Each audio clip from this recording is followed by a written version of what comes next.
Leng Yeaj recalled the harsh words others used to insult her when she was young. Idiot, vile creature, no one wants you. You and your mother are both vile. Her childhood was overshadowed by such words, but all she could do was helplessly cry and scream, I am not an idiot. I don't know what you're talking about. Later, she was killed.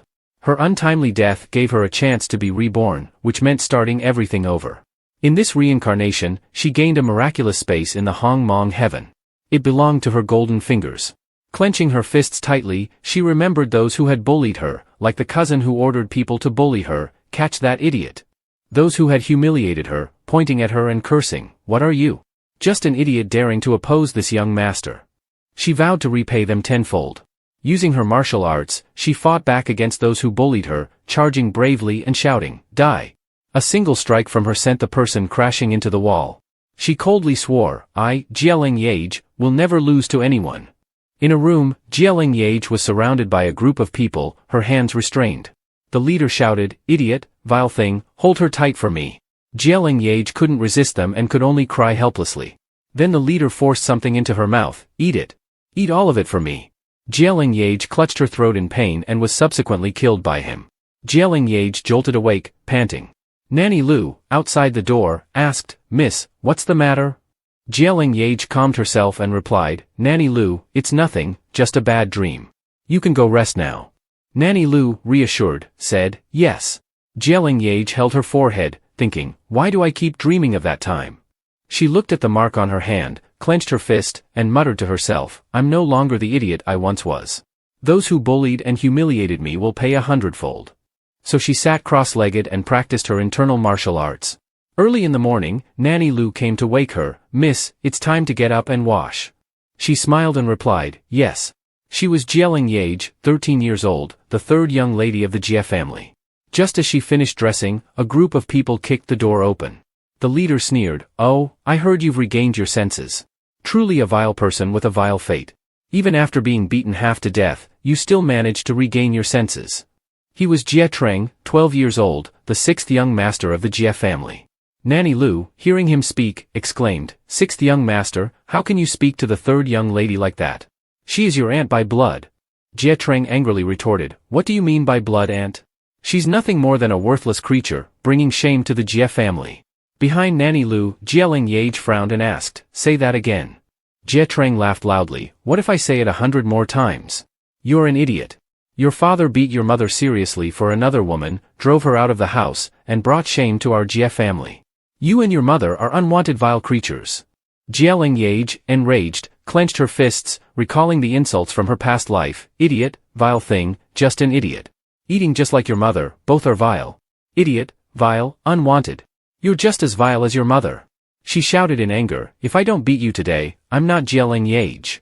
Jie Treng sneered, idiot. Authority of the family. Move aside, I'll show this fool the difference between a genius and a waste. His followers encouraged, go, young master, beat her to death. Leng Yeaj struck Jie Treng, causing him to stagger back. He was shocked, first level of body refining? Since when was this idiot so powerful? Leng Yeaj folded her arms and replied, so you do have a brain. Jie Treng, furious, Leng Yeaj, you dare to learn martial arts secretly. Even if you learned, what good is it? The punch you threw, I'll return it 100-fold. D. With that, he charged at her. Nanny Lu, frightened, said, Miss, run, that's the Ice Thunder Fist.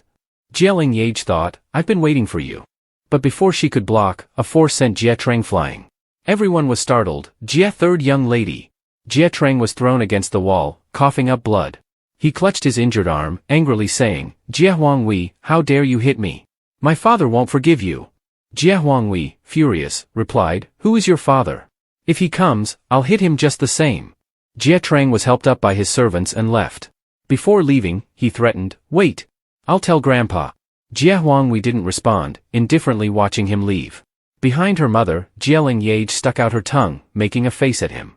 Then, Jie Huangwei looked at Leng Yeaj, and she ran into her mother's arms, hugging her and calling, Mother. Nanny Lu happily said to Jie Huangwei, Miss, the young miss is no longer an idiot, she has recovered. Jie Huangwei joyfully cupped her daughter's cheeks. Leng Yeaj said to her mother, Mother, I want to learn martial arts. I want to be outstanding and take you away from here.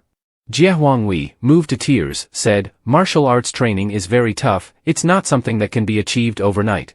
Have you made up your mind, Leng Yeaj? Leng Yeaj, hugging her mother's waist, replied, I will never give up. I want them to know that Leng Yeaj is not an idiot.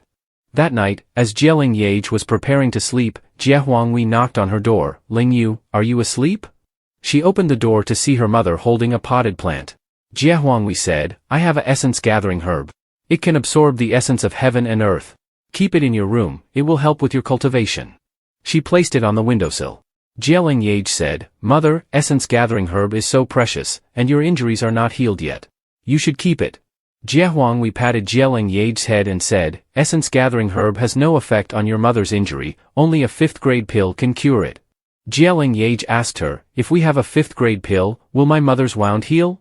Jie Huanghui laughed and replied, silly girl, 5th-grade pills are very rare in the city, let alone in a small place like Shufeng town. With that, she led Leng Yeaj to bed, saying, rest well tonight. Tomorrow, during martial arts training, I won't go easy on you. Leng Yeaj replied, I won't give up either. Jie Huanghui smiled, kissed her forehead, and said, sweet dreams, my dear. Essence-gathering herb emitted a spiritual energy that entered Leng Yeaj's body. She dreamed of entering a forest, where a stone tablet read, Hong Mong Heaven. In this place called Hong Mong Heaven, she saw many essence-gathering herb plants emitting abundant spiritual energy that flowed into her body. As she absorbed the energy, she suddenly heard her mother's voice, Leng Yeaj, it's morning, time to practice martial arts. She woke up, got out of bed, and went to train. Afterward, she returned to her courtyard. Nanny Lu was waiting with a face towel, calling, Miss Leng Yeaj. Leng Yeaj took the towel, sighed as she wiped her sweat, then sat down to meditate. Jie Huanghui approached in surprise, asking, did you have a breakthrough? Leng Yeaj opened her eyes, stood up, and asked, Mother, why is there more spiritual energy in my dantian? Jie Huanghui explained, that's because you just broke through to the 2nd level of body refinement. Leng Yeaj happily said, Mother, that day when I sparred with Jie Treng, he used a certain fist technique. I want to learn that technique too. Jie Huanghui pinched Leng Yeaj's nose and said, just learn to walk and already want to run. Jie Treng's technique is a basic martial art of the Jie family called Ice Thunder Fist. Once you reach the 3rd level of body refinement, I'll teach you. Leng Yeaj playfully stuck out her tongue and said, I will definitely achieve it. Jie Huanghui smiled, took her hand, and said, Leng Yeaj, go take a bath, you're all sweaty. Leng Yeaj obediently replied, yes. When she entered the room, she stared at the essence-gathering herb pot, held out her finger, and saw the spiritual energy had dissipated. Startled, she was interrupted by Nanny Lu running in and shouting, Miss, something's wrong. The 3rd young lady was just summoned by the family head. Leng Yeaj angrily asked, what did you say? Then she quickly ran off. Nanny Lu called after her, 3rd young lady, slow down. At the Jie family meeting hall, the old family head sat in the central seat. Jie Huangshang led Jie Treng in to complain, Father, you must seek justice for Zheng Yi. In 2 months, the family competition will start. Zheng Yi had hopes of reaching the 3rd round, but now she's had her hands broken by that woman. Forget the competition, she can't even practice martial arts anymore. Jie Treng, hearing this, called out, Father. The old family head looked at Jie Huanghui, closed his eyes sadly, remembering when she was young, and he carried her on his shoulders, and she happily said, I love Father the most. As she grew older, he taught her martial arts. She promised, I'll become as strong as you. His final memory was of her kneeling in the rain outside the manor gate, saying, Father, take care of yourself. Your unfilial daughter must leave. Angrily, the old family head shouted, kneel down. Jie Huanghui immediately knelt. At that moment, Leng Yeaj ran in and said, it is not my mother who should kneel. Jie Huanghui quickly approached her and scolded, Leng Yeaj, who allowed you to come here? Leng Yeaj clung to her mother's hand and said, Jie family rules punish those who are at fault. My mother did nothing wrong, they are the ones who should kneel. Jie Huangshang angrily scolded, you little brat, don't slander people. Your mother broke the family rules, bullied the weak, and deserves 2 strokes. Leng Yeaj replied, 2 strokes for bullying the weak, 2 strokes for breaking family rules? Then I ask, what is this? She tore off her outer garment, revealing her bruised body, accusing, Jie Treng and Huang Gue have been taking out their anger on me for years. What should their punishment be? Embezzling monthly allowances, deceiving superiors and subordinates, how should they be punished? The other elders murmured, oh my, how could there be so many injuries? The old family head slammed his chair and shouted, outrageous. Jie Huangshang and Jie Trang immediately knelt and pleaded, Father, I didn't know about this. Family head, spare us. Jie Huangwei angrily rushed at Jie Huangsheng, shouting, Jie Huangsheng, you've raised your son well. Leng Yeaj held her back and said, Mother, I'll avenge myself. Sooner or later, they'll pay for what they've done. Jie Huangsheng, hearing this, thought that these two were a threat that must be eliminated. The old family head stood up in anger and said, Jie Huangsheng, for not managing the household properly, you are to receive 20 strokes. Jie Trang is to be confined for a month. Everyone else, leave. The two of them responded, yes. As Jie Huangwei and Leng Yeaj were leaving, the old family head called out, wait. Leng Yu is already 13. Starting tomorrow, she will train at the martial arts hall. Jie Huangshang asked in shock, Father, why? The old family head scolded, be quiet. I'll deal with you two later. Leng Yeaj happily said, thank you, grandfather. The old family head nodded, saying, take your mother home. What happened before must not happen again. Leng Yeaj smiled and replied, yes. Outside, Leng Yeaj held her mother's hand and said, grandfather is really a kind-hearted person who speaks harshly but means well. He actually cares a lot about you. Jie Huangwei replied, if that were the case, he wouldn't have let Jie Huangshang off so lightly. Leng Yeaj explained, Mother, they are also his children. He wouldn't want to punish them too harshly. Besides, this is a family matter. Spreading it outside would harm the family's reputation. Jie Huangwei pinched Leng Yeaj's nose and said, you're the most understanding, you little rascal. Don't be late for martial arts training tomorrow, okay? Leng Yeaj happily replied, I promise to complete the task. The next day, at the martial arts hall, Jie Yinzan, 14 years old and Leng Yeaj's cousin, approached her and asked, Leng Yu, do you need me to take you home? Leng Yeaj smiled and replied, no need, Yinzan, I need to go to the market. Jie Yinzan asked in confusion, what for? Leng Yeaj replied, to buy something for my mother. Jie Yinzan whispered to her, actually, I'm worried that even though Jie Trang is under house arrest, he might secretly seek revenge. What will you do if he attacks you on the street? Leng Yeaj curiously asked, is Jie Trang really that powerful? Jie Yinzan scoffed, that kid has no real skills. He's just a bully. The one you should watch out for is his sister, Jie Lu Wan. At that moment, the teacher appeared behind them and asked, class is over? You're not leaving, staying to practice more? Jie Yinzan quickly pulled Leng Yeaj away, waving goodbye, teacher. Once outside, Jie Yinzan waved and said, see you tomorrow, Leng Yu. Leng Yeaj waved back, see you tomorrow. She cheerfully said, all right, time to go to the market. At the market, the noise of people buying and selling was loud. Leng Yeaj, wearing a red cloak, counted the money in her hand, 15, 16, 17, 18, 19, 20. She sighed and said, no matter how much I count, it never increases. I have to find a way to make more money to buy medicine for my mother. She saw an herbal medicine shop and went inside, telling the shop assistant, I want to sell gathering grass. The shop assistant looked at the gathering grass on the counter and dismissively waved his hand, saying, we don't buy herbs of unknown origin here. Leng Yeaj angrily thought, you contemptuous dog. Just as she was about to leave with the gathering grass, the shop owner hurried over and asked, customer, please wait. Could you let me take a look at this gathering grass? Leng Yeaj handed it to him, saying, take it. The shop owner examined it and was surprised, this is gathering grass that has been growing for 5 years. Miss, I apologize for the earlier disrespect. We will buy this gathering grass. For 3 years of growth, it is 100 coins per plant, 5 years is 200 coins, 10 years is 500 coins, and 15 years or more is 800 coins. Leng Yeaj nodded and replied, okay, money in one hand, goods in the other. Leng Yeaj played with the money bag in her hand, thinking, 1,000 coins, but it's still far from the hundreds of thousands of gold needed for a 5th-grade pill. When she got home, she excitedly said, Mother, Nanny Lu, I'm back. Nanny Lu asked her, Miss, why are you back so late? She replied, I practiced a bit longer. Is Mother home? Nanny Lu answered, Miss, your mother went up the mountain and won't be back for a few days.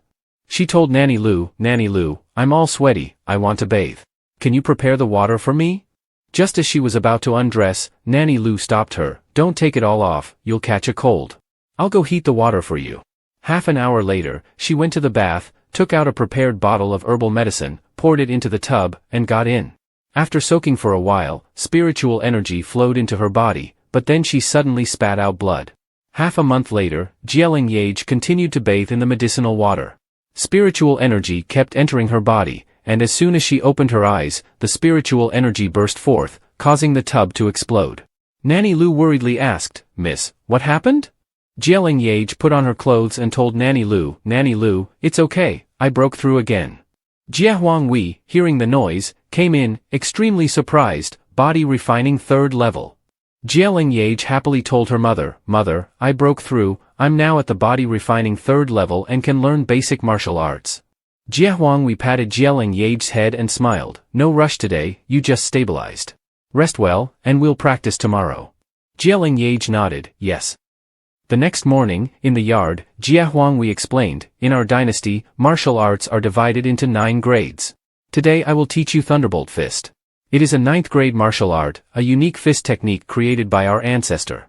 It is as powerful as thunder and as swift as lightning." After being taught by her mother, Leng Yeaj immediately practiced, punching a stone, which shattered. Leng Yeaj joyfully exclaimed, "Mother, I succeeded, I'm really strong." Jia Huanghui praised her, "Although it's just a single bolt of lightning, it's quite impressive for a beginner. But don't get complacent just because you can generate 1 bolt. Leng Yeaj, attack me." Leng Yeaj immediately said, "Mother, please guide me." She then continuously attacked her mother. Old Master Jia watched everything from nearby. 2 days later, Jia Inshan and Leng Yeaj were resting under a tree. Jia Inshan complimented her, "Leng Yeaj, your skin is really beautiful. We've been training in the sun, why haven't you tanned at all?" Leng Yeaj replied, "I usually soak in herbal water, which makes my skin lighter. Maybe that's why. Do you want to try?" Jia Inshan sighed, "Leng Yeaj, you're really nice." At that moment, Jia Treng appeared and said, "Leng Yeaj, are you bold enough to come to the martial arts hall?" Jia Inshan stood up to protect Leng Yeaj. "She is the daughter of the 3rd aunt, also a Jia, why can't she come to the martial arts hall?" Jia Treng scoffed, "What kind of Jia family member is she? Her mother was just a lowly woman expelled by the Hong mansion." Leng Yeaj asked, "Lowly woman? Who are you talking about?" Jia Treng disdainfully replied, "I'm talking about you, you lowly spawn." Leng Yeaj laughed at that. Jia Treng angrily cursed, "You little bitch." Then he charged up his energy. Jia Inshan was shocked, body refining 4th level. Leng Yeaj thought, no wonder he has backers and isn't afraid. Jia Huangshang didn't hesitate to use medicine to heal Jia Treng's hands. Jia Treng rushed over with a shout, "Die." Leng Yeaj also raised her hand to block. Their fists collided, creating a powerful force. Jia Treng was shocked by the force from Leng Yeaj's fist, but Leng Yeaj's strength was greater, pushing him back. Jia Treng's face darkened in anger, shouting, "Leng Yeaj, how dare you secretly learn Jia family martial arts? I will report this to the elder." Leng Yeaj crossed her arms coldly, "Jia Treng, besides tattling, what else can you do? Thunderbolt Fist was taught to me by my mother openly, not violating any family rules." Jia Treng, unwilling to accept it, furiously shouted, "You're lying, unless you broke through to body refining 3rd level." Leng Yeaj retorted, "If you can break through to the 4th level, why can't I reach the 3rd level?" Jia Inshan stepped forward, shielding Leng Yeaj behind her, pointing at Jia Treng and scolding, "Jia Treng, enough. Leng Yeaj has been practicing martial arts for half a month and can already generate 2 bolts of lightning. What about you? Besides being a so-called genius relying on money and medicine, what else do you have?" Jia Zheng did not believe it and angrily retorted, "Jia Inshan, you are just a useless person. If you have the guts, let's have a duel."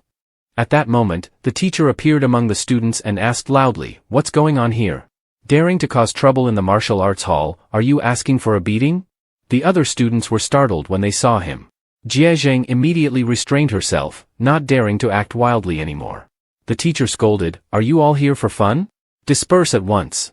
Then he pointed at Leng Yeaj and Jia Inshan, "And you too, go home now." Jia Zheng gritted her teeth and said, "Leng Yeaj, if you have the guts, let's meet at the family's contest." Leng Yeaj calmly agreed, "Fine. And if you lose?" Jia Zheng laughed confidently, "Me lose? If you lose, you have to crawl like a dog for 3 rounds. If I lose, you can do whatever you want." Leng Yeaj nodded, agreed. "Let's have our cousin witness this." Jia Inshan worriedly called out, "Leng Yeaj," but Leng Yeaj and Jia Zheng still shook hands to seal their vow. The teacher saw this and thought, these children of noble families are really a headache. After class, she immediately ran back to the courtyard, joyfully saying, "I'm home." Leng Yeaj immediately sat on her bed, channeled her energy, and entered Hong Mong Heaven. Then, she was surprised to see that all the energy-gathering herbs had been uprooted. She saw a purple-bordered fox digging around and approached it, thinking, Hong Mong Heaven still has animals. She stood behind the fox, which immediately became alert, backing away and growling. Leng Yeaj exclaimed, so adorable. Little one, do you live here? As she sat down and reached out her hand, the fox ran into the mist. She felt regretful, what a pity, it hides in the white mist. The next day, Huangwei began packing her belongings into a bag to prepare for mountain training. Leng Yeaj curiously asked, Mother, why do you train on the mountain instead of at the martial arts hall? Huangwei patted Leng Yeaj's shoulder and said, you have grown up and can distinguish right from wrong. I have no other wishes, just hope that in a month, you can progress enough to defeat Jiezheng. Leng Yeaj eagerly replied, I will take back everything, I will make Jiezheng kneel and apologize to us. At 7-Star Mountain, a rabbit was grazing when it was suddenly struck by lightning, killing it instantly. Leng Yeaj joyfully ran over, grabbed its leg, and exclaimed, there's meat for tonight. She immediately lit a fire, set up a spit, and roasted the rabbit. The rabbit turned a beautiful golden color, dripping with fragrant oil. When it was done, Leng Yeaj tore off a leg and began eating, her face glowing with happiness. Then she remembered something, entered the space, and called to the little fox in Hong Mong Heaven. Little fox, come here, I brought you some meat. From the mist, the little fox came out. Leng Yeaj held out the rabbit leg, saying, the roasted meat smells so good. The little fox approached, bit the rabbit leg, and immediately ran back into the mist. Leng Yeaj watched it joyfully. On the second day, Leng Yeaj brought a hot, fragrant roasted chicken. On the third day, it was a hot grilled fish. Each day, she brought a different dish. The little fox approached the meat, staring at it.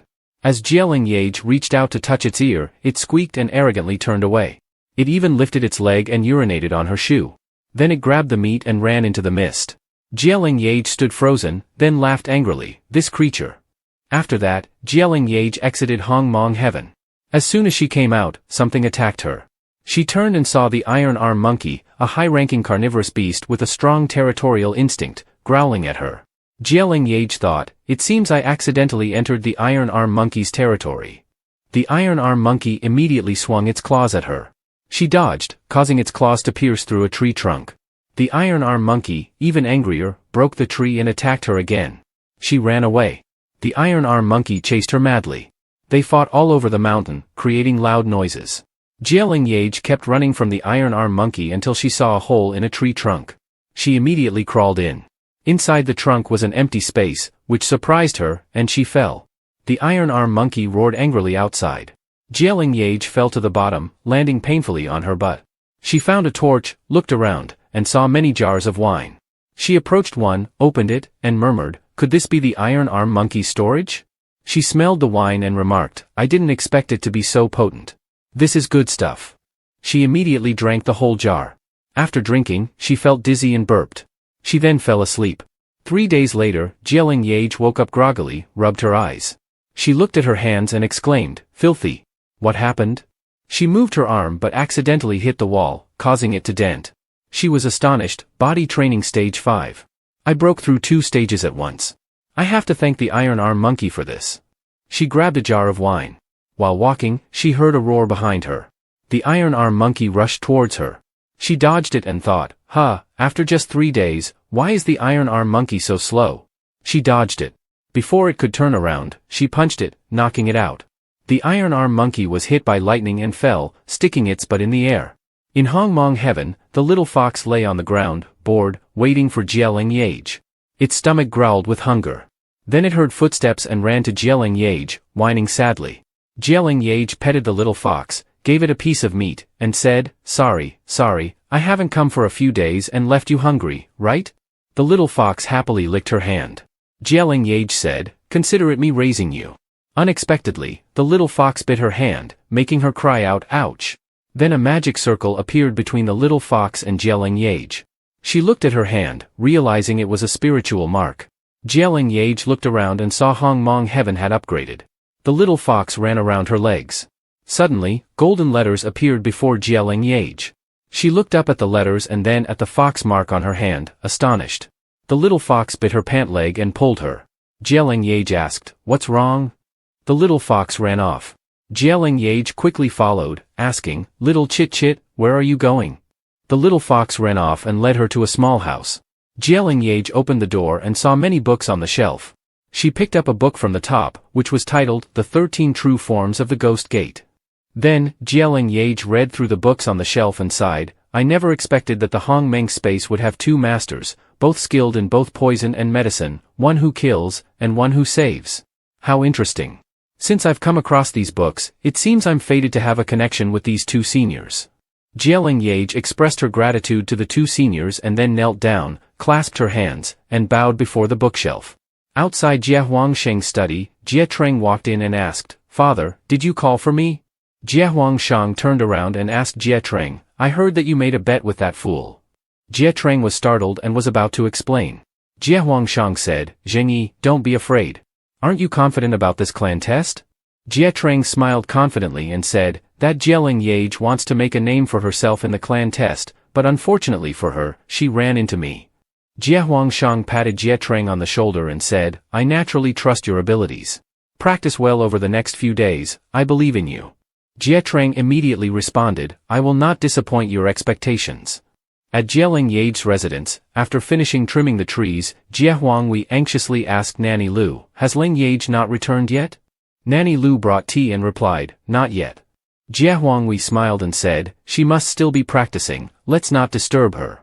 7 days later, after practicing, Leng Yeaj happily picked up a secret manual and said, "This manual is truly wonderful. I've finished reading it, now let's see how to use the mental power."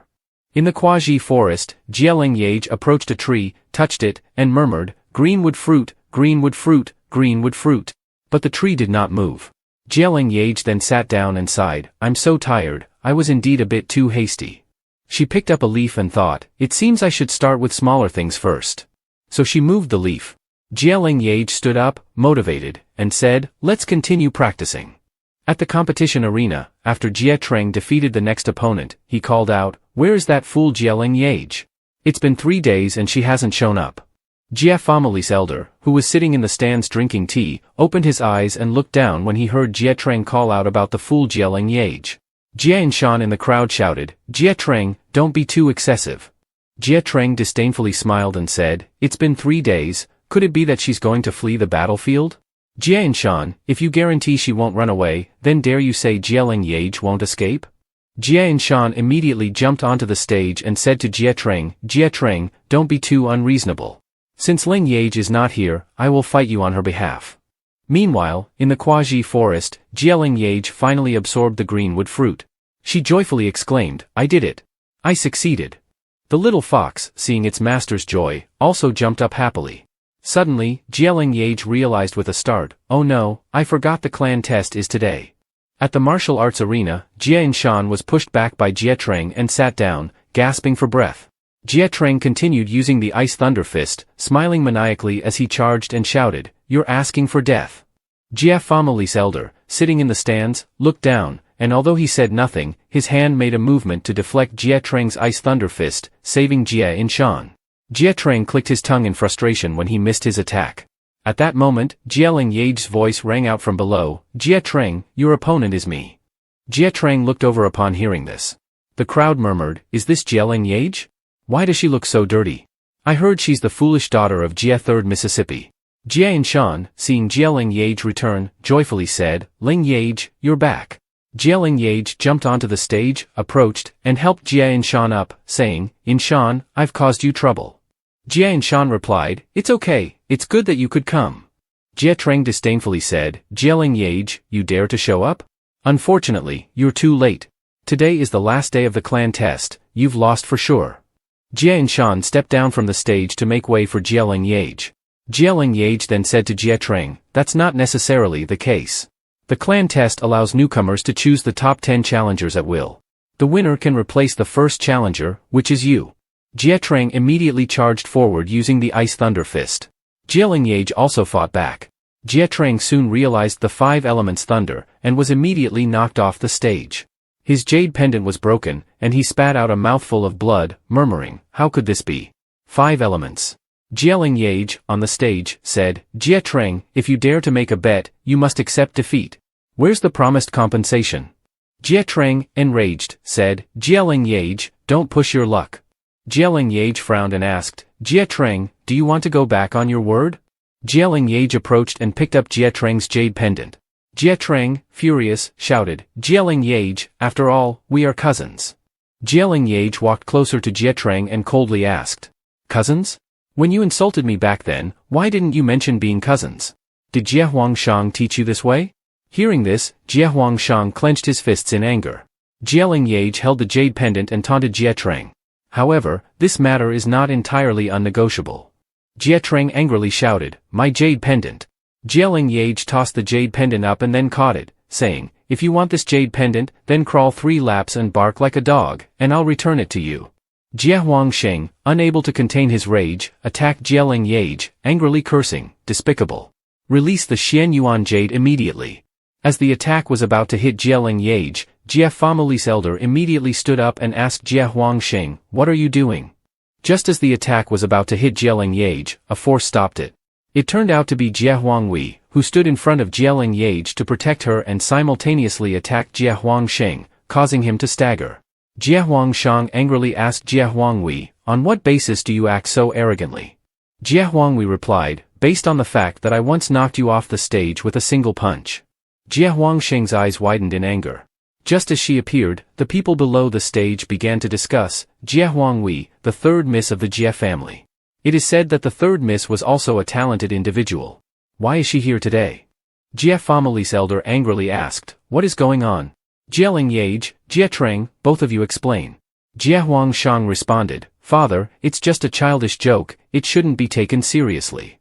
Jie Huangwei coldly said, Jie Huangsheng, when your son loses, it's a joke, but when my daughter loses, she has to suffer humiliation from your family. Is your son a jade, and my daughter just grass? Jie family's elder waved his hand and said, enough. Jie Treng lost this time. If you dare to bet, you must be prepared to accept defeat. Jie Treng hurriedly shouted, Grandfather. Jie family's elder looked at Jie Huangshang and warned, this matter is beyond your control. Jie Huangshang had no choice but to respond, yes. The people below discussed, he also has his day. He used to bully others every day, relying on his power.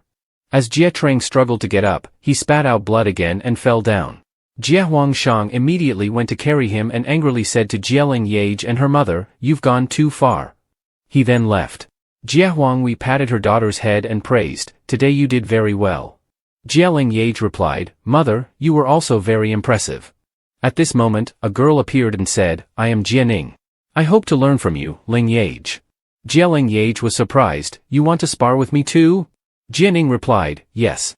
Jie Huangwei patted her daughter's shoulder and said, do your best. So the two girls stepped onto the platform to prepare for battle. Jianing said to Leng Yeaj, I will use all my strength. Leng Yeaj responded, so will I. Then Jianing used the Ligu Claw technique, while Leng Yeaj used the Thunder Punch. Jianing attacked Leng Yeaj, who countered with Thunder Punch. Jie family's elder stroked his beard and remarked, Thunder Punch versus Ligu Claw, these kids are impressive. After that, Leng Yeaj attacked Jianing, sending her flying off the platform. Jie family's elder was astonished and said, peak of the 4th stage of body refining. The audience below the platform was stunned and whispered among themselves. Jie and Shan ran up to the platform, happily saying to Leng Yeaj, you won. Jie and Shan hugged Leng Yeaj. Leng Yeaj smiled and asked, I didn't embarrass you, did I? Jie and Shan replied, not at all. Jianing sat up and wiped the blood away. Leng Yeaj stood in front of her and extended her hand. Jianing took Leng Yeaj's hand and praised, Jianing, you are very skilled. I am truly ashamed. Jianing smiled confidently and said, next time we spar, I might not lose to you. Leng Yeaj responded, neither will I. Then Leng Yeaj and Jie Huangwei went back home. Nanny Lu greeted, Miss, you are back. After Jie Huangwei entered the room, there was a loud noise. Leng Yeaj worriedly thought, Mother, what's wrong? She asked Nanny Lu, is Mother angry with me? Nanny Lu replied, Miss, your mother is not angry with you. You were in the mountains for a month, and she couldn't eat or drink properly every day. Inside the room, Jie Huangwei was coughing. Leng Yeaj thought, I must quickly earn enough money to buy medicine for my mother. In the room, Leng Yeaj picked up a jade piece and mumbled, this Xianyuan jade doesn't seem special at all. Suddenly, the Xianyuan jade emitted a spiritual aura, startling her. She exclaimed, this is Ding Tuesday. Jie Huanghui asked from behind, where did you get this Xianyuan jade? Leng Yeaj happily showed the jade to her mother. Of course, I won it from that mischievous boy, Jie Treng. Jie Huanghui examined the jade and said, Jie Treng's jade was clearly of inferior quality. How did it become Xianyuan jade? This Xianyuan jade is a mid-grade spirit jade. When martial artists break through in the future, this jade in your hand will be worth 1,000 taels of silver. Keep this jade carefully. When you break through to the 5th stage of body refining, you can use this Xianyuan jade to separate the yin qi in the earth and heaven. Leng Yeaj immediately nodded and replied, I understand. She remembered and said, oh, right. Then she ran off and came back with a jar of wine, giving it to Jie Huanghui. Mother, when I was training in the mountains, I accidentally discovered a kind of wine. It helped me break through. You should drink some too, it might be good for your injuries. Jie Huanghui opened the jar, sniffed, and recognized it. It's called Tin Ho. Leng Yeaj happily praised, Mother, your skill is impressive, recognizing it with just a sniff. At that moment, a small fox jumped onto her head and then onto her shoulder. Jie Huanghui asked in surprise, what is this? Leng Yeaj smiled and introduced the little creature to her mother. This is a small animal I tamed in the mountains. I want to keep it. Both Leng Yeaj and the little fox looked at Jie Huanghui with sparkling eyes. She laughed and said, if you want to keep it, then keep it. Leng Yeaj and the little fox both laughed happily. The next morning, Leng Yeaj took the little fox outside to breathe in the fresh air and exclaimed that the morning air was refreshing. At that moment, Jie Shan ran over, hugged Leng Yeaj, and said joyfully, Leng Yeaj, you were amazing. You don't know how happy I was when Jie Treng crawled like a dog. The little fox let out a sound, and Jie Shan praised, oh, this little fox is so cute. She reached out to pet the fox, but it scratched her. Jie Shan held her hand and said, this little creature is fierce. Leng Yeaj worriedly asked, are you okay, Shan? This is the little animal I just tamed, called Little Chit Chit. Jie Shan waved it off happily, it's just a small scratch, no problem. By the way, my father asked me to tell you to come to the martial hall. Don't forget that from rank 3 onwards, you can choose a new martial art to learn. At the martial hall, Jie Shan brought Leng Yeaj to her father and said, Father, I brought Leng Yeaj. Jie Huangshu, the second son of the Jie family and Jie Shan's father, looked up. Leng Yeaj greeted, second uncle. Jie Huangshu asked, you're here? Follow me inside. He led Leng Yeaj and Jie Shan in and said, your performance in training was excellent. Why didn't you challenge the top-ranked Jie Tan? Leng Yeaj replied, Jie Tan is the son of the eldest uncle, 3 years older than me, and a martial artist at the 10th stage of body refining. I am not his match. Jie Huangshu said, the rule of the martial hall is that you can enter after reaching the 3rd stage of body refining. You haven't had your energy checked yet, let's go test it. He took Leng Yeaj to a stone monument and said, attack it with all your strength. Leng Yeaj did as told and punched the stone monument. The result astonished Jie Huangshu, 5th stage of body refining. Are you really only 13 years old? Leng Yeaj replied, I just broke through while in the mountains, second uncle. Can I go inside now? Jie Huangshu explained, the martial hall has 3 levels. The first level has basic martial arts without any grades. The second level has 9-grade martial arts. Only the family head and elders can enter the 3rd level. Leng Yeaj nodded, I understand. Then she stepped onto the 1st level. Jie Huangshu sighed, having a child like her is a blessing in misfortune for 3rd sister. It's just a pity about her injury. Meanwhile, Jie family's elder, upon hearing the report, was astonished. What? Leng Yeaj broke through to the 5th stage of body refining? His subordinate confirmed, absolutely, second master checked it with energy. Jie family's elder closed his eyes in thought and then waved his hand, spread the word, move the people from the north wing to the east wing. Jie Huangshan gritted his teeth upon hearing this. At that moment, someone spoke, Father, if Leng Yeaj has reached the 5th stage, according to family rules, she should participate in some family matters since she just turned 13. This person was Jie Huangwan, the eldest son of the Jie family and father of Jie Tan. Jie family's elder nodded and stroked his beard, all right. Later, when she comes out of the martial hall, send someone to tell her. Jie Huangwan saluted, yes. Then Jie family's elder picked up a cup of tea and said, Huangwan, tell Huanghui that Leng Yeaj should accompany us to the stone market tomorrow to get acquainted with the family business. Leng Yeaj had just entered the martial arts pavilion when Little Fox leaped off her shoulder, chattering excitedly, then climbed onto a bookshelf to search for books. Startled, Leng Yeaj asked, Little Chit Chit, what are you doing? Little Fox knocked a book off the shelf. Leng Yeaj bent down to pick it up and read the title, Blooming Flower Shattering Jade Hand. Then, Leng Yeaj went downstairs. Huang Shu, upon seeing her holding the book, said, The Blooming Flower Shattering Jade Hand, an 8th-tier martial art. Except for our ancestor, no one in the Jie family has mastered it in many years. Confidently, Leng Yeaj replied, Then I will choose this one, second uncle. Huang Shu nodded and said, If you have made your choice, go register it. On the way back, Leng Yeaj read the book and muttered, I didn't expect our ancestor to also understand spiritual power. She accidentally cut a tree trunk with a leaf. Seeing this, she was pleased, but when she heard a servant exclaim, Who cut down the master's favorite tree, she immediately stuck out her tongue and ran away. When she returned, she saw people packing up and asked Nanny Lu, what's happening? Nanny Lu called out, Young mistress, Huang Wan and Huang Wei are coming out of the courtyard. Huang Wan said, Third sister, father said that starting today, you should move to the bridge pavilion of the East Manor. There are a few people and agile servants there.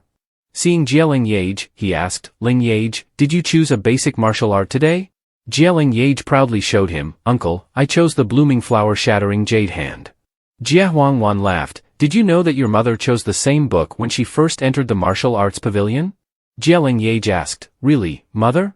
Huang Wan continued, but after some time, she couldn't master it and switched to learning the Qingyun steps. Leng Yeaj laughed upon hearing this. Huang Wei patted her head and said, Leng Yeaj, now you are also an elite disciple of the Jie family. According to family rules, boys must train in the mines at the age of 13, and girls must go to the stone workshop to learn business. Tomorrow, you will go to the stone workshop with your eldest cousin to learn. Leng Yeaj nodded and replied, Yes. In the evening at the Hong Mong Heaven, Leng Yeaj was practicing when Little Fox cheerfully climbed a tree. Worried, Leng Yeaj asked, Why are you climbing so high? Come down. Little Fox reached for a fruit but slipped and fell. Leng Yeaj rushed to catch it, and at the same time, a Xingmu fruit fell on her head and then to the ground. Little Fox chirped excitedly. Leng Yeaj picked up the fruit and asked, Why is this Xingmu fruit so big? Little Fox took a bite. Leng Yeaj affectionately patted its head and said, You little glutton, if it weren't for the abundant medicinal herbs in Hong Mong Heaven, I wouldn't be able to keep you. Then she thought, That's right, I can sell the Xingmu fruit for money. At the pharmacy counter, the shopkeeper was inventorying goods when an assistant reported, Shopkeeper, there's no Xingmu fruit this month. The shopkeeper was startled, What? Not even one? The Xingmu fruit must be used within the first 3 days. Soaking it in medicinal wine gives the best results. At this moment, Leng Yeaj, wearing a cloak, entered and called out, Shopkeeper. The shopkeeper, seeing her, asked enthusiastically, Miss, have you come to sell the gathering herb again? Leng Yeaj placed the Xingmu fruit on the table and said, No, I came to sell the Xingmu fruit. The shopkeeper was surprised, Such good Xingmu fruit, where did you get it? Leng Yeaj replied, An old friend of mine uses special methods to get it from outside. He can supply about 25 kilograms daily. But the price? The shopkeeper immediately said, Price is negotiable. For this quality, even 5 times the usual price is acceptable. I'll buy 25 kilograms for 250 taels. Leng Yeaj shook her head and said, No need. I'll sell it at the usual price, but I have one condition. You must help me find out where I can buy 5th-grade elixirs. The shopkeeper hesitated, then agreed, All right, I agree. But 5th-grade elixirs are very rare, give me a month. Once I have news, I'll inform you immediately. Leng Yeaj bowed and said, Thank you, shopkeeper. The next day, while Leng Yeaj was practicing, Nanny Lu called out, Young mistress, the eldest master is here. Leng Yeaj replied, Coming. She opened the door to see Jie Shang, 16 years old, the eldest son of Huang Shu. She said, Eldest cousin, let's go. On the way, Jie Shang asked her, Leng Yeaj, do you know what the main business of our Jie family is? Leng Yeaj replied, Mines and iron ore. I heard our ancestor founded this business after discovering a large mine. Jie Shang responded, Wrong. Ordinary iron ore couldn't sustain the entire Jie family. Leng Yeaj, puzzled, bowed and said, Please enlighten me, eldest cousin. Jie Shang explained, Iron and black iron are different. For example, iron ore and black iron ore, their colors slightly differ but their prices vary greatly. Regular iron can be cut and refined by workers, but black iron requires martial artists of the 3rd level or higher to cut and those of the 5th level or higher to refine. Jie Shang led Leng Yeaj to the stone workshop. The workers greeted him, Eldest master, eldest master. Jieshang said to Leng Yeaj, I have some matters to attend to, including managing iron ore and black iron ore. Learn to differentiate them first. The processing workshop is ahead.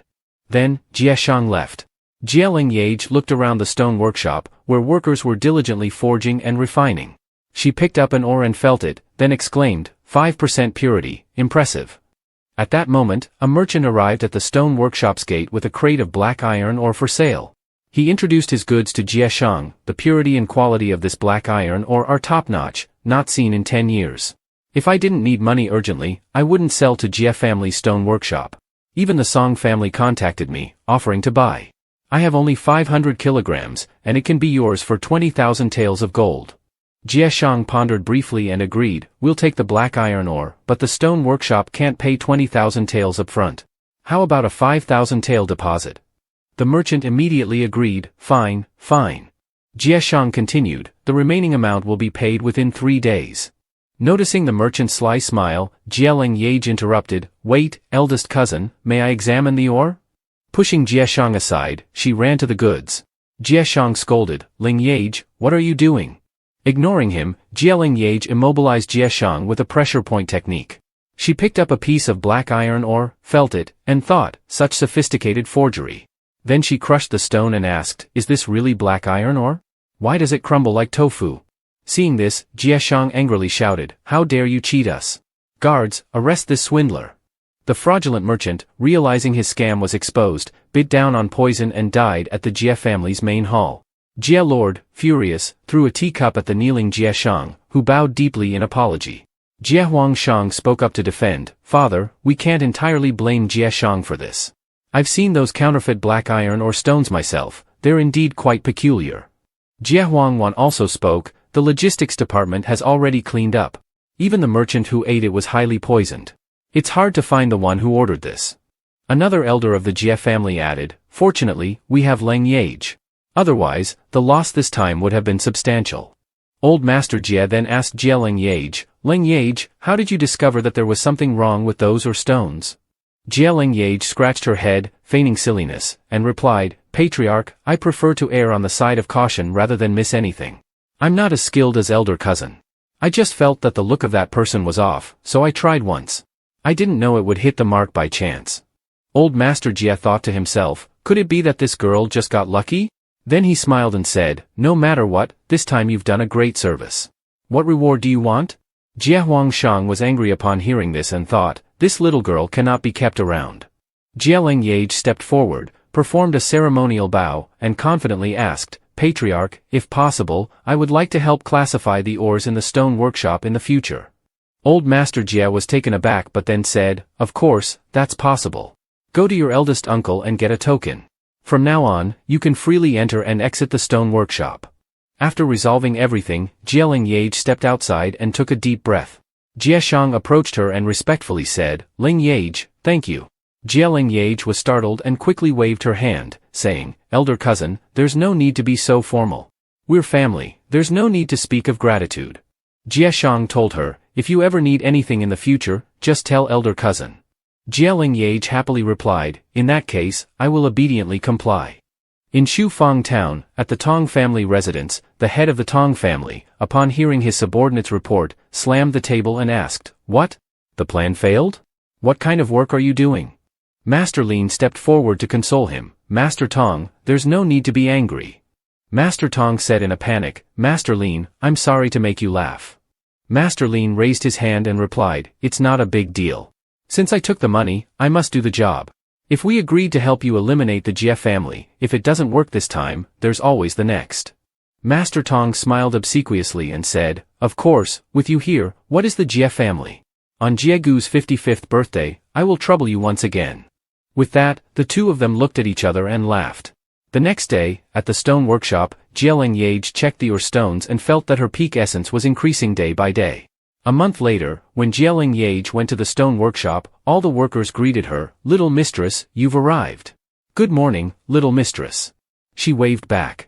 Suddenly, a worker ran out from inside shouting, run away. Run away. Little mistress, don't go inside. There's a vicious dog in the stone workshop that bites anyone it sees. Stay away from it, don't let it bite you. A dog came out of the workshop with its mouth full of blood.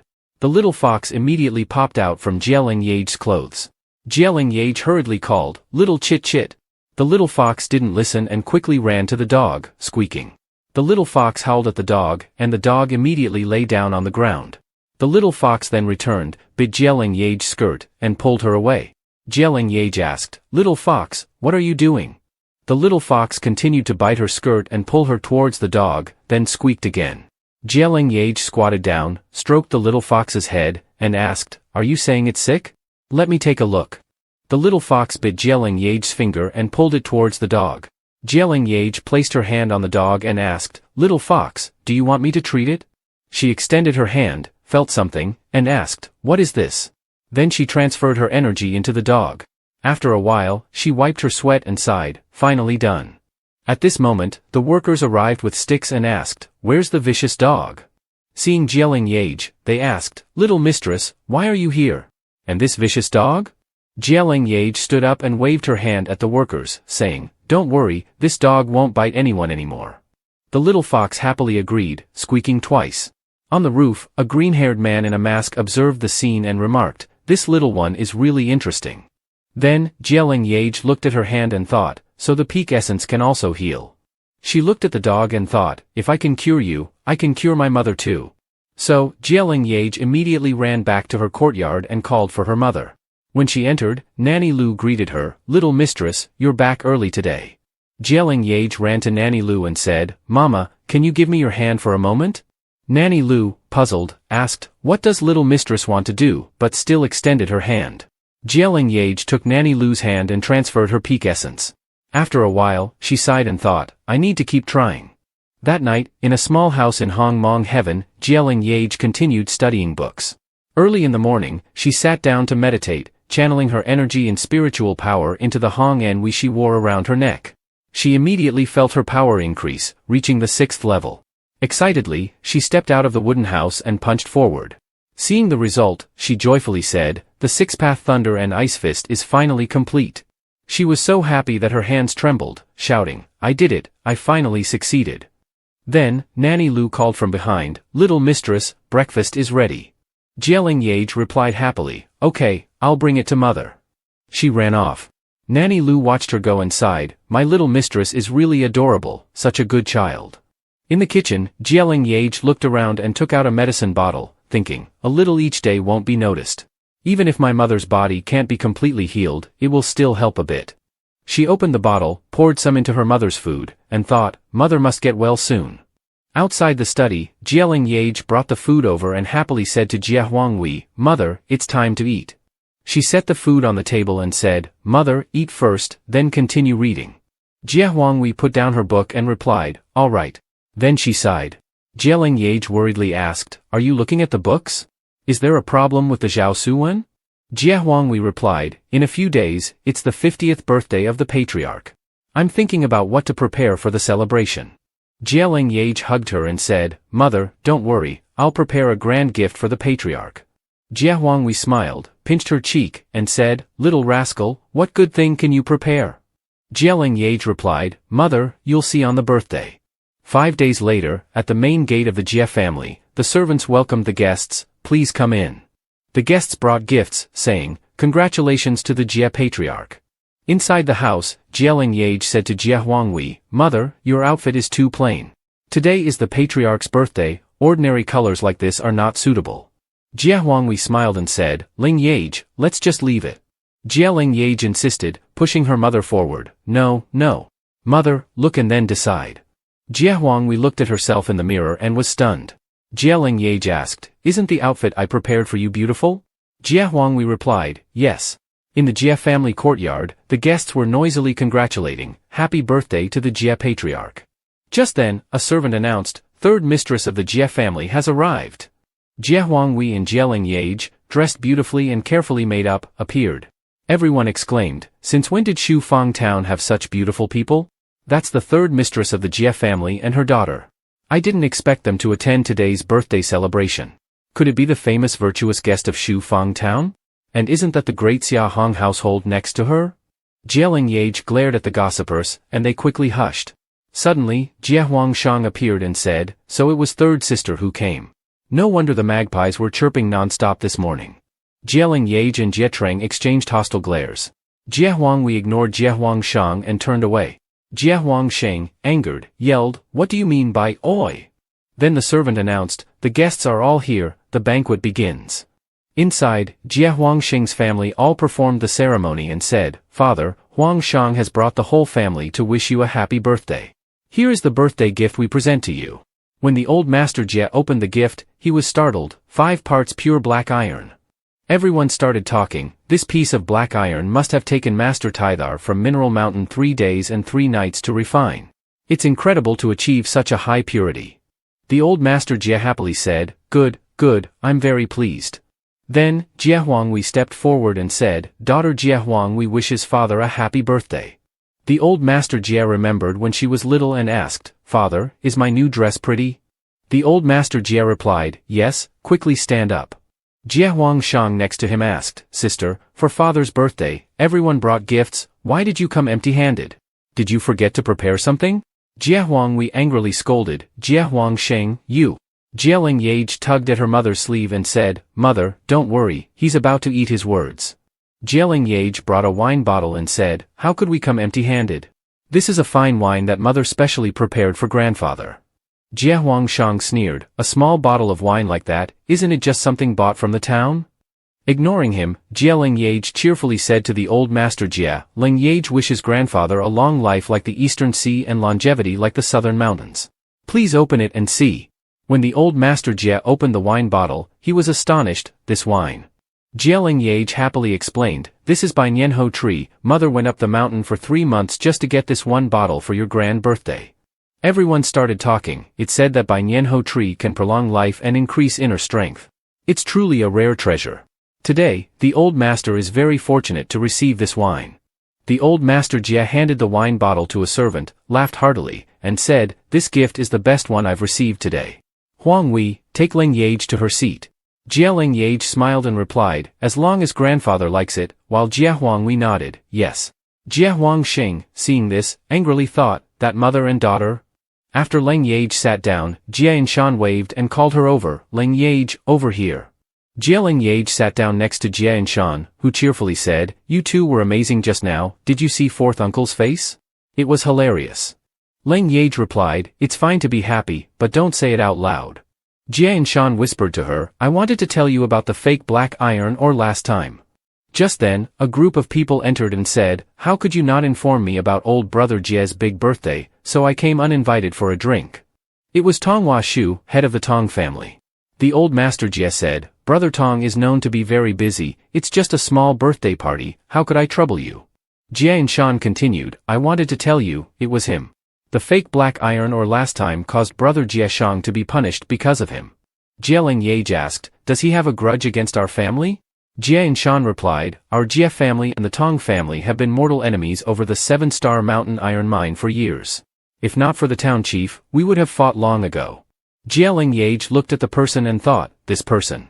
Then she tugged her mother's sleeve and asked, "Mother, who is that? Why does he keep looking at us?"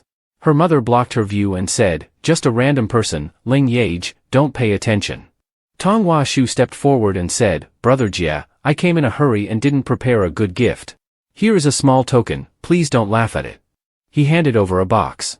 The old master Jie took the box, and Tonghua Shu smiled. Leng Yeaj thought, his expression is suspicious, there's a trap in that gift box. She waved her hand to dismiss it. Just as the old master Jie opened the box, a sword flew out, but it was blocked by Leng Yeaj's strike, sending the sword flying into a pillar, making everyone scream. Tonghua Shu thought, failed. The old master Jie threw the box down and angrily shouted, "Tonghua Shu, what is the meaning of this, daring to use a dagger to assassinate me at this banquet?" Tonghua Shu quickly waved his hand and said, "Brother Jie, calm down, it was just a small joke. With your skills, how could a dagger harm you?" The old master Jie angrily shouted, "Get out, the Jie family does not welcome you." Tonghua Shu clicked his tongue and said, "Then I won't disturb you anymore, farewell." Jie Huangsheng asked the old master Jie, "Father, are we just going to let this go?" The old master Jie replied, "In a few days, it's the hunting day. We'll settle the score with that kid then." Jie Huanghui, noticing her daughter's expression, asked, "Leng Yeaj, are you unwell?" Leng Yeaj wiped her sweat and said, "It's nothing, just a bit hot with so many people around." She thought, "I nearly exhausted my energy blocking that dagger. But it's good that grandfather is safe." After the banquet, the servants of the Jie family were cleaning up. Leng Yeaj, dressed in black, hid behind a pillar, looked around, and quickly ran to the dagger stuck in the pillar, prying it out. She picked it up and said, "A dagger made of black iron, Tonghua Shu really has good craftsmanship." She placed her hand on the dagger, felt it, and said, "Indeed, it's mental energy. The Tong family is truly vicious, daring to harm the Jie family. Just wait and see, they will pay the price." She put the dagger into her space and then went to visit little Chit-Chit in her space. At that moment, Xiao Ho Li was sleeping soundly on a branch. A dagger flew towards it, causing it to yelp and slip off the branch. Leng Yeaj picked it up and laughed, "Little Chit-Chit is so silly." Unexpectedly, Xiao Ho Li, angry, jumped out of her arms and began digging the ground. Leng Yeaj sat down and patted its head, saying, "Don't be angry. I want to show you something fun." She used her mental energy to make the dagger float. Xiao Ho Li, seeing this, jumped up joyfully. Leng Yeaj threw the dagger with her mental energy, and Xiao Ho Li immediately chased after it. Seeing this, she laughed, "Little Chit-Chit is so foolish." Xiao Ho Li barked a few times in protest. At the Tong residence, Tonghua Shu sighed, while Lin Teacher, sitting leisurely and drinking tea, said, "What's there to worry about? It's just a single failure." Tonghua Shu responded, "I'm not concerned about this matter. Lin Teacher, is it true that you failed this time, or did you receive some benefit from the Jie family and collude to stab me in the back?" Lin Teacher, hearing this, angrily slammed the table. "Tonghua Shu, are you questioning my abilities or doubting the integrity of the Practitioners' Alliance?" He threw a token onto the table. Tonghua Shu, seeing this, quickly apologized. "Lin Teacher, Tong Mo was just momentarily agitated. Please forgive me." Lin Teacher put away the token and said, "The Practitioners' Alliance of Daiha will never engage in such dirty deeds. If we have accepted payment, we will definitely help you eliminate the Jie family. However, the previous failure might have occurred because the Jie family also has high-level experts assisting them." Tonghua Shu then asked, "Has Lin Teacher suspected anyone?" Lin Teacher sipped his tea and said, "I'm not sure. After all, such a small place cannot possibly have such a figure." Tonghua Shu breathed a sigh of relief. It might indeed be just an oversight. Lin Teacher then said, "Consider this a defeat on my part, but rest assured. As the saying goes, after 3 failures, success will come. Next time, I will definitely take the life of that old man." The next day, while Leng Yeaj was walking with little Chit-Chit in her arms, she saw Jie Shang appear. She hurried over and asked, "Big brother, why are you here?" Jie Shang turned around and said, "Leng Yeaj, you came at just the right time.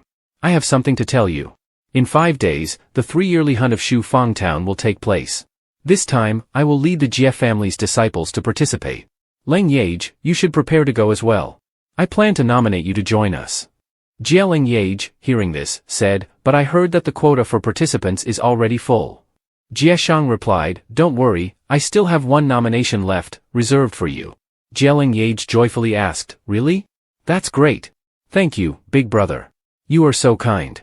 I can finally go hunting." Saying this, she happily ran off. In the study, Jie Huanghui was writing when Leng Yeaj rushed in, exclaiming, "Mother, mother, I have good news." She ran to hug her mother's waist. "Big brother reserved a spot for me in the hunt. Mother, I can go hunting now." Jie Huanghui, hearing this, asked, "This is good news, but there are only 3 days left until the hunt starts. Have you made preparations?"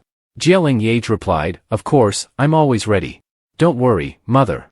I will make sure the Jie family wins first place, making everyone look at us with new eyes." 3 days later, at the foot of Loveless Mountain, a group of horses passed by. Leng Yeaj, while walking, was enveloped in smoke and muttered, "What kind of people are these?"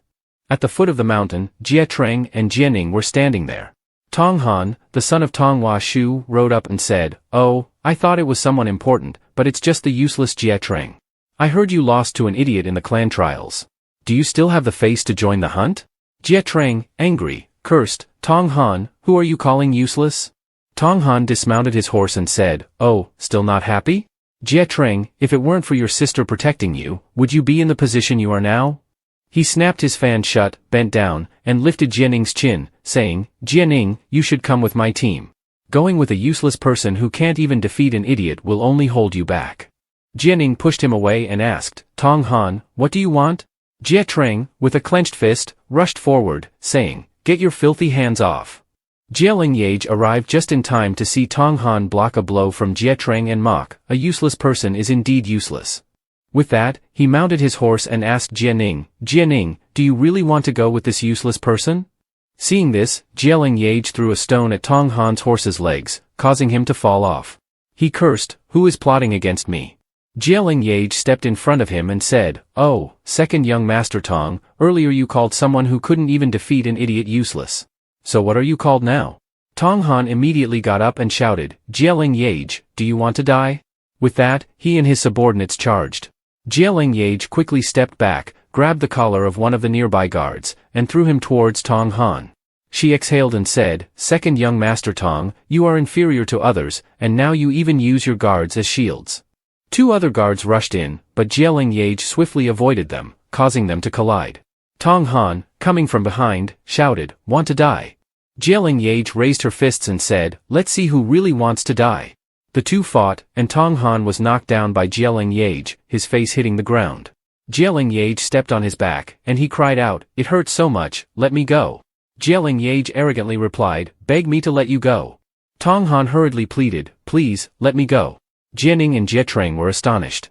Just then, a person on horseback rode up and said, "Stop." Leng Yeaj thought, "Great, reinforcements are here." The person asked, "Are you the daughter of Jie Huanghui?" Leng Yeaj replied, "Yes." "Who are you?" The person was Tong Guangqi, the eldest son of Tong Hua Shu. He said, "You have quite a nerve, daring to insult the people of the Tong family like this." Leng Yeaj retorted, "If you have such small courage, why bother participating in the hunt? You might as well go home with your mother." Tong Guangqi responded, "Who are you to speak to the people of the Tong family like that? Jie Lu one wouldn't dare speak like that to me." Just then, Jie Shang arrived and said, "Tong Guangqi, and what are you to speak like that to my Jie family?" Leng Yeaj, seeing her brother, joyfully exclaimed, "Big brother." Tong Guangqi, furious, said, "This matter cannot be simply overlooked." Just then, the chief magistrate of Shu Fang, Tran Lu, arrived and said, "Friends, out of respect for me, let's put this matter aside. The hunt is about to begin. Everyone, take your positions. I am eager to see who will achieve first place in this hunt." Upon hearing this, Tong Guangqi snorted and left with his men on horseback. Jie Shang approached Leng Yeaj and cautioned, "The Tong family's men are notorious. Be careful during the hunt." Leng Yeaj replied confidently, "Rest assured, I will protect myself." Soon after, the drum sounded, signaling the start of the hunt. Tran Lu announced, "The hunting period is 3 days and nights. The one who hunts the most will be declared the winner. You are all skilled members of great clans, and I wish you success." Everyone shouted in unison, "We will not disappoint." At the Jie residence, Jie Shang rallied everyone, saying, "Since the last time, Tong Quang Nia has seized the first place opportunity from us. Regardless, we must reclaim our territory." The crowd responded enthusiastically, "The Jie family will surely triumph." Just then, a roar echoed through the air. Jie Shang looked over and exclaimed, "Tong Quang Nia dares to bring Tuet Ngao for the hunt. We can't stay here any longer. Let's head into the mountains." The members of the Jie family followed suit. Jianing thanked Leng Yeaj, "Thank you for earlier." Leng Yeaj modestly replied, "It was my duty to assist the Jie family." Moments later, a black panther leapt forward. Jie Shang swiftly subdued it and informed the group, "The tongue lamb black panther has incredible strength and speed. When facing it, we must strike decisively and maintain composure." Soon, a pack of panthers emerged. Jie Shang cautioned everyone, "Leng Yeaj, stay behind me." However, Leng Yeaj promptly attacked, bringing down the panther. Jie Shang sighed in relief, thinking, "She's more capable than I thought." He remarked, "Capturing 5 mid-level wild beasts is a good start for us. Let's keep up the effort." As Leng Yeaj and Jianing were lifting a panther, a volley of arrows flew in, followed by the howl of a wolf. Tong Han appeared with a bow. Jie Shang, angered, demanded, "Tong Han, what do you mean by this?" Tong Han chuckled, "Meaning? You're taking my prey and now questioning me? Look at that black panther, pierced by arrows, isn't it?" When Leng Yeaj confirmed the panther had indeed been shot, she tossed it towards Tong Han, saying, "If that's the case, this black panther belongs to you, take it." He smirked, "At least you understand." Leng Yeaj then sat down in front of the panther, using her energy. Jianing, infuriated, asked, "Leng Yeaj, letting him off so easily?" She replied calmly, "Words have yet to be exchanged. Brother, retrieve your arrow." Jie Shang retrieved the arrow and was astonished. A celestial silver arrow? The Tong family possesses this? Leng Yeaj confirmed, we'll keep the arrow. After all, it's an exchange for the Black Panther. That foolish Tong Han likely knows nothing about it. Tong Han was now catching his breath. Tong Guangqi scolded him, are you a fool? Using 3 celestial arrows to exchange for a Black Panther? Master Lu then interjected, young Tong, there's no need to be angry. It's just a petty squabble among the Jie family.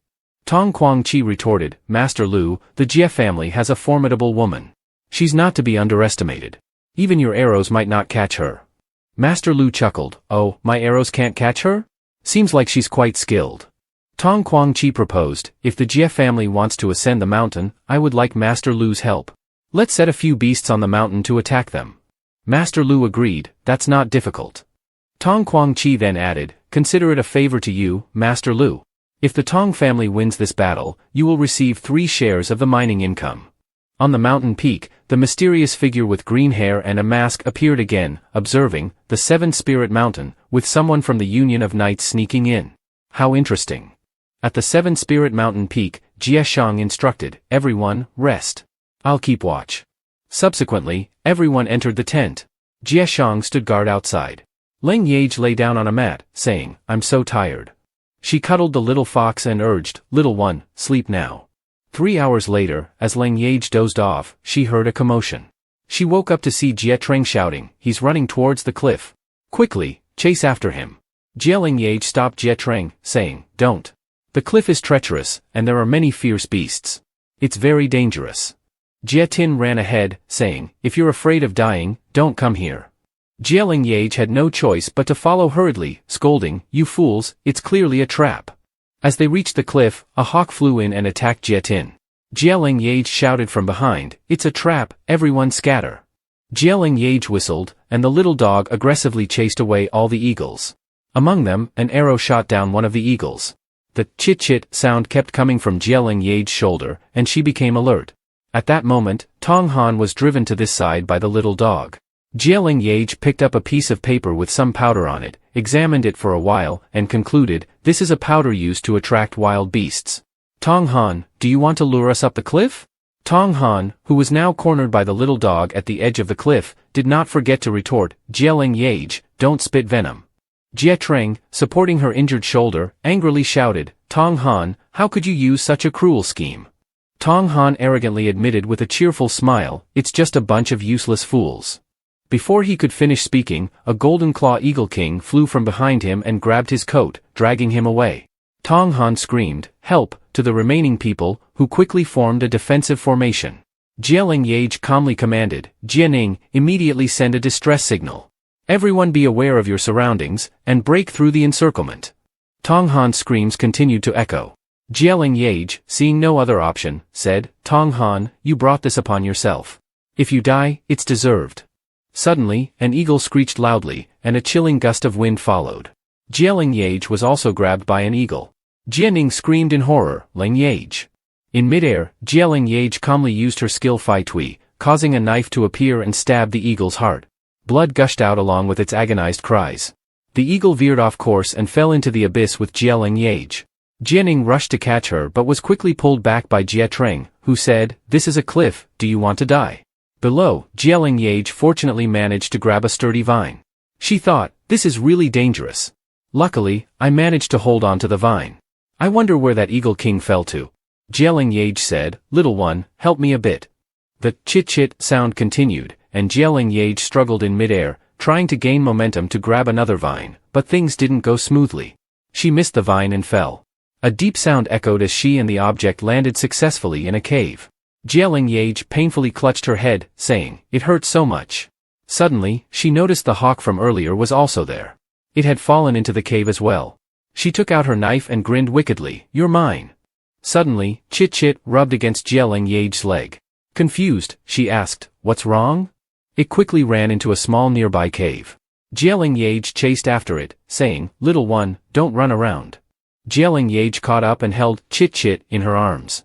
At this moment, a giant green snake appeared. Leng Yeaj calmly closed her eyes and said, Hong Mong heaven. But instead of falling into a dreamland, she fell into the warm embrace of a man.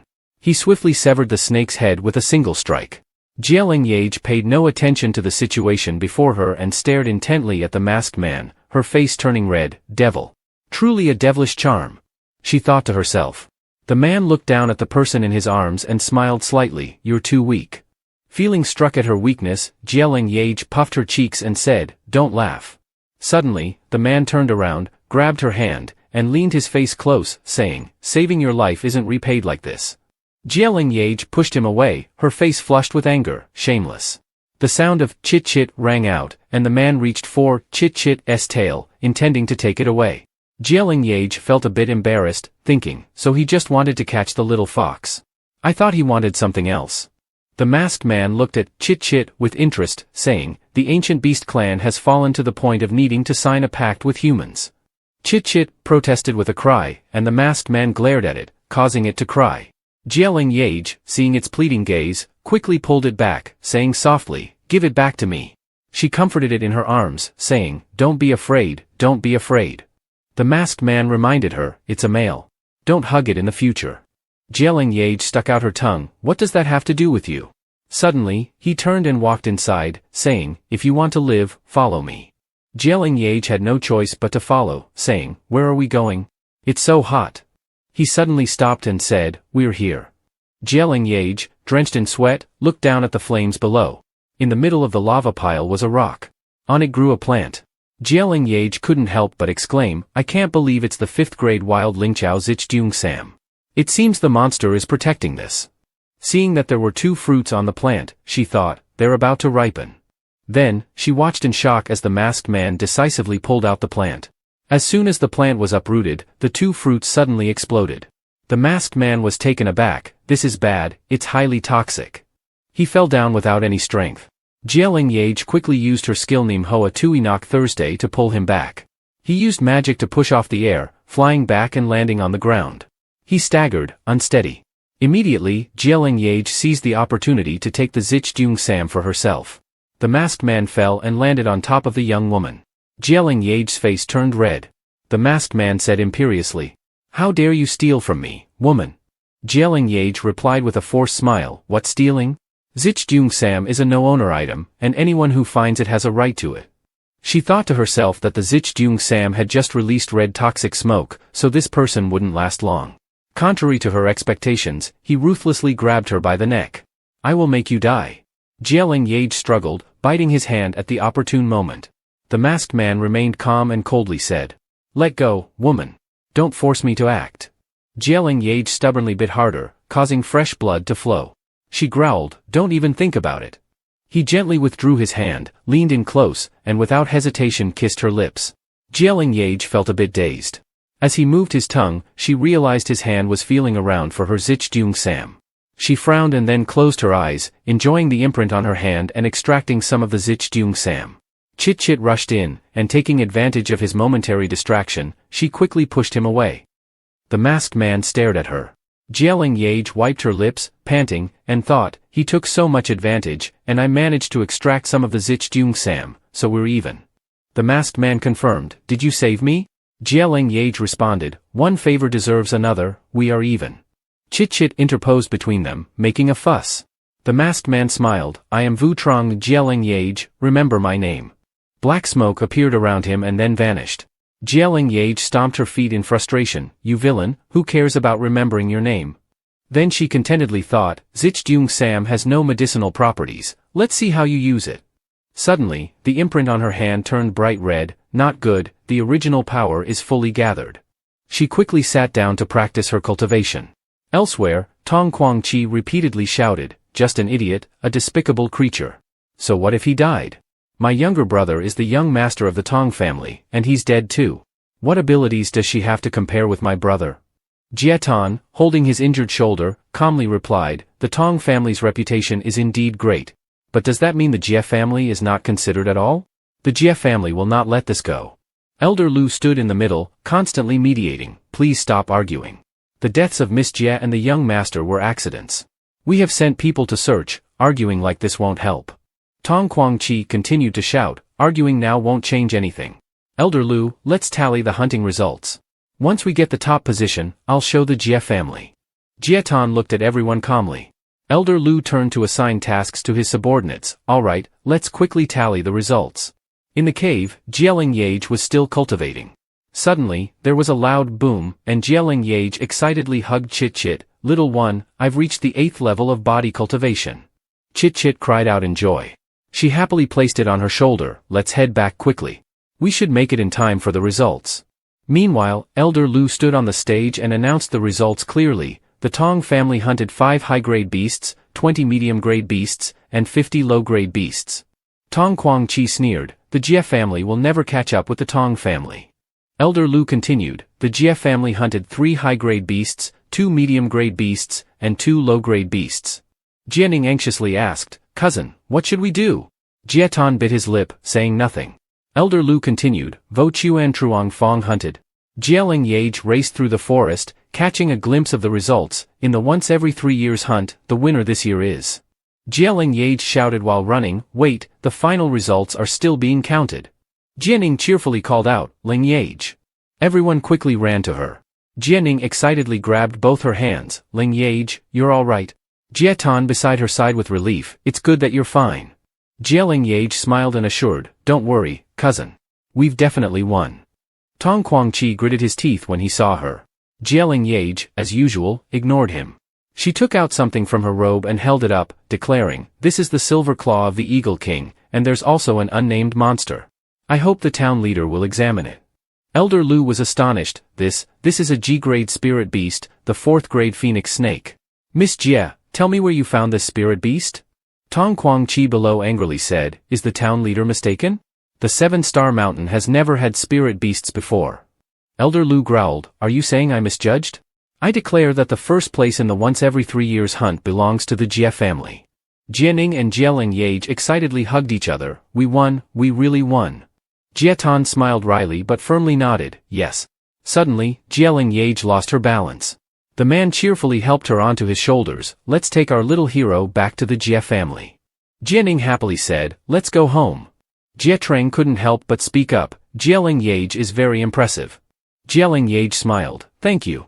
Outside a carriage, Elder Lu lowered his head to report to the person inside, that serpent embroidery sunbird has been recorded under the Jie family as per your instructions. Vu Trong looked at the item in his hand and ordered, investigate all information about the Jie family, and look into Leng Yeaj from childhood to the present. Elder Lu quickly left, and Vu Trong thought to himself, with a special constitution from the ancient spirit beast, able to come into contact with poisons. Leng Yeaj, what is your true background? While Leng Yeaj was happily celebrating, she suddenly froze. Why does it suddenly feel so cold? In front of the Jie family residence, many people were waiting. A happy servant ran in to report to the head of the family, the young master and young miss have returned. Soon after, Jie Shang and his siblings arrived. Jianing and Leng Yeaj waved happily, we're back. The family head, Jie Gu, smiled kindly, good, good.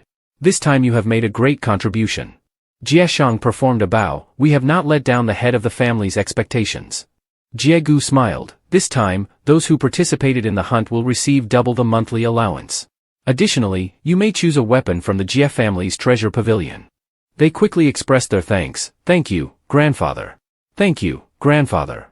At this moment, Jie Shang proudly pulled Leng Yeaj forward, grandfather, this time we owe it to Leng Yeaj. Jie Gu happily patted her head, you are very much like your mother, Leng Yeaj. Leng Yeaj smiled happily. She joyfully ran to her mother. Jie Huangwei turned to receive her excited hug. Leng Yeaj happily said, mother, we won first place in the hunt. Jie Huangwei lovingly looked at her, I've heard about it. Leng Yeaj, winning the hunt this time is due to luck rather than strength. Starting tomorrow, your training tasks must be doubled. Except for Shi district, you are not allowed to wander around. Leng Yeaj asked in confusion, mother, is something wrong? Jie Huangwei replied, the Tong family are all fierce people. The death of Tong Han and the loss of iron ore, these will be blamed on our Jie family.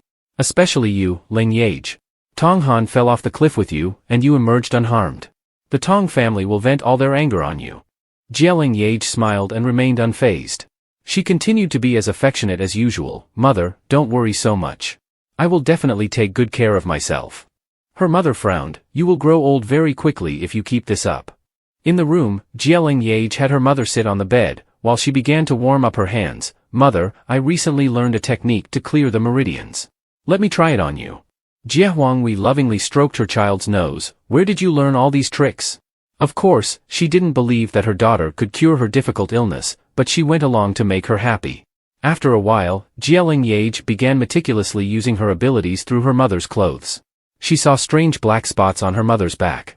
She was somewhat incredulous. These were the things that had caused her mother to suffer from illness and pain for many years. Leng Yeaj tried to erase some of the black spots. After a while, she was sweating profusely and gasping, so tiring. Just a little while and it has already consumed so much of my energy. Jie Huanghui saw this and was worried. You must be very tired from the hunt, why are you massaging me? She anxiously sat up and used her sleeve to wipe the sweat from her daughter. Suddenly, Leng Yeaj pulled on Jie Huanghui's sleeve, with eyes full of pleading. Mother, can I sleep with you? Jie Huanghui agreed without much thought. Lie down and rest well. Mother will lie with you. Leng Yeaj lay down, silently determined. Mother, I will definitely cure you. On the other side, Jie Huangwan performed a bow to report to the family head of Jie family. Father, the amount of mysterious iron brought back by Tan is definitely intentional. The Tong family's blacksmithing skills have always been inferior to ours. How did they manage to forge arrows with 5 parts of mysterious iron? Jie Huangshang calmly concluded, Elder brother, there is no need to overthink it. These arrows cannot be forged by the Tong family themselves. They must have relied on the high-quality iron ore from the northern 7 ridges and paid a high price to invite a large trading guild for forging. However, in this hunt, our Jie family won. The Tong family's good days are coming to an end. The family head was more cautious and issued an alert. The situation is unpredictable. In the coming days, we must closely monitor the Tong family. We must make them quickly hand over the northern 7 ridges ore. They quickly responded in unison, yes. The family head continued, no matter what, this time we are lucky to have Leng Yeaj. Otherwise, we would not have been able to recover the northern 7 ridges. In the future, you must make sure the children interact more with her and avoid the mistakes of the past. Jie Huangwan agreed without much thought. Jie Huangsheng, on the other hand, remained silent.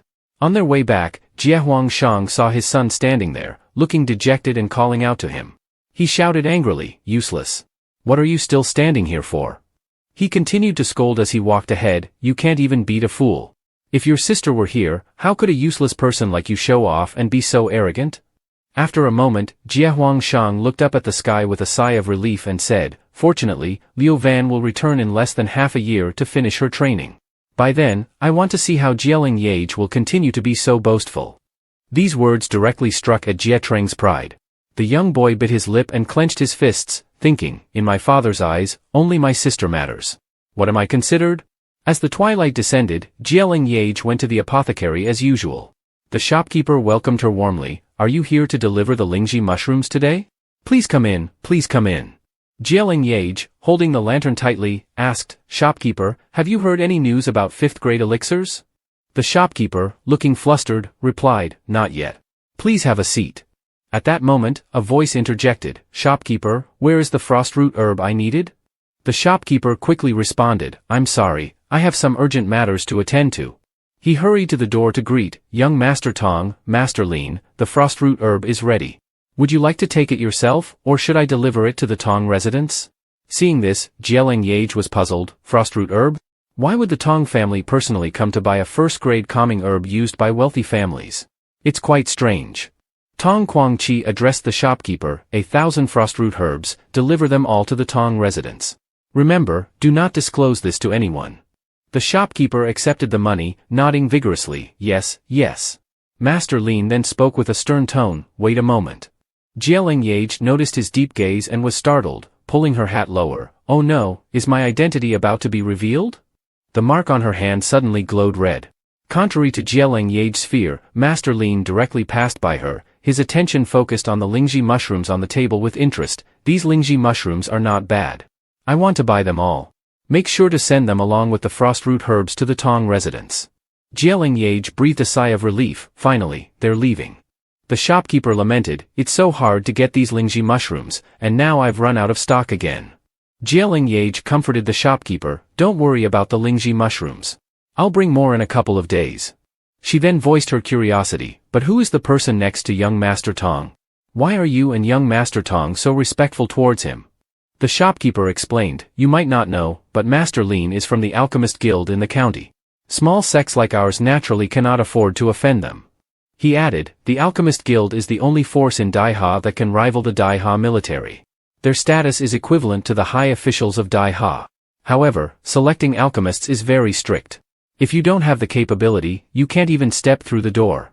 Our branch hasn't had a single alchemist for years. Leng Yeaj thought to herself, it seems the Tong family is connected to the Alchemist Guild. No wonder they can produce 5th grade Shen iron. I wonder what they need all that frostroot herb for. The shopkeeper cheerfully added, if you're interested, you could visit the county seat next time. There are branches of the Alchemist Guild there, with many more herbs, elixirs, and weapons than our small shop here.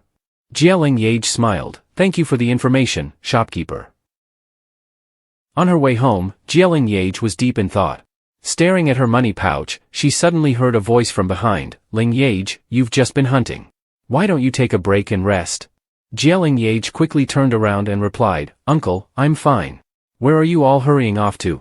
Jie Huangshang answered arrogantly, just a junior. Since when did elders need to answer to you? Jie Huangwan interjected, Huang Sheng, this is Jie Huangwan. He then smiled at Leng Yeaj and said, don't mind him. Your fourth uncle and I are going to find Master Lu Chan to see if we can quickly complete the task of the Mineral Mountain. Leng Yeaj innocently mentioned the Tong family. Uncle, earlier on the road, I think I saw Tong Quang-chi and a young man entering an apothecary to buy a cartload of herbs. Could it be related to the Mineral Mountain? Jie Huangshang frowned, elder brother, the apothecary and the Mineral Mountain have nothing to do with each other. It's getting late, we should hurry and find the town head to resolve this Mineral Mountain issue. Jie Huangwan said, Leng Yeaj, go home and rest. Leng Yeaj smiled and waved, Uncle, take care. As they walked away, she excitedly kissed her money pouch, I'm one step closer to 5th grade elixirs. Keep going. 3 days later, at the treasure pavilion, Jie Shang led the introduction, Leng Yeaj, see if you need anything and choose it. You are the first to select. Leng Yeaj pondered, I need everything, but with so many options, which one to choose? She spoke, Big brother, why don't you all choose first? I'll take a look more. Jie Shang replied, all right. Everyone choose for yourselves. They quickly explored the room. At this moment, Leng Yeaj was trying to reach for a purple stone high up. As soon as she touched it, a stream of light immediately surrounded her hand. Leng Yeaj was astonished, what is this? The stone in her hand began to shine brighter and brighter. Jie Shang walked over to explain, Leng Yeaj, this mineral is an ancient mineral discovered by the ancestors of the Jie family in the 7 Stars Mountain when they were young. No one knows what kind of mineral it is, so it has been placed in this treasure pavilion. Leng Yeaj smiled and said, Big brother, then I'll take this mineral. On the way back, a servant rushed up, young master. He whispered something to Jie Shang. Shortly after, Jie Shang angrily said, this is outrageous. The Tong family is truly going too far. Leng Yeaj approached and asked, Big brother, what happened? Jie Shang's face was serious as he replied, the mining site in the North 7 has been destroyed. This news shocked everyone. Jie Shang turned around, I'll go check the mining site in the North 7. Everyone, go home. Leng Yeaj rushed over, Big brother, I want to go too. The group of Jie Shang hurried off. In the cave, Jie Gu, the head of the family, angrily scolded, damn it. How did you manage to keep watch? The minerals were fine one night and now they are like this.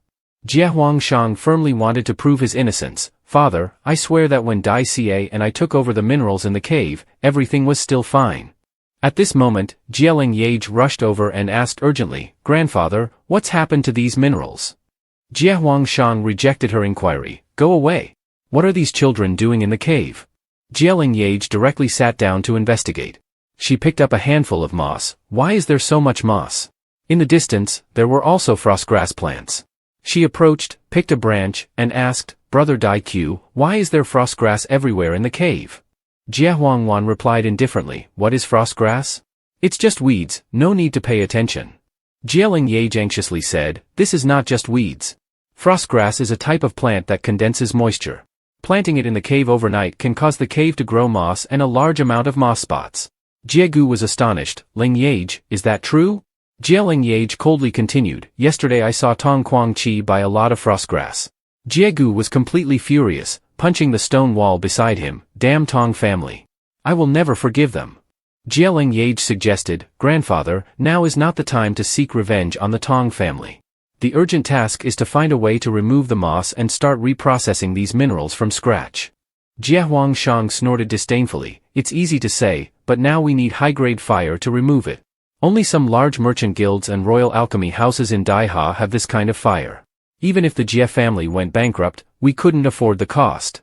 Leng Yeaj offered an idea. Grandfather, I once read in ancient texts that it's not only high-grade fire that can remove moss, lava fire can also do the trick.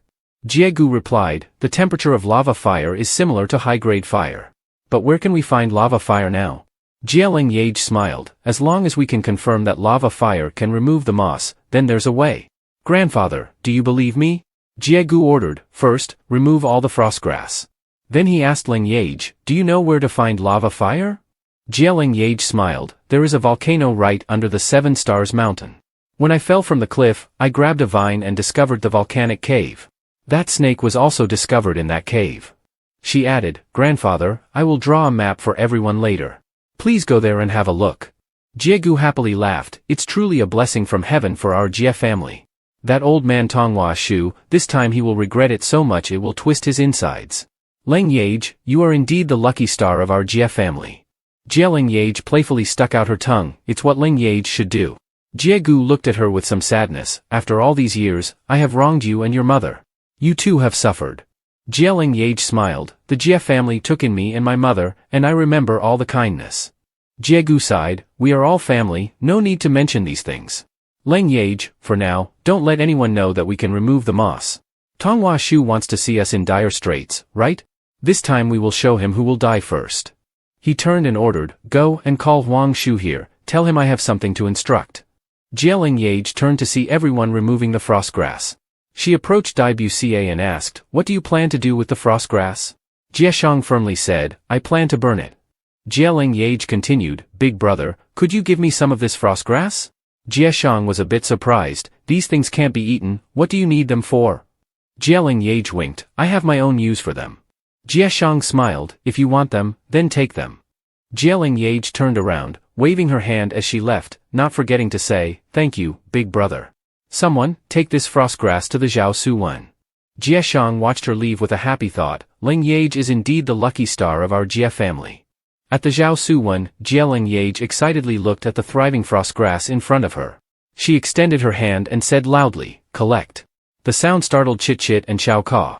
Chit Chit, excited, flew to the frost grass, eagerly bit a piece, and then hopelessly vomited it out.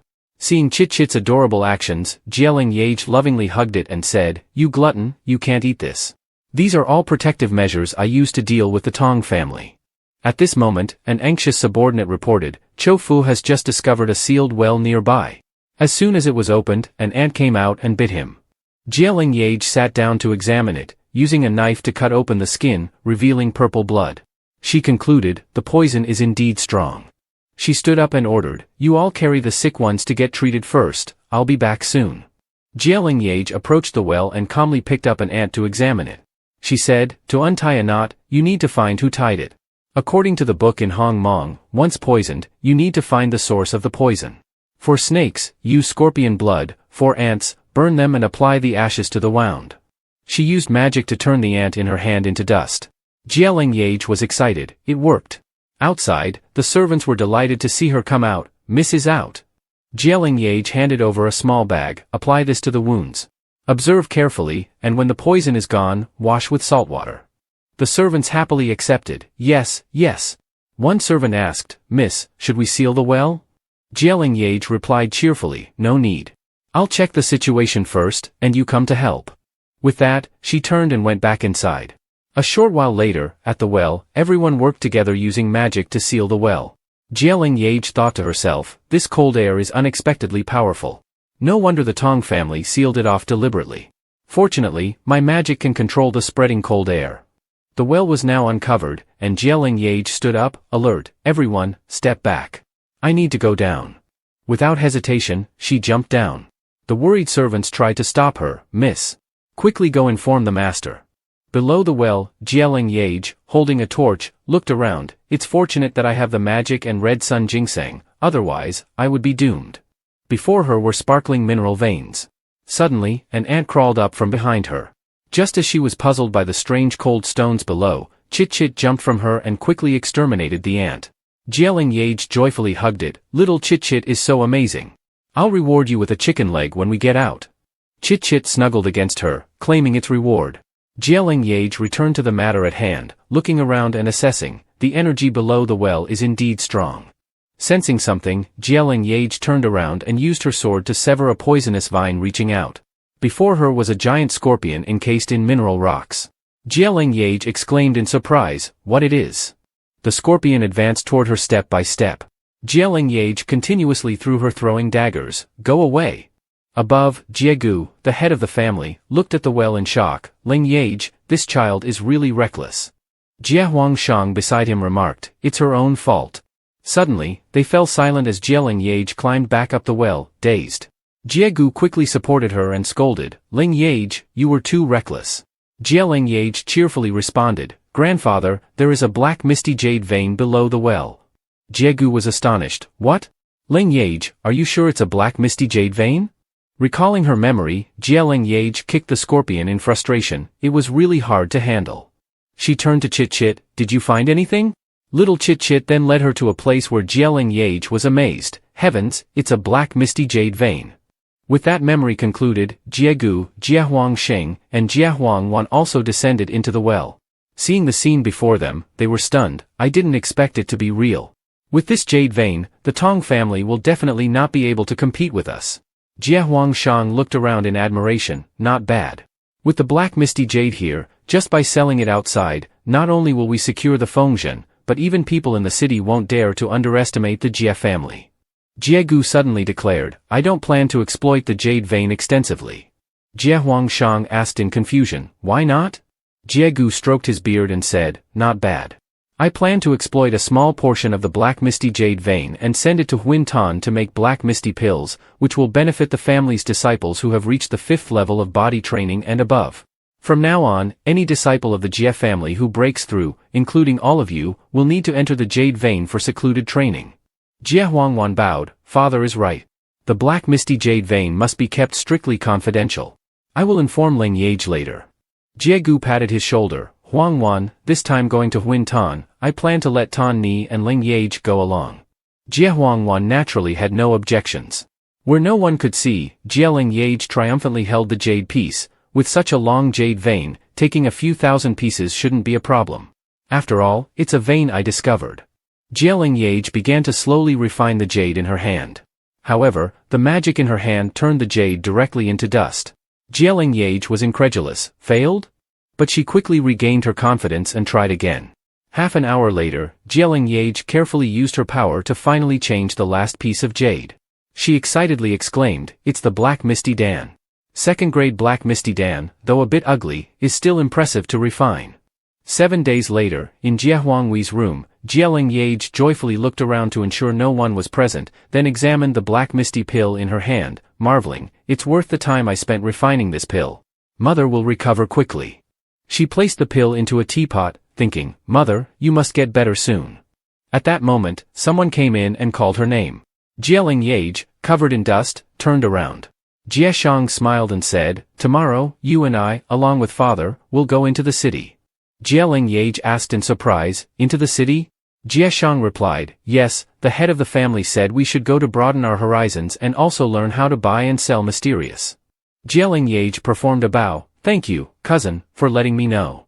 She thought to herself, "It seems there is a society of cultivators in Xian City. This is a great opportunity to expand my horizons."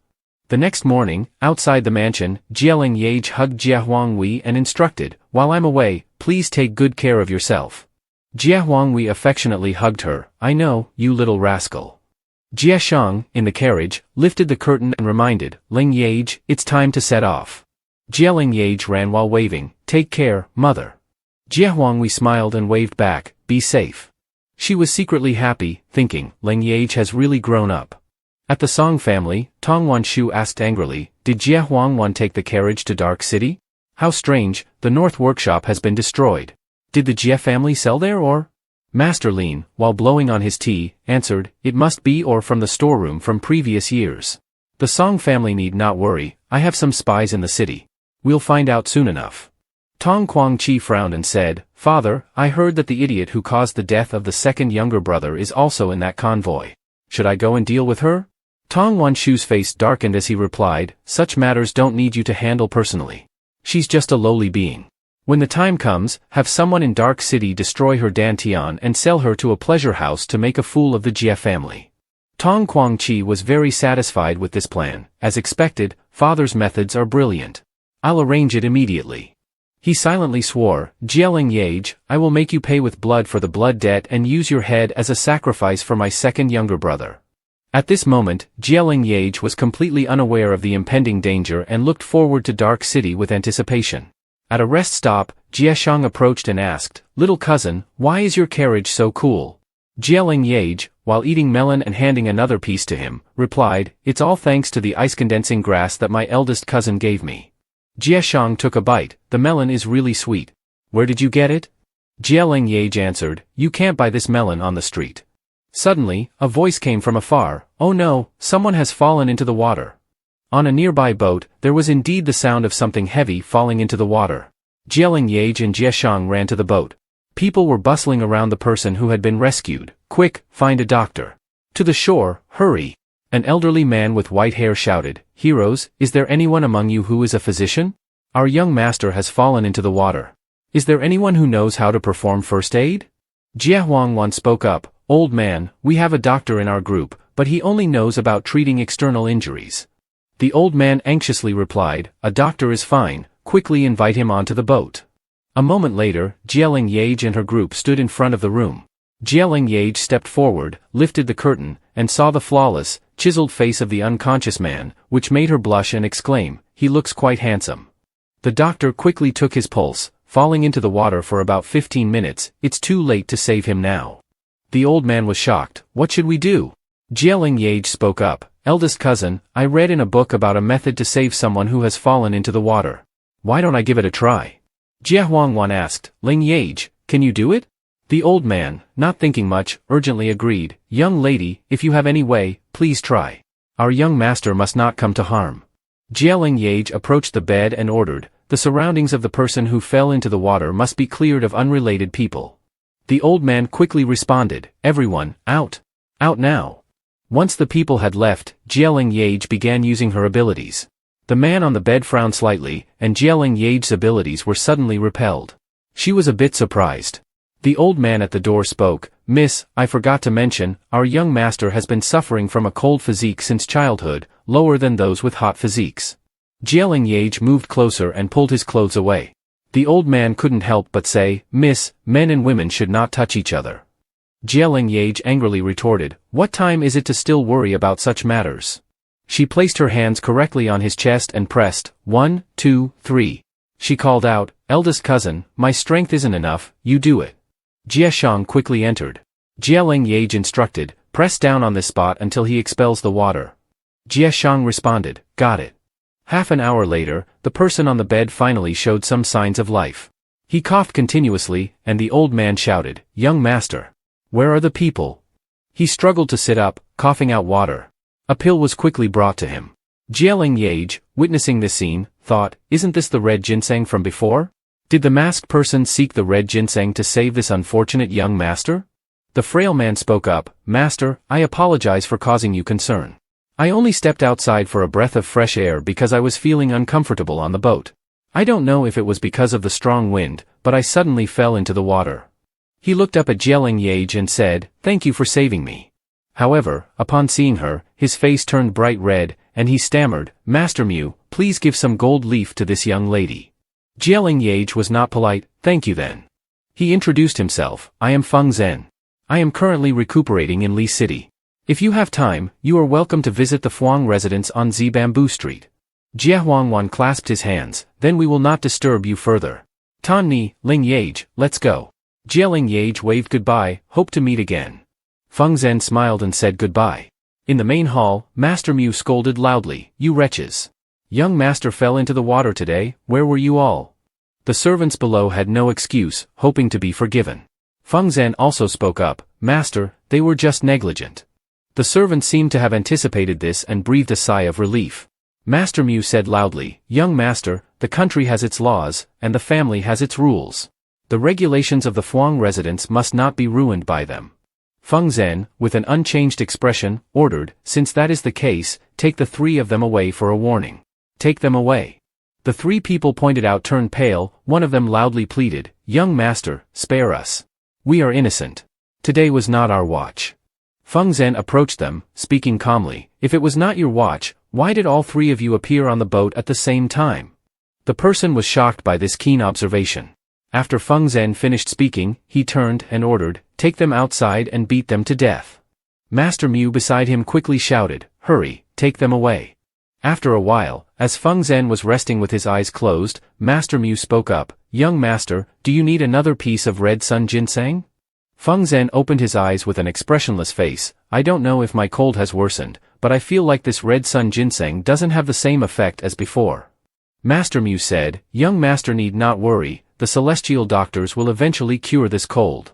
Feng Zhen waved his hand, you may leave now, I want to rest for a while. Outside Li City, Huang Jiahian, the fifth son of the Jia family, cheerfully approached and said, big brother, this is, Jia Huangwan introduced, not familiar, right? This is the daughter of the third sister.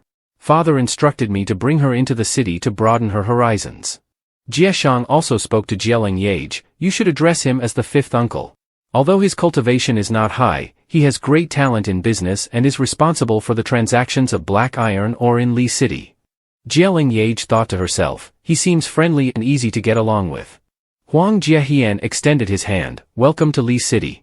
Today I am working in the east, let's go to the drunken immortal house in the center of the city for a meal.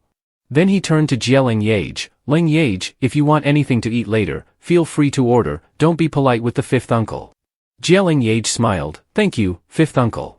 At the drunken immortal house, everyone was eating and chatting animatedly. Chit-chit on Leng Yeaj's shoulder was making noise, and when she offered it food, it turned its face away. Huang Jiahian, intrigued, asked, Leng Yeaj, the fifth uncle's memory is poor. Is your little beast a spirit beast? Leng Yeaj stroked Chit-chit's head and happily replied, I found it in the mountains. I'm not sure what kind of spirit beast it is, but it looked pleasant and seemed destined, so I kept it. Huang Jiahian suggested, if you have time, you could visit the spirit beast shop in the city to find out what kind of spirit beast it is. Chit-chit also agreed with a sound, and Leng Yeaj laughed, that sounds fun. Just then, a group of people entered the restaurant, and the atmosphere became silent. Huang Jiahian recognized, they are from the Alchemist Association.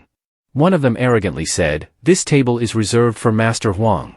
You people, get out of the way. Jia Huangwan quietly stopped, don't provoke them. Huang Jiahian cheerfully stood up, so it's really Master Huang.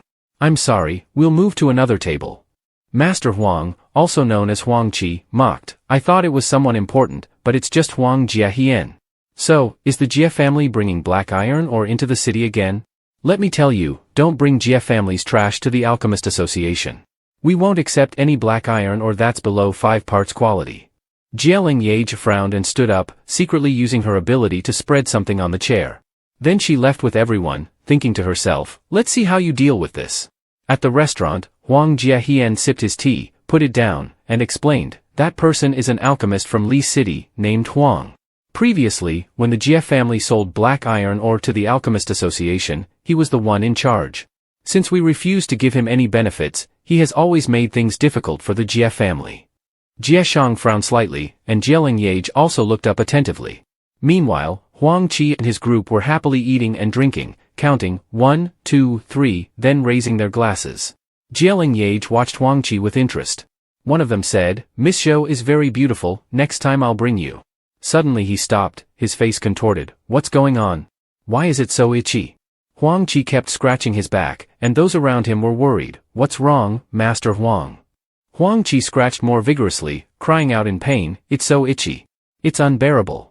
Everyone worriedly said, quick, take Master Huang back to the Alchemist Association. Jia Shang, seeing this scene, muttered, serves him right.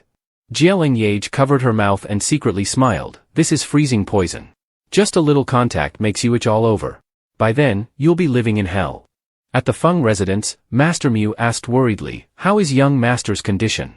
Head of the Lu Association stroked his beard and answered seriously, young Master Feng is only suffering from a cold, compounded by internal cold poison, which is causing his discomfort.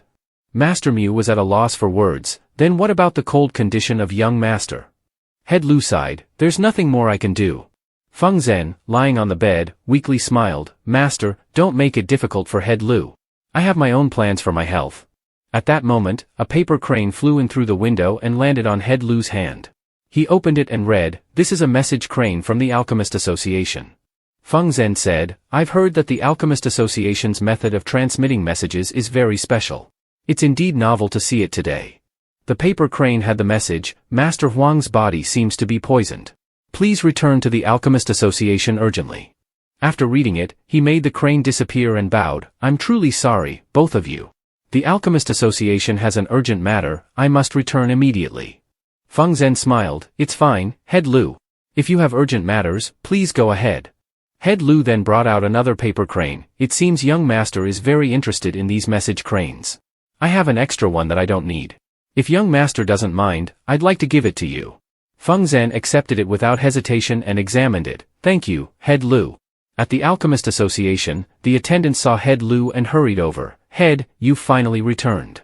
On the bed, Huang Qi was grimacing in pain, his body covered in blood. Head Lu was shocked. "What poison is this? From Zhong Yuan?" An alchemist replied, "Head, the heretic sects are known for making poisons. These people who only know how to harm others have come to Li City." Huang Qi groaned in pain. "It's so unfair, I didn't offend anyone, I was just sitting in the drunken immortal house having a meal." Chairman Lu's expression was serious as he reached a conclusion. "The poison you have is a water-based poison. It has penetrated deep into the bones and is very difficult to completely remove. To save his life, the only option is to amputate the lower part of his body." The alchemist was horrified. "Amputate his legs?" Chairman Lu remained calm. "You all proceed. To save his life, this is the only option left." The alchemist, with no other choice, could only comply.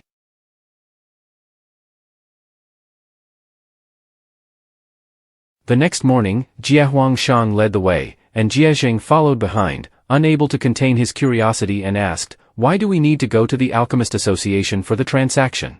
Jie Huangshang smiled, "The quality of this batch of mysterious iron ore is very good. So, we plan to test it again. If it doesn't work out, I have other merchants who can place orders." Finally, they stopped in front of the Alchemist Association. Jie Huangshang led the way in and explained, "The Alchemist Association is divided into 4 floors. The first and second floors are open to anyone, while the third and fourth floors are where alchemists conduct alchemy and artifact forging, and only alchemists are allowed in." A middle-aged man in charge of the door greeted them warmly, "Fifth Master Jie." Jie Huangshang clasped his hands together, "Master Zheng, why are you the one at the reception today?" The person called Master Zheng responded, "Huang Ji is no longer in charge of the reception." Then he zhenged the subject, "Fifth Master Jie, are you here to sell mysterious iron ore? You know the rule, the association does not accept ore with less than 50% purity." Jie Huangshang smiled and presented the item in his hand. "Master Zheng, rest assured, this is a batch of mysterious iron ore we have just processed." Seeing the shiny stone, Master Zheng was astonished. He quickly smiled warmly, "Fifth Master Jie, would you like to discuss this inside?" Jie Huangshang smiled, "Respectfully, I must comply." He then instructed the 2 others, "You 2 explore the second floor. The first floor sells weapons, and the second floor sells potions and miscellaneous items. Wait for me to return." Jie Zheng and Leng Yeaj quickly responded, "Yes." Leng Yeaj then noticed something and turned to Jie Zheng, "Big brother Jie, I want to visit the second floor first." Jie Zheng replied, "I will wait for you on the first floor." Upon reaching the second floor, Leng Yeaj joyfully looked around. She picked up a talisman and examined it. From behind, an old man spoke up, "Little friend, that talisman is used to create spirit beasts." Leng Yeaj asked without hesitation, "Old man, what is a spirit beast?" The old man stroked his beard and explained, "A talisman is a special type of paper. As long as you are an alchemist, you can use spiritual power to create different spirit beasts." Leng Yeaj watched as the old man picked up a talisman and quickly transformed it into a crane. Leng Yeaj was thrilled, "So amazing." The cranes flew around her, and little Chit-Chit jumped from her shoulder trying to catch them. The old man laughed happily, "Little one, you won't be able to catch them." Leng Yeaj, full of confidence, challenged, "Can't catch them? You can't be sure." She smugly made a proposal, "Old man, how about we make a bet? If my little beast catches them, you give me 10 talismans, how about it?" The old man was surprised and thought, 10 talismans? This little girl is quite bold. However, how could a paper crane, enhanced by spiritual power, be so easily caught? With that in mind, he agreed with pleasure, all right, let's make the bet. If you win, I will give you 10 talismans. But if you lose, your little beast will belong to me. Little Chit-Chit tilted its head, and Leng Yeaj happily clapped her hands, no problem.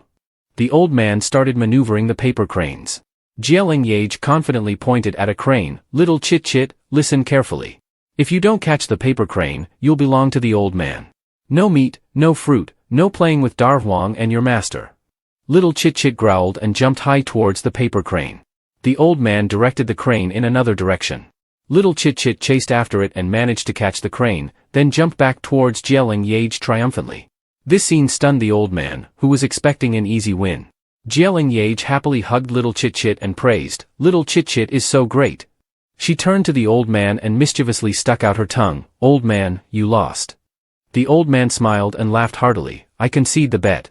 I will give you the 10 talismans.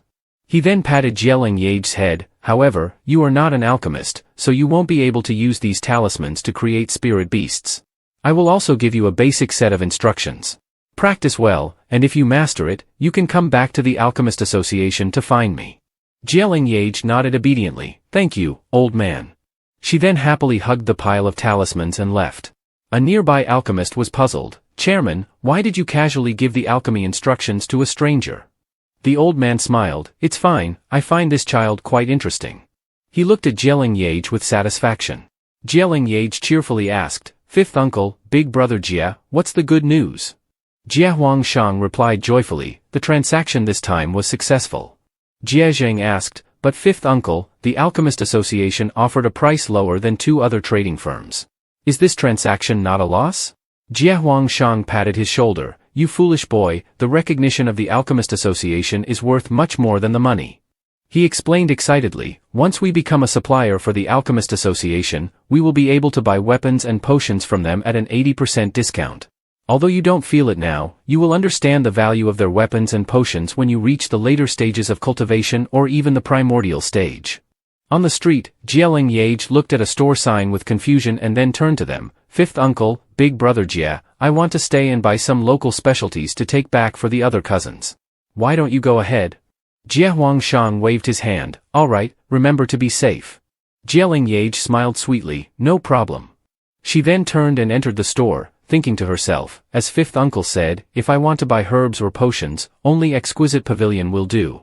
She handed over the list of herbs, I want to buy these herbs. May I ask if Exquisite Pavilion has them? The shopkeeper looked at the list, Miss, most of these herbs are available at Exquisite Pavilion, but some are very hard to find.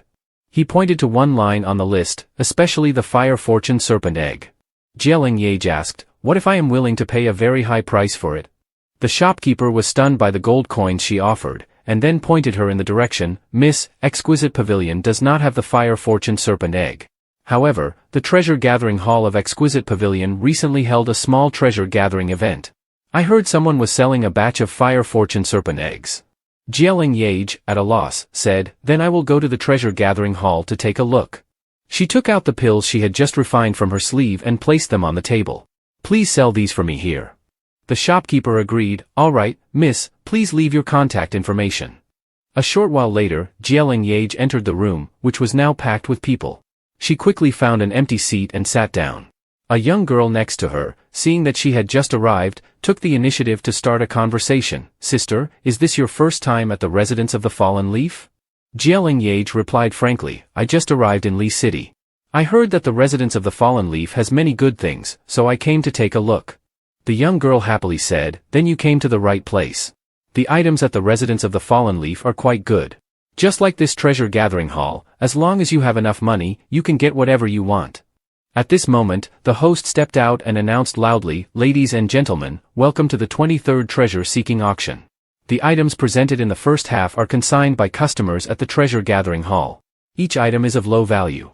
Anyone interested can bid freely, with each bid increasing by 100 coins. The first item for auction is 5 Mystic Een pills. Those who have martial artists in their family who are about to break through to the post-heaven realm or are already at the post-heaven realm should pay attention. This Mystic Een pill is different from those of the Alchemist Association. These are Mystic Een pills of the blue pattern. After consuming the blue pattern Mystic Een pill, it helps martial artists absorb the Een and evil energy from the space between heaven and earth within 10 days, cleansing the marrow and tendons. The starting price for one blue pattern Mystic Een pill is 500 coins, the bidding starts now. Seeing people continuously raising the bid, Leng Yeaj broke into a sweat. So these pills are worth so much money. No wonder people say the Alchemist Association is incredibly wealthy. These pills can be sold at a high price. Suddenly, a young man stood up and bid a sky-high price, 1,500 coins. Everyone was buzzing. Why does the vice president of the Alchemist Association in Lee City also want to buy Mystic Een pills? Never mind, the Alchemist Association is not to be trifled with. If we had known earlier, we would have bid higher. Leng Yeaj's eyes sparkled as she mentally calculated, 2 pills at 800 coins each, 1 at 900 coins, plus this 1,500 coins. After deducting the handling fees, I would still have 1350 coins, which is more than I expected. 2 hours later, the Fire Luck Serpent eggs were finally brought out. There are 30 Fire Luck Serpent eggs in total. Fire Luck Serpent eggs are second-grade spiritual beasts. After the eggs hatch, they can become young serpents or be used in medicines. All 30 eggs are sold together, with a starting price of 1,000 coins. Leng Yeaj was astonished. Oh my, I'm almost out of money. Are Fire Luck Serpent eggs really that expensive? The price continued to rise, 1,100 coins, 1,300 coins, 1,600 coins, 2,000 coins. Leng Yeaj pursed her lips and finally stood up to bid, 2,300 coins. This price directly astonished everyone. Lam Tai smiled, her mood growing more interested. The host announced, 2,300 coins, anyone willing to bid higher? 2,300 for the first time, 2,300 for the second time, 2,300 for the third time, sold. Leng Yeaj breathed a sigh of relief. Lam Tai happily said, I didn't expect your taste to be so special. Leng Yeaj laughed, it's just personal preference. I noticed you haven't made a move, don't you like any of the items here? At this moment, items were being brought up to the stage, and Lam Tai replied that the item she wanted was still behind. She had come today to auction a gift for her father's 50th birthday, which was in a few days. The host announced, I'm sure many of you came here for the 100-year-old agarwood. The lowest price for this agarwood is 12,000 coins. Leng Yeaj gaped, a piece so small, and it's 12,000 coins? This old piece of wood is more expensive than gold. Lam Tai calmly bid, 11,000 coins. Another hand raised, 20,000 coins. The man looked smugly at Lam Tai. Leng Yeaj whispered, Sister, don't you see that the fat man is pushing the price up? Lam Tai calmly replied, I know. The merchant is notorious in the city for selling fake and dirty goods. If the price is pushed up, the agarwood. Surrounding people began bidding, 23,000 coins, 25,000 coins. The middle-aged man bid again, 30,000 coins. Lam Tai suddenly spoke up, wait a moment. She stepped onto the stage and said, Shopkeeper, can I see this agarwood? The host cheerfully agreed, Miss, please take a look. Lam Tai approached and frowned slightly. The middle-aged man below wiped his sweat. Lam Tai held the agarwood and thought to herself, I remember a few days ago, a merchant carrying a piece of agarwood to Lee City was robbed, and all the people in the merchant's group were killed. She put down the agarwood and left casually, I no longer need this agarwood. The man said softly, what a pity. The host announced, the first half of the auction has ended. The next part is the appraisal, please proceed inside to view. Everyone moved inside to inspect. Lam Tai saw the vice president standing still before an item and approached. She picked up a piece of stone and examined it. This is, Lam Tai and the vice president said in unison, Dragon Sworn Iron? Leng Yeaj asked in confusion, Sister, what is Dragon Sworn Iron? Lam Tai put it down and explained, Dragon Sworn Iron is one of the top-grade minerals. Along with Nirvana iron and star metal, it is one of the most famous types of iron on the continent. It is said to be a result of ancient divine dragon saliva falling onto mysterious iron ore, causing a mutation. Weapons made from it have excellent elasticity and are highly sought after by martial artists. Leng Yeaj's eyes sparkled, so this piece of mysterious iron is very valuable? Is it even more valuable than the agarwood? Lam Tai happily replied, in terms of value, Dragon Sworn Iron is certainly higher. But unfortunately, this piece of Dragon Sworn Iron is too small, it could only be made into something the size of a bullet, or a dagger at best. Lam Tai's words were like a heavy stone falling on Leng Yeaj's head. The vice president also spoke, although it cannot be used to make weapons directly, adding a bit of Dragon Sworn Iron to a weapon will greatly enhance its power. It could even be used to forge royal weapons. Leng Yeaj was surprised, really? Lam Tai affectionately patted her head. Why are you so happy? Leng Yeaj laughed, because I've never seen such a valuable treasure. Lam Tai suddenly called out, shopkeeper. The shopkeeper quickly came over. Miss, is there something you need? Lam Tai pointed to the dragon sworn iron. Can I meet the owner of this dragon sworn iron? I want to bid a high price to buy it. The vice president also said, shopkeeper, our alchemist association also wants to buy it at a high price. The shopkeeper said kindly, both of you are long-time customers here, so you should know the rules. I can only relay your intention to purchase, but I cannot guarantee the seller's identity or whether they will agree to sell. Leng Yeaj stuck out her tongue and thought to herself, the two of you are looking far away when it's right in front of you. She approached the shopkeeper with the Jinyezi leaves and inquired, shopkeeper, aside from these Jinyezi leaves, do I have enough to cover the auction price of the dragon sworn iron and blue pattern mysticine pills, including the fire luck serpent eggs? The shopkeeper was surprised. Are the dragon sworn iron and blue pattern mysticine pills made by a master? Leng Yeaj quickly shook her head. No, they were refined by my master. He is a reclusive expert. The shopkeeper calmed down from his astonishment. I see. Then please discuss with your master whether it is possible to sell all the pills to the residents of the Fallen Leaf. The residents of the Fallen Leaf will not offer a lower price than the auction price. The division would be 80% for you and 20% for us. Leng Yeaj thought for a moment and then replied, shopkeeper, I really want to agree, but my master only refines pills a few times a month.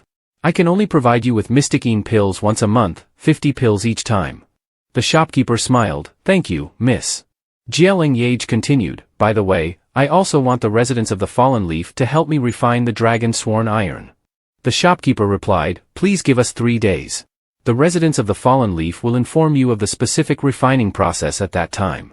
Leng Yeaj clasped her hands and said, thank you very much, shopkeeper. On the way back, Leng Yeaj saw Lam Tai standing alone and approached her. Sister, are you still troubled by the birthday gift?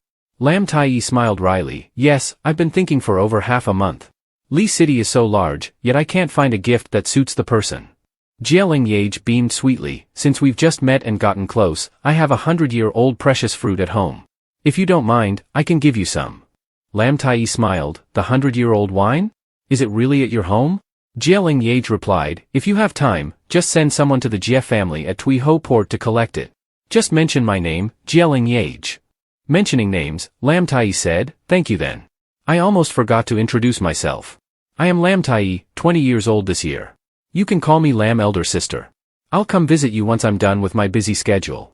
Leng Yeaj happily agreed, and the two of them bid each other farewell. On her way home, Leng Yeaj hummed a song joyfully, thinking to herself, I've made a new friend. Suddenly, 2 thugs appeared behind her and followed her all the way.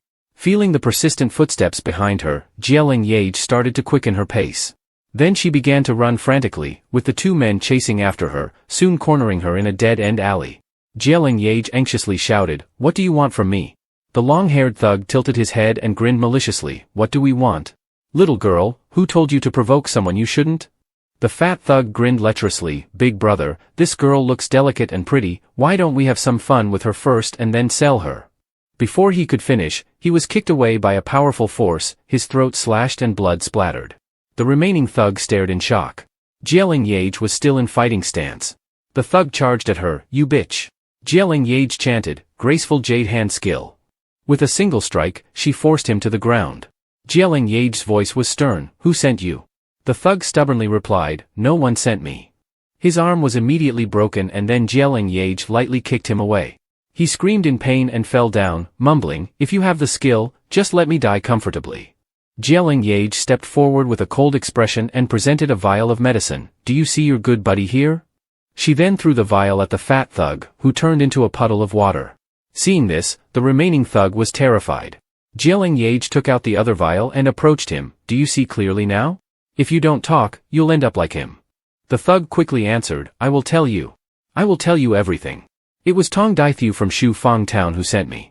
He and the young master of the Shanghai gang are acquaintances, and he asked the young master to send me to kill you. After finishing his words, he was struck by Leng Yeaj, spitting out blood, still mumbling, you didn't say. Leng Yeaj held the bloody knife in her hand, her face filled with murderous intent. I never said I would spare you. On her way back, Leng Yeaj began to calculate, silver notes, wooden identity tokens, 100-year-old agarwood. It's a pity that the scent is masked by blood. She held the piece of agarwood and used her power to make the bloodstains disappear. Then Leng Yeaj took out another item. Is this similar to agarwood? She was overjoyed. This time I've made a big profit, both agarwood and silver. Looks like I'm in luck. At that moment, she heard rustling noises from behind. Leng Yeaj's gaze sharpened. Who is it? Suddenly she saw a paper crane stuck in a tree. A little bird? Leng Yeaj approached and took it down. This material seems to be from some rich family's phone crane. She unfolded the paper and laughed. After reading it, Leng Yeaj was stunned. Which rich young master wrote this? She suddenly had an idea, her face showing delight, and took out a pen. Let me teach you how to behave. A little later, the paper crane finally took flight, flying to the window of a certain room. Feng Zhen reached out to catch it, smiling. Why has this little thing returned? You're much happier than I am. You have wings, why don't you fly? Suddenly he saw a mark on its wing. Has someone opened it? Feng Zhen then unfolded it. The writing on it read, crying in the wind and rain is really bland, wake up, you fool, with a mocking face at the bottom. Feng Zhen chuckled, how interesting. Then he picked up his brush and wrote more on the crane. At night, at Hong Mong Heaven, Leng Yeaj was still in closed-door cultivation. Suddenly she opened her eyes and exclaimed, fusion. The light mixed together and finally transformed into an egg-shaped form. She looked at it and said, just one final step left. Finally, the egg turned into a sharp needle with intricate patterns. Leng Yeaj was a bit excited. Success. The dragon drag needle has been forged. She wiped the sweat from her face, marveling, I didn't expect that my first attempt at forging a weapon would not end up ruining half of my life. Leng Yeaj stepped out of the room. Let me see how powerful you are. She smiled with pleasure, looked into the distance, and threw the needle forcefully. A huge explosion occurred, and Leng Yeaj commanded, come back. From the smoke, 3 needles flew back. Leng Yeaj was surprised. Can the dragon drag needle split into multiple forms? She held the needle, which then turned back into one. It has turned back again? It seems that I still need to learn more about the 13 ghostly needles. At this moment, Jie Shang returned, and Jie Huangwan asked, where is Leng Yeaj? Jie Shang clasped his hands and answered, I heard from the servants that Leng Yeaj is in closed-door cultivation and might not be able to come out for a while. Jie Huanghian laughed, Leng Yeaj works so hard, it's truly a blessing for our Jie family. He then gave an order, butler, personally send the wine to the Lam family. Since Leng Yeaj agreed to give it as a gift, we must not be disrespectful. The butler quickly complied. Jie Shang spoke, seeing Leng Yeaj working so hard, I feel ashamed as her elder brother. Jie Huangwan placed a hand on his shoulder, in that case, you should also cultivate well. Jie Shang bowed, yes, father. Watching his figure leave, Jie Huanghian suddenly said, brother, it seems our Jie family's prosperous days are not far off. Jie Huangwan agreed, indeed. The servants happily delivered the wine. Miss, the wine has arrived, but the servants couldn't find Miss Leng Yeaj. They said she is currently in closed-door cultivation. Lam Tai sighed in disappointment. I originally planned to invite Leng Yeaj to my house, what a pity. She opened the wine jar. I heard that the 100-year-old wine has a rich flavor and can enhance one's energy. As soon as she opened it, a fragrant aroma wafted into her nose, making Lam Tai very pleased, so fragrant. She then closed her eyes and took a sip. At that moment, a voice came from outside the door, good girl, what are you hiding from me? Hearing that voice, Lam Tai was startled and spat out the wine. The newcomer was Lam Uw View, the county magistrate of Li City, and also Lam Tai's father. Following him was Wen Shu, the chief strategist of the magistrate's office. Lam Tai wiped her mouth and complained, Father, you made me waste a good sip of wine. Lam Uw View, smelling the aroma, eagerly pointed to the wine jar, good girl, what kind of wine is this? It smells so good. Let me have a taste. 2 cups were prepared, and Lam Tai poured the wine. This is the 100-year-old wine that I got from the little elder sister. Lam Uw View drank it with delight, and Wen Shu also had a few sips. After finishing, Lam Uw View's spirits were greatly lifted, his face flushed with excitement, continuously praising, this wine is excellent, the 100-year-old wine is indeed renowned. Lam Tai took the opportunity to say, Father, I want to invite that little elder sister to our house for the birthday feast. What do you think? Lam Uw View was somewhat surprised, oh, this is the first time I've seen you want to bring a friend home. Who is she? Lam Tai happily replied, she is Leng Yeaj from the Jie family. You must know her, right? Lam Uw View pondered and said straightforwardly, I have heard of her. If I remember correctly, the Jie family deals in mysterious iron ore. The head of the Jie family is also a well-known martial artist. The Jie family may be dominant in Shufang town, but in Li City, they are just a third-tier family. Currently, Li City is chaotic, and her background is unclear. You should be more cautious. Lam Tai felt disgruntled, directly snatching the wine jar from him. Lam Uw exclaimed, "Why are you taking my wine?" Lam Tai clutched the wine jar and replied indifferently, "This wine was a gift from Leng Yeaj. I originally planned to use it as a birthday gift, but now I think it's unnecessary." Lam Uw looked at the wine jar with regret but quickly agreed, all right, I'll have Uncle Wan send an invitation to that little elder sister to attend the birthday feast. Lam Tai showed her gratitude, "Thank you, father, and thank you, Uncle Wan." Wenshu smiled and waved his hand, "Miss, there is no need for such formality." Lam Uw excitedly took the wine jar, "Good wine, good wine." Lam Tai left in a cheerful mood, while Lam Uw behind gradually became more serious. He instructed Wenshu, "Go to the Jie residence and investigate the situation. If everything is fine, send an invitation. If there are any problems, then forget it." Wenshu quickly accepted the order. 3 days later, Leng Yeaj was still practicing. She struck the straw man and then retrieved it. She proudly said, "It's time to use the Hoabarja." At that moment, little Chit-Chit was happily eating an orange. Leng Yeaj tempted it with a chicken drumstick. "Little Chit-Chit, there's a delicious chicken drumstick here." Hearing this, little Chit-Chit's eyes lit up, and it pounced on the drumstick. Leng Yeaj watched it eat with pleasure, her eyes gradually becoming malicious. Little Chit-Chit shivered, and while it was eating, 3 needles flew and pierced its body. It trembled, then got up to bite the drumstick again, struggling to walk but falling repeatedly. Leng Yeaj approached, observing its shivering, and held the dazed little Chit-Chit in her arms. "It seems the 7 poison needle has been mastered. You've worked hard. When you wake up, I'll reward you with a chicken drumstick." At this moment, Jia Huanghian hurriedly arrived. "Leng Yeaj, hurry to the front hall. The steward from the Taisho residence in Li City is here to inquire and specifically wants to see you." Leng Yeaj was bewildered. "The Taisho residence? I don't know them." Jia Huanghian replied, "Let's go quickly." Leng Yeaj, feeling flustered, went to the front hall, thinking, "Whether it's fortune or misfortune, I can't escape it, I must go." In the front hall, Jia Shang and Jia Huangwan looked anxiously at Wenshu, who was leisurely enjoying tea. Hearing footsteps, Wenshu opened his eyes and saw a young girl looking at him innocently. He cheerfully said, "Miss Jia, I heard that a jar of Houni Tu was given to a young lady a few days ago?" Leng Yeaj was delighted when she heard Lam Tai's name, Sister Lam? So it was Sister Lam who came to get the Houni Tu. After confirming, Wenshu presented the invitation, "I was sent by the young lady to deliver this invitation." Leng Yeaj took the invitation, feeling puzzled, realizing that Sister Lam was the daughter of the Taisho. She quickly bowed, "Thank you, Steward Van." Wenshu waved his hand, "I have other matters, so I won't disturb you further. Farewell." Jia Huanghian wanted to escort him, "Let me see Steward Van off." Wenshu quickly waved his hand, "There's no need." Wenshu left just like that. The 3 of them stood motionless. Jia Huangwan quickly asked, "Such a big deal, why didn't you inform your uncle?" Jia Huanghian also asked urgently, "Leng Yeaj, when did you become acquainted with Miss Lam?" Leng Yeaj covered her ears and ran away. Jia Huangwan sighed, while Jia Huanghian beside him laughed joyfully. Leng Yeaj, holding the invitation, danced with joy. At this moment, a paper crane flew in from somewhere. Leng Yeaj was a bit surprised, holding it in her hand. "Why is it so dirty after a few days? Did that fake master send you here?" She took the crane into the room, sat down, and opened it, playing sick. "How serious is it?" After reading, she pondered, unexpectedly, "You are a patient with a critical illness. I wonder what illness it is and if there's no cure." Then she thought of something and quickly took a pen, writing a message. After a while, she used magic to release the paper crane. "Go find your master."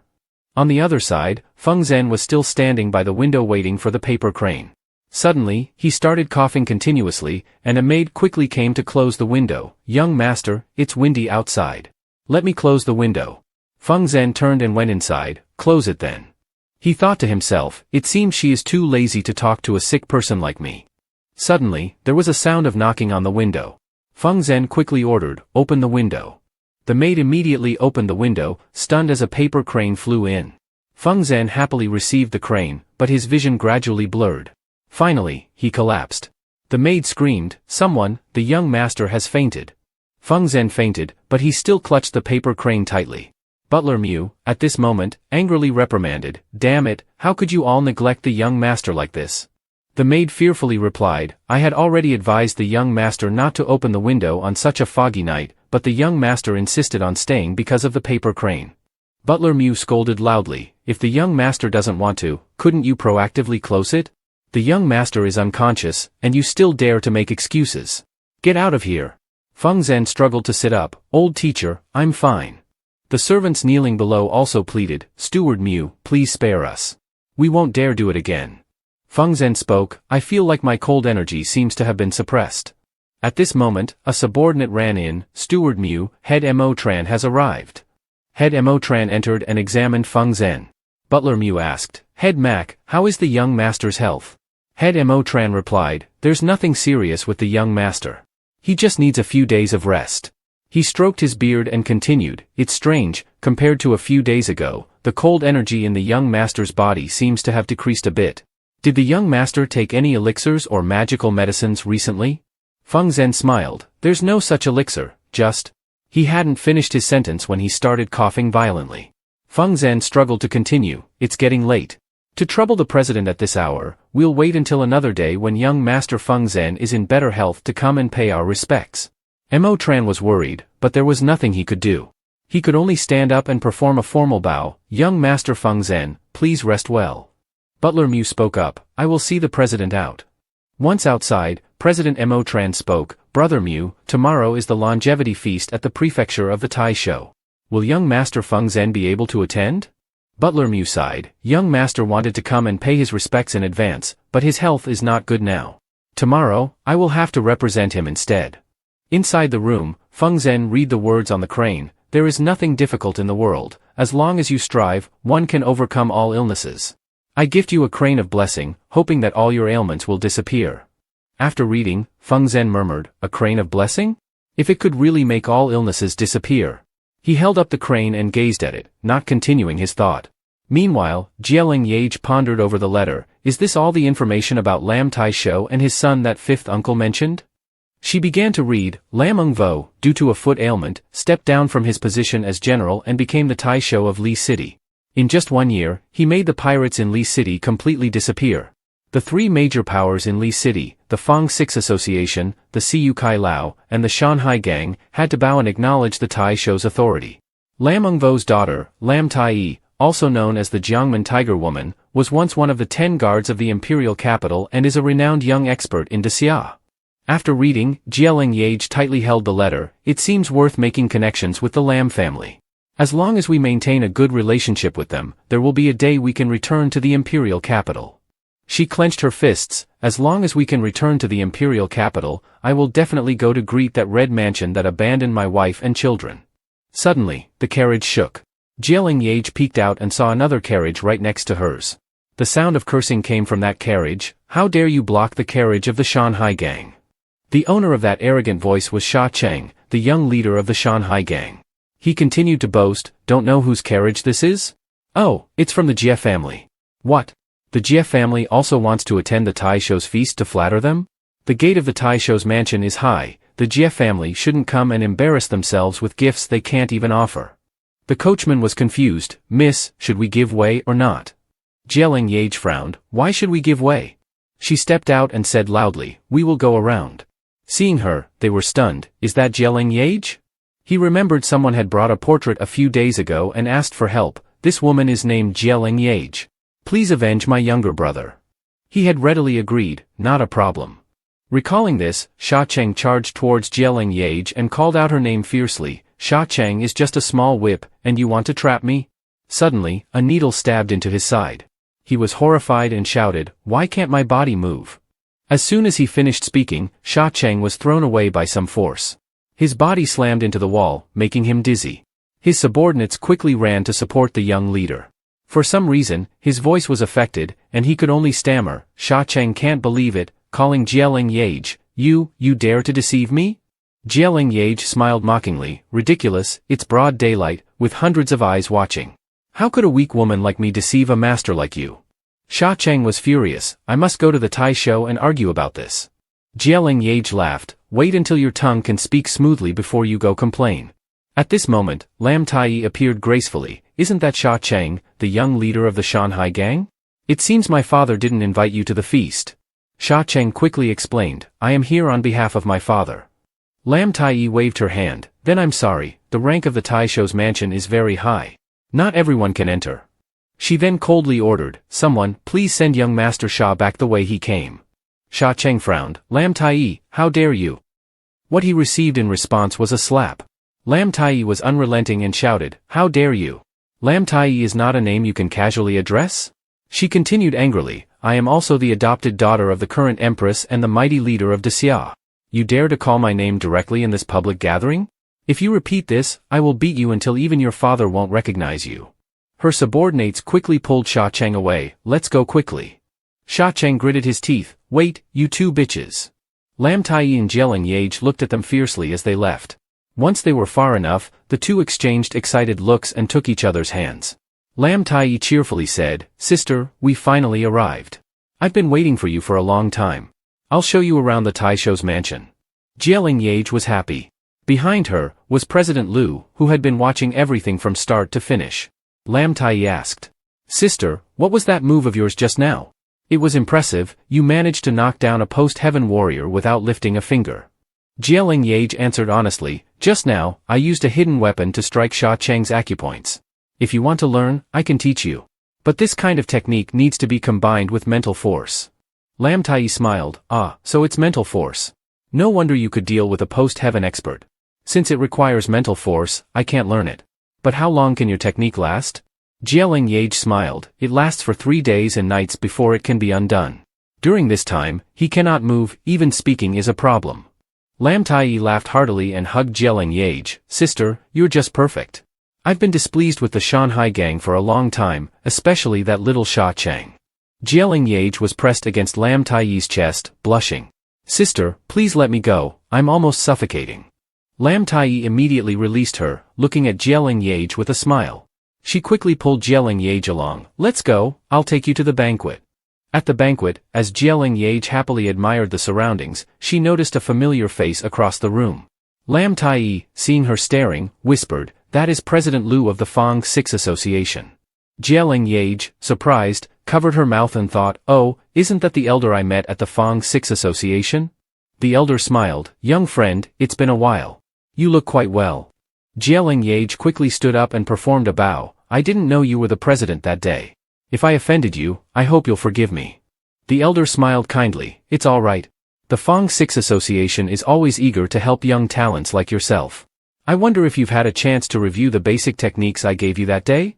Leng Yeaj scratched her head, I've studied a bit.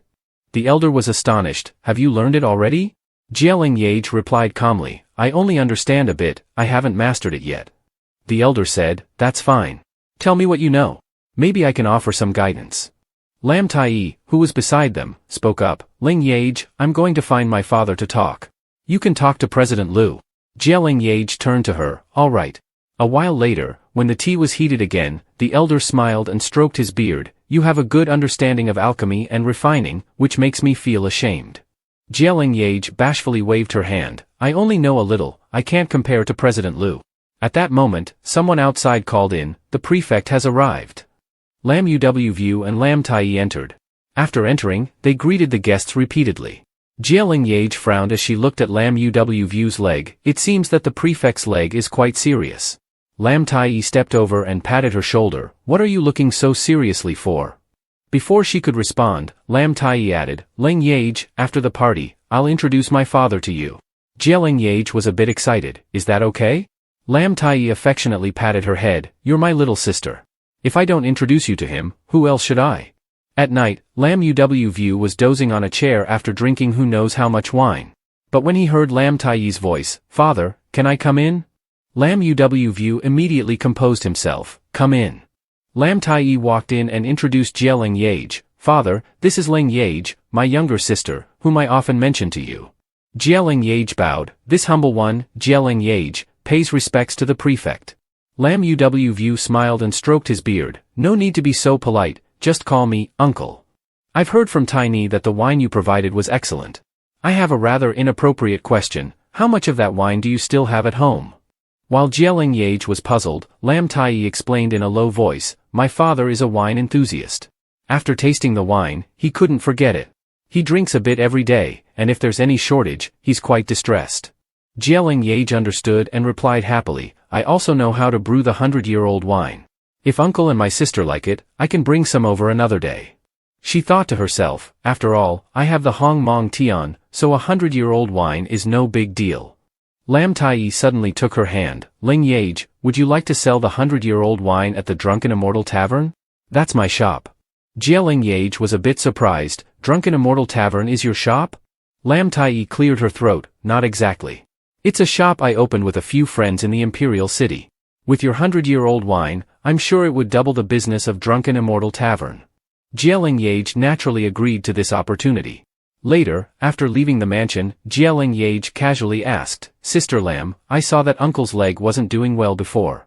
Lam Tai sighed sadly, years ago, my father was ambushed on the battlefield. He was injured by the poison and dark arts of the enemy's army. Although he survived, his leg has been a problem ever since. Many doctors in the Imperial City have examined him, but none could help. Lam Tai took Leng Yeaj's hand, I'm only telling you this. Please don't tell anyone else. Leng Yeaj smiled, don't worry, I won't tell anyone. Lam Tai happily patted her head, let's get on the carriage. It's late, and you should get some rest. Leng Yeaj agreed. 3 days later, at the Shanhai Gang, Sha Qiu lay motionless on the bed, his face twisted in pain. A fistful of rage slammed into the wall. The gang leader's face darkened as he gritted his teeth, bring Leng Yeaj here. The subordinates, sweating, replied, Boss, we wanted to go, but Leng Yeaj has gone to the prefect's residence, and now the Jie family is favored by the Alchemist Association. We dare not act. The gang leader shouted, if you can't catch her, use another method to invite her here. They quickly took their orders. At the Jie family mansion, Leng Yeaj opened the door and saw Jie Huanghien walking anxiously back and forth. She asked, Fifth uncle, what are you doing in my courtyard? Jie Huanghien hurried over, Leng Yeaj, when did you offend the Shanhai Gang? They sent someone to invite you to be their guest. Leng Yeaj smiled, Fifth uncle, don't worry. Please inform Sister Lam that I will invite her to come along and watch the show at the Shanhai Gang. At the Shanhai Gang, a subordinate ran in to report, Boss, the people have been brought here, but... The gang leader growled, bring them directly here. Lam Tai led the way with Leng Yeaj following, sarcastically saying, so much grandeur. The gang leader was startled and quickly turned around to greet them, Princess Lam, I didn't realize you were coming to welcome us from afar. Please forgive me. Lam Tai casually sat down, I heard you wanted to invite Leng Yeaj, my sister, to be a guest at the Shanhai Gang. I'm someone who enjoys watching the excitement, so I shamelessly came along to watch. Leng Yeaj took charge of pouring tea. Sha Kuang helplessly explained, Princess, I must explain to the common people. My son attended the prefect's birthday party in my place. He didn't expect to encounter this wicked woman from the Jie family. She must have used some dark arts to immobilize my son. For 2 days and nights, he's still bedridden and can't even speak. Lam Tai slammed the teacup down with a cold expression, Sa gang leader, your words are not accurate. That day, hundreds of eyes on the street saw clearly that the young master was playing around with Leng Yeaj, and he ended up falling by himself. She merely mocked him, and it seems that the young master is usually so used to playing around with girls that he can't stand properly. If you don't believe me, I can easily find 8 or 10 witnesses to testify. Hearing such a solid argument, Sha Kuang could only bow. The princess is right, it's my son's fault. Considering my age, with only one son, I ask the princess and Miss Jie to be lenient and treat my son's illness. Lam Tai calmly, as if just remembering. Leng Yeaj, you've studied medicine before, right? Since the gang leader has spoken, can you take a look at the young master for me? Leng Yeaj innocently presented a paper full of writing. I can certainly see to the illness, but just saying it's sincere isn't enough. The young master's condition seems quite troublesome. Therefore, gang leader Sha should prepare 10,000 taels of gold and the medicinal materials listed in this book, and then I can start the treatment. When this was said directly, Lam Tai spat out all her tea. Sha Kuang, seeing the note, gritted his teeth and, furious, ordered, someone, prepare gold and medicinal herbs. Lam Tai chuckled, this is the first time I've seen this guy suffer. 2 hours later, all the medicinal herbs were prepared. Leng Yeaj waved her hand, saying, you can leave now, I need to concentrate on the alchemy. Sha Kuang was furious but could only leave in frustration. Lam Tai, concerned, asked, Leng Yeaj, you really don't intend to practice alchemy, do you? Leng Yeaj smiled, for Sha Cheng's condition, a couple of needles will do. As for the medicine, I've prepared it in advance. If Lam's sister likes the medicinal herbs, you can take them. Lam Tai replied, I don't need them, they wouldn't be of any use to me. What kind of medicine did you prepare? Leng Yeaj mischievously answered, I used manure and horse urine to make it. You understand. Lam Tai laughed, Leng Yeaj, you're really mischievous. But I like it. Later, the two of them left the room. Leng Yeaj threw a vial of medicine to Sha Kuang, saying, the alchemy is done. In a moment, I'll administer a few needles to Sha Cheng. After that, you can give him this medicine, and his condition will improve naturally. Holding the vial, Sha Kuang quickly grimaced, what is this medicine? Are you making a fool of me? Leng Yeaj calmly replied, Sha Gang Master, don't discard it because of the smell. This is a divine elixir. Without it, your son will never recover. She turned and left, saying, guide me, I want to administer needles to Sha Cheng. The subordinate hesitated and asked, Gang Master, do we really have to give this to the young Gang Master? Sha Kuang gritted his teeth, of course, we have to use it. If it doesn't cure my son, I'll take Leng Yeaj's life. Later, with only the two of them left, Leng Yeaj cheerfully said, thank you very much, Lam sister. Lam Tai smiled and patted her head, you're my little sister, there's no need for thanks or repayment. Leng Yeaj added, I need to ask a favor. I have to return to Shu Fang Town tomorrow. While I'm away, please look after the house for me. Lam Tai agreed readily, don't worry, leave the safety of the Jie residence to me. I'll ensure that when you return to Li City, the Jie residence will not lose a single hair. Leng Yeaj was pleased and agreed. Elsewhere, after the report, the subordinate fell silent. Tong Hua Shu was astonished, what? The Jie family has made the mysterious Iron Six fort and is cooperating with the Alchemist Association? And Leng Yeaj has become the daughter of Lam Tai House. He was stunned at how the Jie family seemed to have all the good fortune. Tong Guangqi spoke up, Father, don't panic. There must be another way. The subordinate continued, regarding the Jie family, there was a steward expelled by them. He said that before Leng Yeaj was exposed, he had a deep connection within the Jie residents and learned some of their deepest secrets. It is said that a mysterious iron jade mine was discovered on the northern slope of the 7th mine. Whether it is real or fake is unknown. Tong Hua Shu was even more shocked, a mysterious iron jade mine? Impossible. Our Tong family has never found a jade mine there in years. How come it's there as soon as it's in the hands of the Jie family? The subordinate added, the steward said that tonight the Jie family has called upon all the experts to go to that jade mine for cultivation. Tong Hua Shu quickly said, you bring that steward here immediately. I really want to see if this news is true or false. The subordinate quickly went to do so. Tong Guangqi, worried, said, Father, if it's true, the value of a mysterious iron jade mine is not small. We absolutely cannot let the Jie family take all the benefits. Tong Hua Shu laughed, if it's true, and they're calling experts to cultivate tonight, then we'll set a fire to trap their experts in the cave. If it's false, then we just need to kill the steward. At this moment, elsewhere, the Jie family's master was instructing the Jie family's experts, you are all the most elite experts of the Jie family. Today I've called you here because I want to lead you into the mysterious iron jade mine for a day and a night of closed-door training. He solemnly added, this opportunity is rare. Remember, during the quiet of the night, no one is allowed to speak except those beside you. Not even your parents, spouses, or children should know a word. Do you understand? The experts quickly clasped their hands and answered in unison, understood, Master. At night, corpses were scattered everywhere. Tong Guangqi, with bloodshot eyes, holding a blood-stained knife, murmured, Father, it seems this news is indeed true. Tong Hua Shu coldly ordered, immediately prepare explosive devices and oil. Tonight we will eradicate the Jie family. Tong Guangqi grinned mercilessly, understood. In the northern slope, everyone was quietly in closed-door training. Suddenly, Jie Huangshang rushed in anxiously, Father, it's not good, there's a fire outside. The Jie family's master frowned, what's happening? They quickly evacuated. Those who went first returned with fearful expressions, Master, the cave entrance has been sealed. The Jie family's master clenched his fists, and a hint of light appeared, everyone, get out. He used all his power against the cave, but it only exploded and didn't provide an escape route. The Jie family's master gritted his teeth. Outside, Tong Hua Shu laughed madly, Jiegu, tonight this jade mine will be your tomb. Hearing the laughter, Jiegu shouted, Tong Hua Shu! Outside the cave, Tonghua Shu, still holding a torch, laughed joyfully. Jiegu is just like a trapped beast struggling. Want to kill me? Let him go to the underworld first and then talk.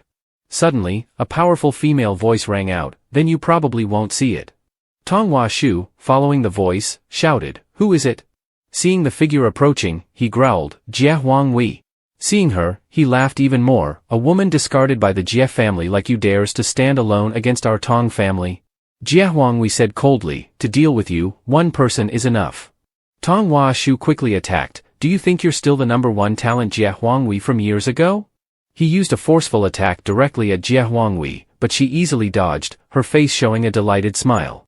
Jie Huangwei raised her hand to the sky, and a powerful force descended upon Tonghua Shu, causing him to spit blood. Tong Guangqi and his subordinates quickly supported his staggering body. Tonghua Shu, terrified, asked, you've broken through to the celestial realm? Could it be that you've already broken through? Jie Huangwei struck again, if you've finished asking, then die. This attack was clearly stronger than the last. Tonghua Shu was killed outright. Tong Guangqi, horrified, cried out, Father. Jie Huangwei, her face full of murderous intent, charged forward, now it's your turn. Just as Jie Huangwei's power reached, Master Lin suddenly appeared to block her. Jie's third misses, as expected, your reputation is well deserved. Jie Huangwei was surprised, the heretical alchemist? Master Lin continued to stand in front of Song Guangqi, gradually disappearing into the smoke, despite all the energy Jie Huangguo used to strike him. Jie Huangguo could only turn to open the cave entrance to rescue people first. Inside, Jie Ko quickly shouted, the cave door is open, come out one by one, don't panic. Everyone quickly ran out, and the flames, fueled by the wind, grew larger. Jie Huangcheng shouted, Father, the fire is too big, you should leave quickly. Suddenly, they stopped in front of several corpses. Jie Ko recognized not only the bodies of Jie family's experts but also others among them. Who killed Song Wancher? When Jie Huangcheng reached the outside, he suddenly remembered something and cried out in pain, Tingni. Has anyone seen Tingni? Seeing Jie Huangcheng about to rush into the fire, Jie Huangshu quickly pulled him back, saying, Fourth brother, what are you doing? The fire is very fierce, going in there is seeking death. Ignoring the advice, Jie Huangcheng struggled to rush into the flames, let me in. Tingni is still inside. Jie Ko also tried to dissuade him, calm down, going in now means death. Suddenly, they saw a figure emerging from the smoke and flames, someone is coming out from inside. Jie Huangcheng was astonished. Jie Huangguo, with a blank expression, carried Jie Tingni out. Jie Ko could hardly believe it and exclaimed, it's the celestial Yang Qi. Jie Huangcheng anxiously ran over to embrace Jie Tingni. Weakly opening her eyes and seeing him, Jie Tingni called out, Father. Jie Ko asked with concern, Huangguo, are your injuries healed? Jie Huangguo answered honestly, I've only recently recovered. After healing, I broke through to the celestial realm. Jie Ko was at a loss for words. Jie Huangshu, delighted, said, congratulations to father and to my sister. The Jie family finally has a celestial expert. Jie Huangguo suddenly looked dejected, kneeling down, her voice choked with emotion, Father, it was my fault years ago. Jie Ko, full of sorrow, quickly helped Jie Huangui up, it's alright. Acknowledge your mistakes and you can correct them, knowing you were wrong is the first step. Stand up. He looked up at the moon and couldn't help but sigh, Heaven, you have finally opened your eyes. The Jie family has endured for so many years and has finally waited for this day of suffering ending in joy. At night, Song Guangqi resolutely knelt before the Sha gang leader, you must avenge my father. The Sha gang leader sat in his chair, resting his chin on his hand, Master Song, it's not that I don't want to help you, but Jin Shufeng is not my territory. Moreover, as you've said, there is a celestial expert, Jie Huangguo, stationed there. Now, you might not be able to afford the price. Master Lin spoke up, Sa gang leader, you may not know that the Jie family's mine hides a vein of Xianyin jade Oregon. As long as you defeat the Jie family, that vein of Xianyin jade ore will be yours. The Sha gang leader frowned, is this true? Who are you? How do you know about the Jie family's affairs? Master Lin introduced himself honestly, I am Lin Bai, formerly a guest of the Song residence, and also a preparatory alchemist. If the Sha gang leader appreciates it, I can assist you. The Sha gang leader waved his hand, forget about being an alchemist. Leave, there's no need for you. Lin Bai was treated like this for the first time, looking astonished and rooted to the spot. Two subordinates came forward to drag him out, but he suddenly waved his hand, and 3 black cranes appeared. The cranes flew toward Sha Kuang. The next morning, after returning, Jia Langyue immediately went to the manor to find her mother. As soon as she saw her mother, Jia Langyue rushed to embrace her. I heard that the North Mine was set on fire by Song Wanshi. Is everyone alright? Jia Huanghua hugged her and patted her head, trying to soothe her. It's all fine now, it's all fine. Jia Huanghua took her for a walk. Jia Langyue cheerfully asked, Mother, I heard you have recovered and even broken through to the celestial realm? Jia Huanghua smiled, yes, and Father has also forgiven me. After all, I did something unfilial back then. Leng Yeaj, hearing this, became sad. Mother, I've always wanted to ask you. Why were the Hong family so determined to drive us out? Jia Huanghua closed her eyes and then opened them with much regret. Back then, I mistook someone. She began to recall that year's events. After her mother and father severed ties and she married into the Hong family, she found that both the Hong family's upper and lower ranks did not acknowledge her. They all believed she had seduced Hong Feng, causing a prominent family to marry the daughter of a merchant. Later, Hong Feng favored a daughter from a noble family, Jia Catnu. Both Jia Catnu and her mother were pregnant. Hong Feng, not wanting to offend the great sect, chose Jia Catnu. The head of the Hong family said that if her mother gave birth to a son, she would be a concubine, but if she gave birth to a daughter, she could only be a servant. On the day he married Jia Catnu, her mother gave birth. At that time, she had desperately brought her newborn to his residence, pleading with Hong Feng, please, just look at the child, just take a look. At that time, they were having a ceremony. The woman was clinging to the man, acting coquettish. The baby is too noisy, it's giving me a headache. Hearing the woman complain, the man unhesitatingly ordered her to be quiet, get her out of here. The newborn was taken away and thrown violently to the ground. Jia Huanghua, hearing the baby's sorrowful cries, exclaimed, My child, it's my child. She cried as she held her baby. Because of the fall, the baby was left with a mental disability. Recalling these events, Jia Huanghua couldn't help but shed tears, holding Jia Langyue tightly and continuing, I argued with the steward, but was beaten and injured. Hong Feng not only did nothing to stop it but also wrote a letter of divorce, driving us out of the Hong residence. I fainted on the road and was rescued by kind people. Later, my elder brother heard the news and brought me back home. Later, I heard that with Jia Catnu's help, Hong Feng rose rapidly, and his fame began to surpass the Hong family. Jia Catnu also gave birth to a son and a daughter for Hong Feng. Leng Yeaj, heartbroken, wiped her mother's tears and said with a determined gaze, Mother, don't worry. Hong Feng, Jia Catnu, and the Hong family will all be dealt with by me.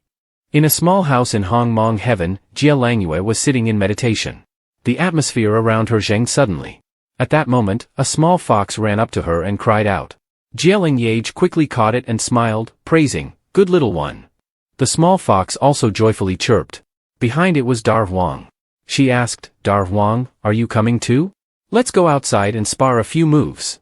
Dar Huang nodded and followed her outside. Leng Yeaj and Dar Huang attacked each other.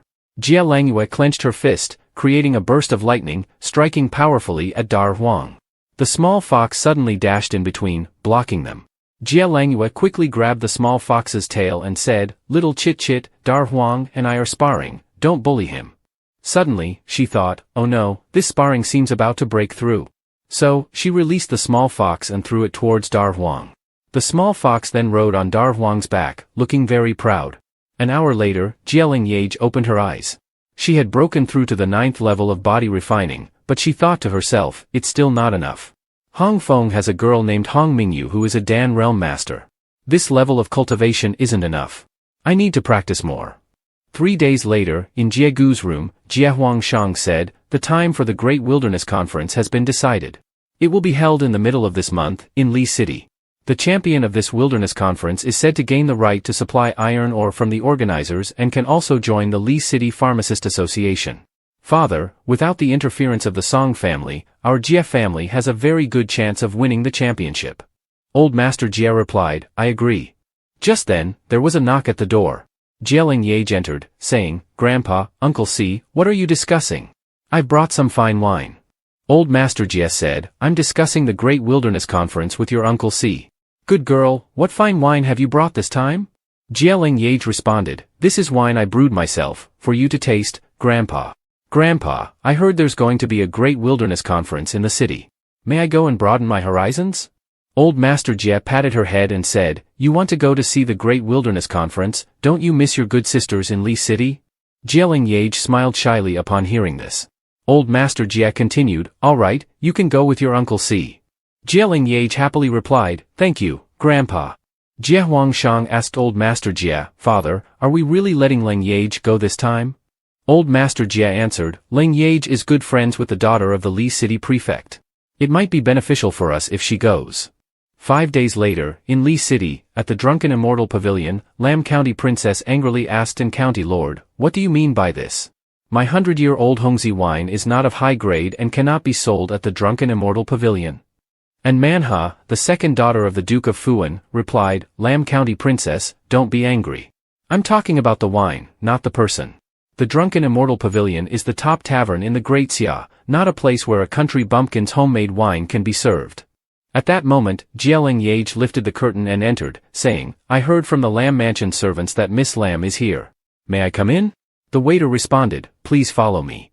Lam County Princess angrily scolded and Manhua, I've addressed you as County Lord out of respect for the Duke of An and the Duke's heir. Do you think you're so high and mighty? You're just a common concubine, and you dare to say that Leng Yeaj is a country girl. And Manhua angrily retorted, Lam Tai and I, how good do you think you are? Everyone knows you offended the Jade County princess of the Hong family in the imperial capital and had to flee to Li City. Leng Yeaj was startled upon hearing this. Hong family, Jade County princess? Lam Tai and I angrily scolded and Manhua, do you want me to tear your mouth apart? And Manhua replied, if you're so skilled, try it. I've long wanted to see the skills of someone ranked 10th in the Great Xia tournament. The waiter awkwardly asked, guest, would you like to go in? They are fighting inside. Suddenly, something was thrown outside, and Leng Yeaj quickly dodged. The door opened, and both Lam Tai and I and Manhua were astonished. Lam Tai and I asked, Leng Yeaj, why are you here? Leng Yeaj cheerfully greeted her, Lam elder sister, isn't the Great Wilderness Conference coming up? I came with my Uncle C. Lam elder sister, what are you all doing? And Manhua asked, Leng Yeaj, are you a country winemaker? Lam Tai and I scolded and Manhua, who are you calling a country bumpkin? Leng Yeaj quickly pulled her sleeve, saying, Lam elder sister, don't be angry. Miss, you just said that my 100-year-old wine doesn't taste good. Where does it not taste good? And Manhua replied, country bumpkin, indeed a country bumpkin. Good wine is not just about taste. I came to Li City to find materials for brewing a medicinal wine called 5 Pure Essence. If you can brew wine as good as the 5 Pure Essence, I'll admit your brewing skills and let your wine be sold at the Drunken Immortal Pavilion. Leng Yeaj responded, all right, then let's see who brews the 5 Pure Essence first. Lam Tai anxiously called out, Leng Yeaj. And Manhua suddenly said, hold on, this county princess hasn't finished speaking. If you brew the 5 Pure Essence, what else will be required for your wine to be sold at the Drunken Immortal Pavilion? 1,000 taels of gold. Lam Tai angrily scolded, and Manhua, what do you mean by that? Initially, you bought a part of the Drunken Immortal Pavilion for just 1,000 taels of gold. Now, just for a strange wine, you want 1,000 taels? And Manhua replied, although I only spent 1,000 taels initially, now the Drunken Immortal Pavilion's daily income is measured in thousands of taels. Country bumpkin. Do you know what it means to have a daily income in thousands of taels? It's likely you've never seen so much gold in your life. If you can't come up with 1,000 taels, you don't have the right to negotiate with this county princess. Leng Yeaj thought, selling all the agarwood and Lan Wen's medicinal herbs that have been stockpiled for a long time should be just enough. Lam Tai angrily scolded and Manhua, I'll offer 1,000 taels. At that moment, someone said, I'm willing to offer 1,000 taels of gold, causing everyone to be astonished. Prince Phoenix stepped forward and said, this gold is for Miss Jia. If you can brew the 5 Pure Essence, I wonder if County Lord would be willing to bet with this prince? And Manhua and Lam Tai immediately knelt and saluted upon seeing him. Seeing that Leng Yeaj did not bow, Lam Tai quickly reminded her, Leng Yeaj, hurry and bow. Prince Phoenix replied, Lam County Princess and County Lord need not be so formal. I am merely a guest from another country temporarily staying in your esteemed nation, no need for such grand ceremonies. Everyone, please rise. Leng Yeaj thought to herself, so this unlucky, sickly person is actually the prince, no wonder he's so generous with the golden leaves. And Manhua stood up and said, thank you, Prince Phoenix. Leng Yeaj couldn't help but think that this prince must be quite a seducer to have charmed a young woman so quickly. Feng Zhen said, Miss An, just now I was beside you all, drinking tea and heard everyone mention the 5-legged brew. I'm very interested in joining your competition. If Miss Jia can brew the 5-legged brew, would you have any objections? Leng Yeaj quickly said, Prince Phoenix, I. But he cut her off, saying, I prefer Miss Jia to call me Feng Zhen. Leng Yeaj thought to herself, what a seducer. She replied, all right. As for calling you Prince, I won't use that title, I'll just call you Feng Zhen. And don't call me Miss Jia, just call me Leng Yeaj. Feng Zhen responded, okay, Leng Yeaj. And Manhua, seeing this, became angry and said, you uncouth country bumpkin, don't you know your place, climbing up to Prince Phoenix like that? Feng Zhen said to her, Leng Yeaj, these banknotes are to thank you for saving my life. Please don't refuse. Leng Yeaj replied, Feng Zhen, I appreciate your help, but I don't accept rewards without merit. The favor between us was settled by the river last time. Feng Zhen said, if you feel uncomfortable, then just give me the jug of wine in your hand as a token of gratitude. The servant was startled and said, young master. Leng Yeaj replied, if that's the case, then thank you. Once I brew the five-legged brew, I will definitely return the money to you. Feng Zhen handed the wine to the servant and said, however, Feng Zhen has one more request. I hope you can take me along when preparing the ingredients for the five-legged brew. Leng Yeaj thought to herself, could it be that Prince Phoenix wants to learn brewing from me? So she replied, all right. Then she turned to Manhua and asked, well, are you up for the bet? And Manhua coldly responded, I accept the bet. But let me make it clear, the loser of this brewing competition must bear the consequences, so don't try to dodge your debt later. Feng Zhen, holding a piece of paper, thought to himself, I didn't expect it to be her. Leng Yeaj. He remembered when she had said, don't moan if you're not sick, wake up, you fool, and smiled, looking forward to seeing Leng Yeaj again in a few days. Lam Tai asked Leng Yeaj, by the way, Leng Yeaj, you're acquainted with Prince Phoenix? Leng Yeaj replied, it was a chance encounter when I was at the edge of Lai Shui, and he happened to be drowning. Lam Tai nodded, I see. No wonder Prince Phoenix has always avoided forming cliques, and treats you differently. Leng Yeaj asked, Lam elder sister, just now Prince Phoenix mentioned that he is a ward of another country. Why do those people show such respect to him? Lam Tai answered, Prince Phoenix is a prince of the North Qing kingdom. He is the sworn brother of the Emperor of North Qing. Now he is not only a prince of another family in North Qing but also the head of the Phoenix family in North Qing. You should know how powerful North Qing is, even the Emperor of the Daiha kingdom is afraid of them. Prince Phoenix was poisoned from birth and suffers from congenital cold syndrome. North Qing is too cold, so he came to Daiha, which has a milder climate, to recuperate. Although called a ward, it's actually to treat his illness. Leng Yeaj replied, I see. Lam Tai said, but Leng Yeaj, don't worry too much about this. You should know that the five-legged brew is a wine brewed by An Manhua's mother. Her mother was a daughter of the top family in the Daiha, the immortal craft. The five-legged brew is a medicinal wine made from poisonous herbs and strains. Especially since controlling the poisonous herbs and strains requires great care, and the most crucial ingredient is the essence of the Spider Queen, which must be obtained from a third-tier spiritual beast, the Spider Queen. Leng Yeaj blinked and said, don't worry, Lam elder sister. I have my own methods. Lam Tai smiled and said, seeing you're so confident, I believe you can win against that vile An Manhua. You won't lose. Jia Huangsheng, discussing with others, said, indeed. Seeing the person in front of him, he angrily shouted, Tong Guangqi, how dare you appear before the Jia mansion?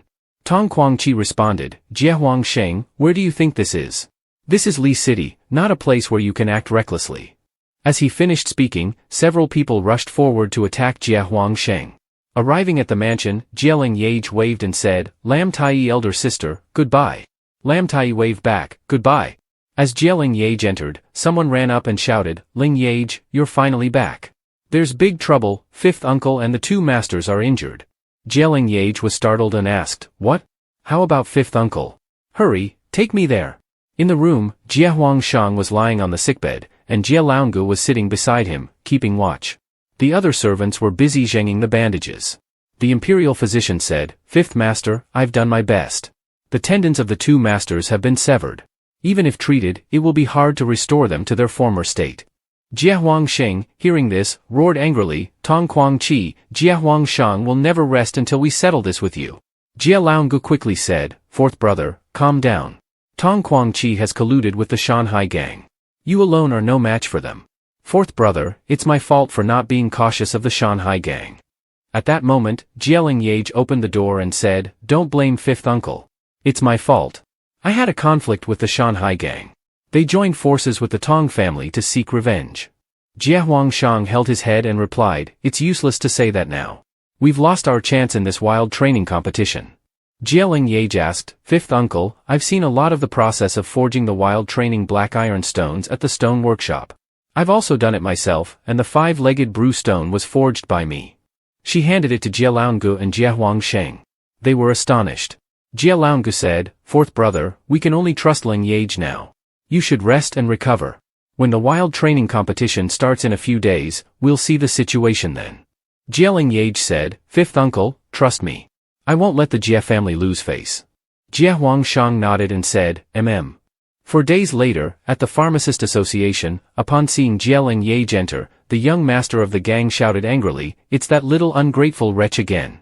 Isn't the Jie family already taught a lesson? How dare they have the audacity to participate in the wild training competition?" Tong Guangqi responded, "Isn't that the case? Now the Jie family is relying on a clueless girl to participate in the wild training competition." Jie Huangshang angrily shouted, "Tong Guangqi, don't think you can do whatever you want just because you've allied with the Shanghai gang." Tong Guangqi arrogantly said, "Speak quietly, Jie Huangsheng. This is Li City." Leng Yeaj said, "Young master, you know this is Li City? Li City has its own laws, so it seems the young master is quite aware. I suppose your injuries are much better now?" Tong Guangqi, infuriated, said, "Wretch, we haven't settled the score from before. Today, since Lam Tai isn't here, let's see who will protect you." Suddenly, Chairman Lu appeared and asked, "Young sect master, are you planning to make a move in our association?" Seeing Chairman Lu approaching, the young master of the Shanghai sect hurriedly saluted in panic and said, "Chairman Lu, please don't misunderstand. I was just joking with the members of the Jie family." Chairman Lu waved his hand and replied, "As long as you understand. Not only you but even your father would have to follow the rules if he came to the Alchemist Association. For this alchemy conference, don't even think about making any moves. If not, don't blame me for being impolite." The young master of Shanghai sect quickly responded, "Yes, yes, yes." Chairman Lu turned to Jie Langyue and said, "Young Miss Jie, you are here too. I've only recently learned about the matter concerning Elder Jie. Rest assured, this alchemy conference will not have such issues." Leng Yeaj smiled and said, "Thank you, Chairman Lu." Jie Huangcheng stepped forward to report, "Chairman Lu, I have something to report. A few days ago, our Jie family discovered a mine of mysterious Yin ore in the 7 Stars Mountain. The family head has visited and is considering cooperating with the Alchemist Association to exploit this mysterious Yin ore again." Tong Guangqi and the young master of Shanghai sect whispered curses, "Damn it." Chairman Lu nodded and replied, "Regarding this matter, after the alchemy conference ends, I will send the vice chairman to accompany you to the Fengshan mine. If this is true, the Alchemist Association will not treat the Jie family unfairly in the future. The alchemy conference is about to begin, so please follow me to the 3rd floor of the Alchemist Association to prepare for the alchemy-related tasks." Everyone followed him. Master Lien glanced at the Jie family members. Jie Huangcheng asked, "Is that young man also a master alchemist?" Leng Yeaj replied, "He is a renowned alchemist, but he is different from ordinary alchemists. His spiritual power is extraordinary." The door opened with a strong force, and Chairman Lu extended his hand, saying, "Please come in." After everyone entered, Chairman Lu introduced, "This year's alchemy conference has invited the officials of Li City. Lam Taishu and I will be the judges." Then, they explained the conference. The content of this alchemy conference is to forge mysterious iron. 2 people will form a team and cooperate to forge a piece of mysterious iron within 2 hours. The team that produces the best quality product will be the champion of this year's conference. Leng Yeaj and Jie Huangcheng formed a team. Jie Huangcheng said, "Langyue, everything that I and Xingni have done to you and your mother in the past was due to Uncle C's fault. This alchemy conference concerns the rise of the Jie family, so I hope you can cooperate with Uncle C and follow his instructions to forge the best mysterious iron." Leng Yeaj replied, "I will not forgive you for what you and Deet Singh have done to my mother and me in the past. I remember every detail. I am not a forgiving person. Cooperation with you is only because we share the blood of the Jie family." Jie Huangcheng was stunned when he heard this. Chairman Lu called out, "The alchemy conference begins now." Everyone immediately rushed into the mysterious iron area. Tong Guangqi crossed his arms and shouted, "Want to court death? Dare to steal the ore of Shanghai sect." Everyone was startled, but Jie Langyue ignored him and entered. Tong Guangqi, fuming, thought, "Let this insolent person be smug for a while longer. After the alchemy conference ends, I will see how you die." Outside, Jie Huangcheng anxiously thought, it's been half an hour, why hasn't Leng Yeaj returned yet? Jie Leng Yeaj picked up each piece of mysterious iron to feel and thought, the best should be only the 5-star mysterious iron. It seems I can only use the top-grade furnace to refine it to 6-star. She handed the mysterious iron to Jie Huangcheng for forging. Suddenly, she noticed a piece of mysterious iron, checked it with spiritual power, and recognized it as the one. As she brought it out, Jie Huangcheng scolded, what kind of choice is this? That ore is rusty. Leng Yeaj put the mysterious iron down and said, just trust me. Of all the ores, this one has the best quality. Moreover, it is possible to forge rusty mysterious iron into a decent product. Seeing this, Tong Guangqi sneered, outsiders are indeed outsiders. The Jie family is bound to lose this time. After selecting the mysterious iron to forge, teams immediately began their work. Everyone exerted their best effort to forge the perfect piece of mysterious iron. Tong Guangqi noticed the mysterious iron chosen by Jie Leng Yeaj and was astonished, 6-star mysterious iron. Master Lien thought, this girl's discerning eye is surprisingly impressive. Tong Guangqi hurriedly said to Master Lien, think of something quickly. With Jie Huangcheng's forging skills, he might be able to forge a piece of 6-star mysterious iron into a 7-star one. Master Lien disdainfully replied, 7-star mysterious iron is not even worth my attention. However, Jie Huangcheng does not have that capability. Rusty 6-star mysterious iron is extremely difficult. He will be exhausted after forging half of it. Do you think that little girl has the ability to use her spiritual power to forge that mysterious iron? Jie Huangcheng exerted all his strength to forge the 6-star mysterious iron, sweating and thinking, I cannot lose in this alchemy competition. Absolutely cannot lose. He hammered vigorously but was soon so exhausted that he collapsed on the ground. Chairman Lu helped Jie Huangcheng up and said, your spiritual power is depleted. Hurry up and rest. Then he said to Jie Leng Yeaj, young Miss Jie, your father can no longer continue forging. The Jie family is likely to lose. Jie Leng Yeaj looked around and replied, thank you, Chairman Lu. Please take care of him. I will finish the remaining forging work. With that, Jie Leng Yeaj took over the forging of the mysterious iron. Tong Guangqi happily told Master Lien, as expected, the Jie family can't hold on. Even that little girl has started forging now. 2 hours later, President Lu spoke up, please bring the Xian steel that has been refined on the stage up here. Everyone started bringing it up. President Lu inspected the items and praised, it seems the metallurgical skills of the blacksmiths at this conference are exceptional. Some have refined Xian steel to the 6th rank, one to the 7th rank, and one to the 8th rank. Lam Taishu said, President, the strength of this 8th rank Xian steel is quite impressive, it should be suitable for forging weapons for the army. President Lu responded, that Grandmaster Lien seems to be quite a formidable practitioner. His mental strength must be around the 3rd peak. Suddenly, a piece of Xian steel drew their attention. It was Leng Yeaj who had just returned to her resting place, wiping sweat off her forehead. Old 5th Jie called out, Leng Yeaj. Jie Huangcheng asked her, Leng Yeaj, did you refine the 7th rank Xian steel? Leng Yeaj shook her head. Tong Guangqi came over and said with a smile, it's useless. Even if you refined 7th rank Xian steel, you wouldn't be able to beat Grandmaster Lien.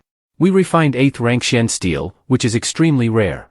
Old 5th Jie patted Jie Huangcheng's shoulder and said, 4th brother, just give up. Our Jie family cannot refine 8th rank Xian steel. This time, we have lost. Leng Yeaj spoke up, the results haven't been announced yet, so wait a bit before making any judgments. After a while, President Lu and Lam Taishu came out. Tong Guangqi quickly asked, President Lu, have the results of this competition been announced? President Lu replied, it is indeed unexpected that you could refine 8th rank Xian steel. We now have the results of this metallurgical conference. I will now announce the top 3 positions. President Lu picked up a piece of paper and said, first, I will announce the top 3 positions. 2 masters from the Zhang's forging shop refined 7th rank Xian steel. Jie Huangcheng, upon hearing this, was worried, if the 3rd place is already 7th rank Xian steel, does that mean we can't even make it to the 3rd place? Tong Guangqi immediately mocked, this time, the Jie family didn't even make it to the 3rd place. See how you'll be left behind in leeching in the future. Trash is just trash, only suitable for a small place like Shufeng Town. President Lu continued, next, I will announce the 2nd place. This 2nd place team refined a piece of 8th rank Xian steel, which has excellent color and appearance. When the 8th rank Xian steel was brought out, Grandmaster Lien could hardly believe it and exclaimed, impossible. Tong Guangqi, seeing this, cursed, useless fools. President Lu continued, now, for the first place. After discussions with Taishu and other masters of the association, it has been agreed that the winner of this metallurgical conference is the Jie family from Shufeng town. Everyone was shocked and moved aside to let Leng Yeaj step forward. Tong Guangqi shouted, impossible. Absolutely impossible. The Jie family hasn't even refined 7th rank Xian steel, and in the end, it's the insignificant Leng Yeaj who stands up to forge. They couldn't possibly have refined Xian steel of a higher rank than 8th. This must be cheating. The association received the Xianyin jade vein from the Jie family, so they must have colluded with the Jie family, using public matters for private gain. Lam Taishu, you must uphold justice for everyone. President Lu scolded, nonsense. He continued, the moon steel is also known as Xian steel 10 ranks. Only by refining Xian steel to its utmost limit can one achieve super Xian steel. Grandmaster Lian exclaimed, impossible. This moon steel cannot possibly have been refined by the Jie family. They must have swapped out the Xian steel. Everyone here knows that moon steel must be refined from Xian steel of the 9th rank. Previously, the Jie family only had a piece of rusty Xian steel, which could only produce Xian steel of the 5th or 6th rank at most. President Lu held up the Xian steel and said, this is the Xian steel refined by the Jie family. Anyone with doubts can come up and take a look. As long as anyone can refine similar Xian steel, they can compete for the championship of this metallurgical conference with the Jie family. Grandmaster Lian, astonished, shouted, moon steel. Leng Yeaj stepped forward and said, you're not wrong. In the rusty steel, most of it was 5th or 6th rank Xian steel, but the deepest part of the rusted steel contained a piece of moon steel. It's a rare find. President Lu responded, that's right. Among the thousands of Xian steel pieces, there was indeed a piece of steel within steel. This was a recent acquisition by the association. I only thought to test everyone's perception by placing it in there. Even I did not expect that someone would actually be able to refine steel within steel into moon steel. Therefore, the champion of this metallurgical conference is the Jie family from Shufeng town. I assume there are no objections? Lam Taishu also spoke up, that's right. I agree with the president's decision. I also announce that from today, the Jie family will be the supplier of steel for the leeching army. Old 5th Jie happily said, 4th brother, we won. Jie Huang Cheng, unable to believe it, responded, we won. We really won. Then he asked Leng Yeaj, Leng Yeaj, what is the explanation for this? How did you recognize the steel within steel?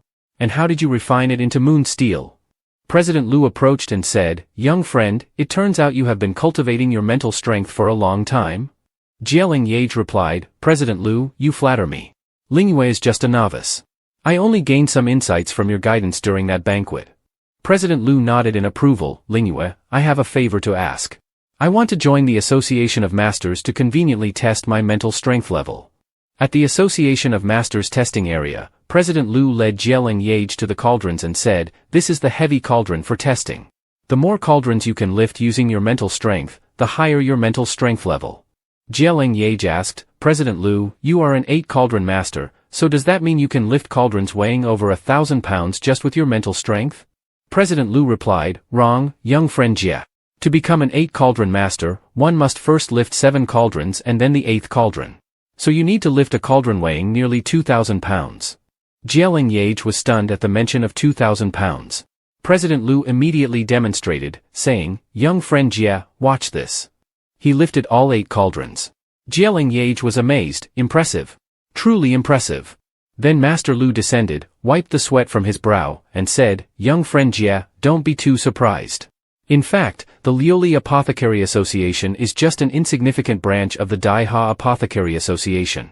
In other districts, the Apothecary Association has many powerful experts. Truly skilled apothecaries, let alone those at the peak of 1,000 pounds, can easily move mountains and fill seas. Leng Yeaj then asked, President Lu, what about the apothecaries on the 9 peaks? How do they compare to the top martial artists of the Daiha kingdom? President Lu replied, the apothecaries on the 9 peaks are known as apothecary sovereigns, but they are like immortal beings.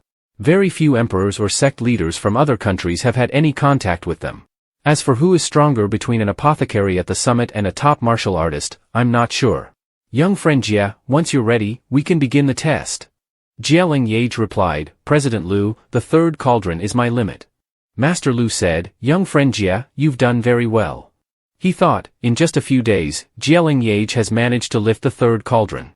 The Lioli Apothecary Association only has 5 or 6 apothecaries at this level, and she is the youngest among them.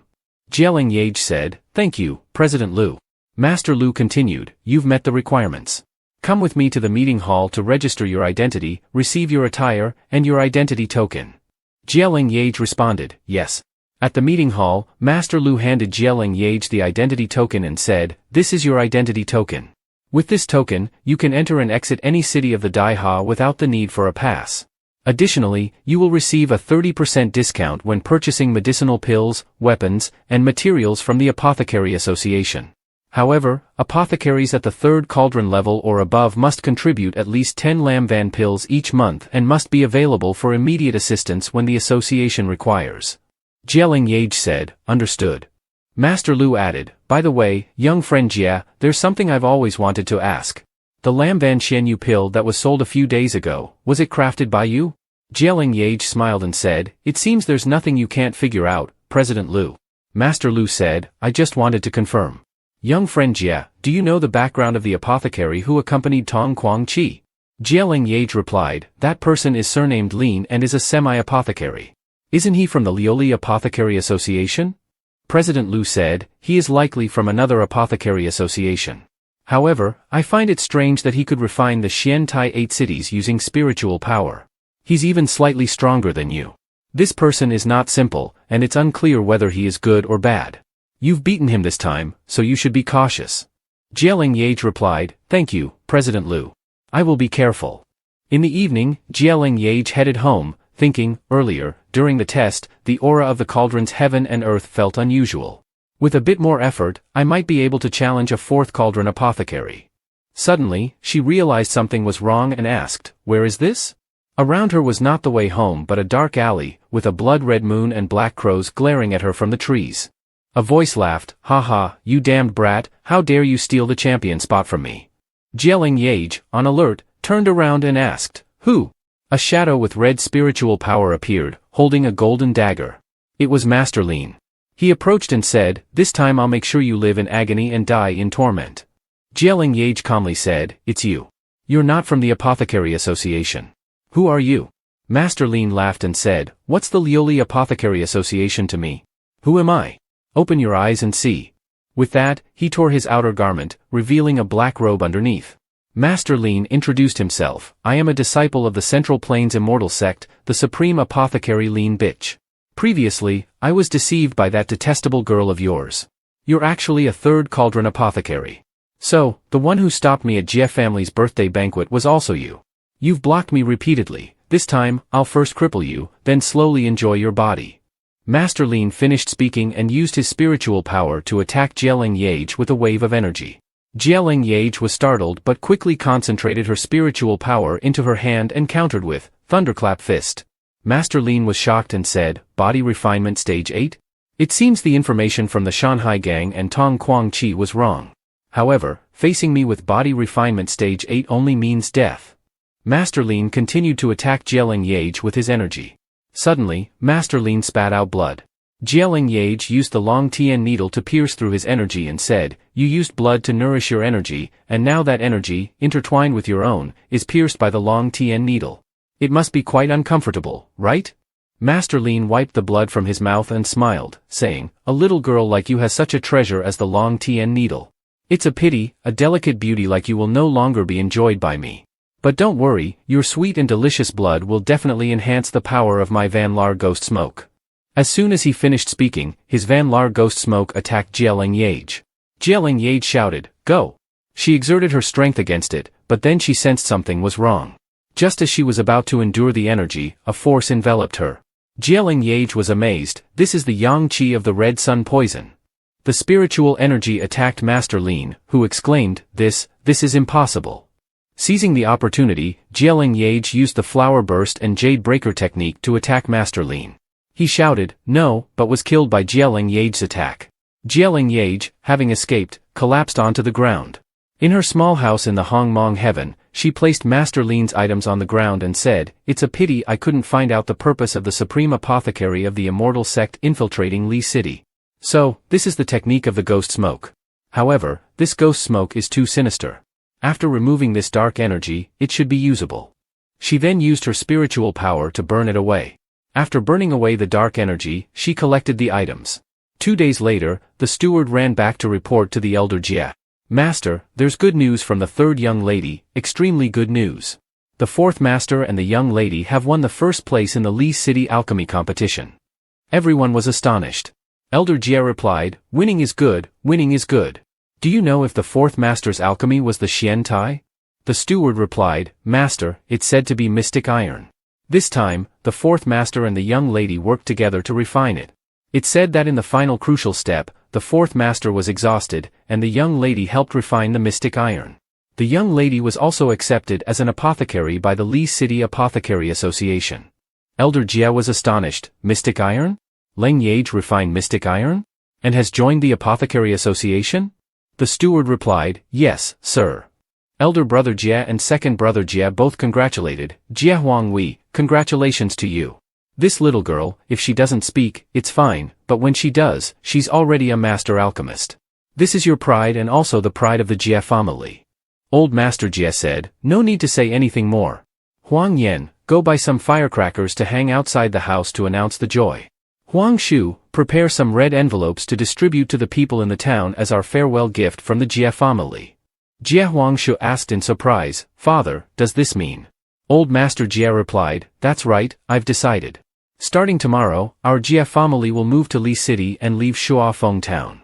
The two replied, yes, Father.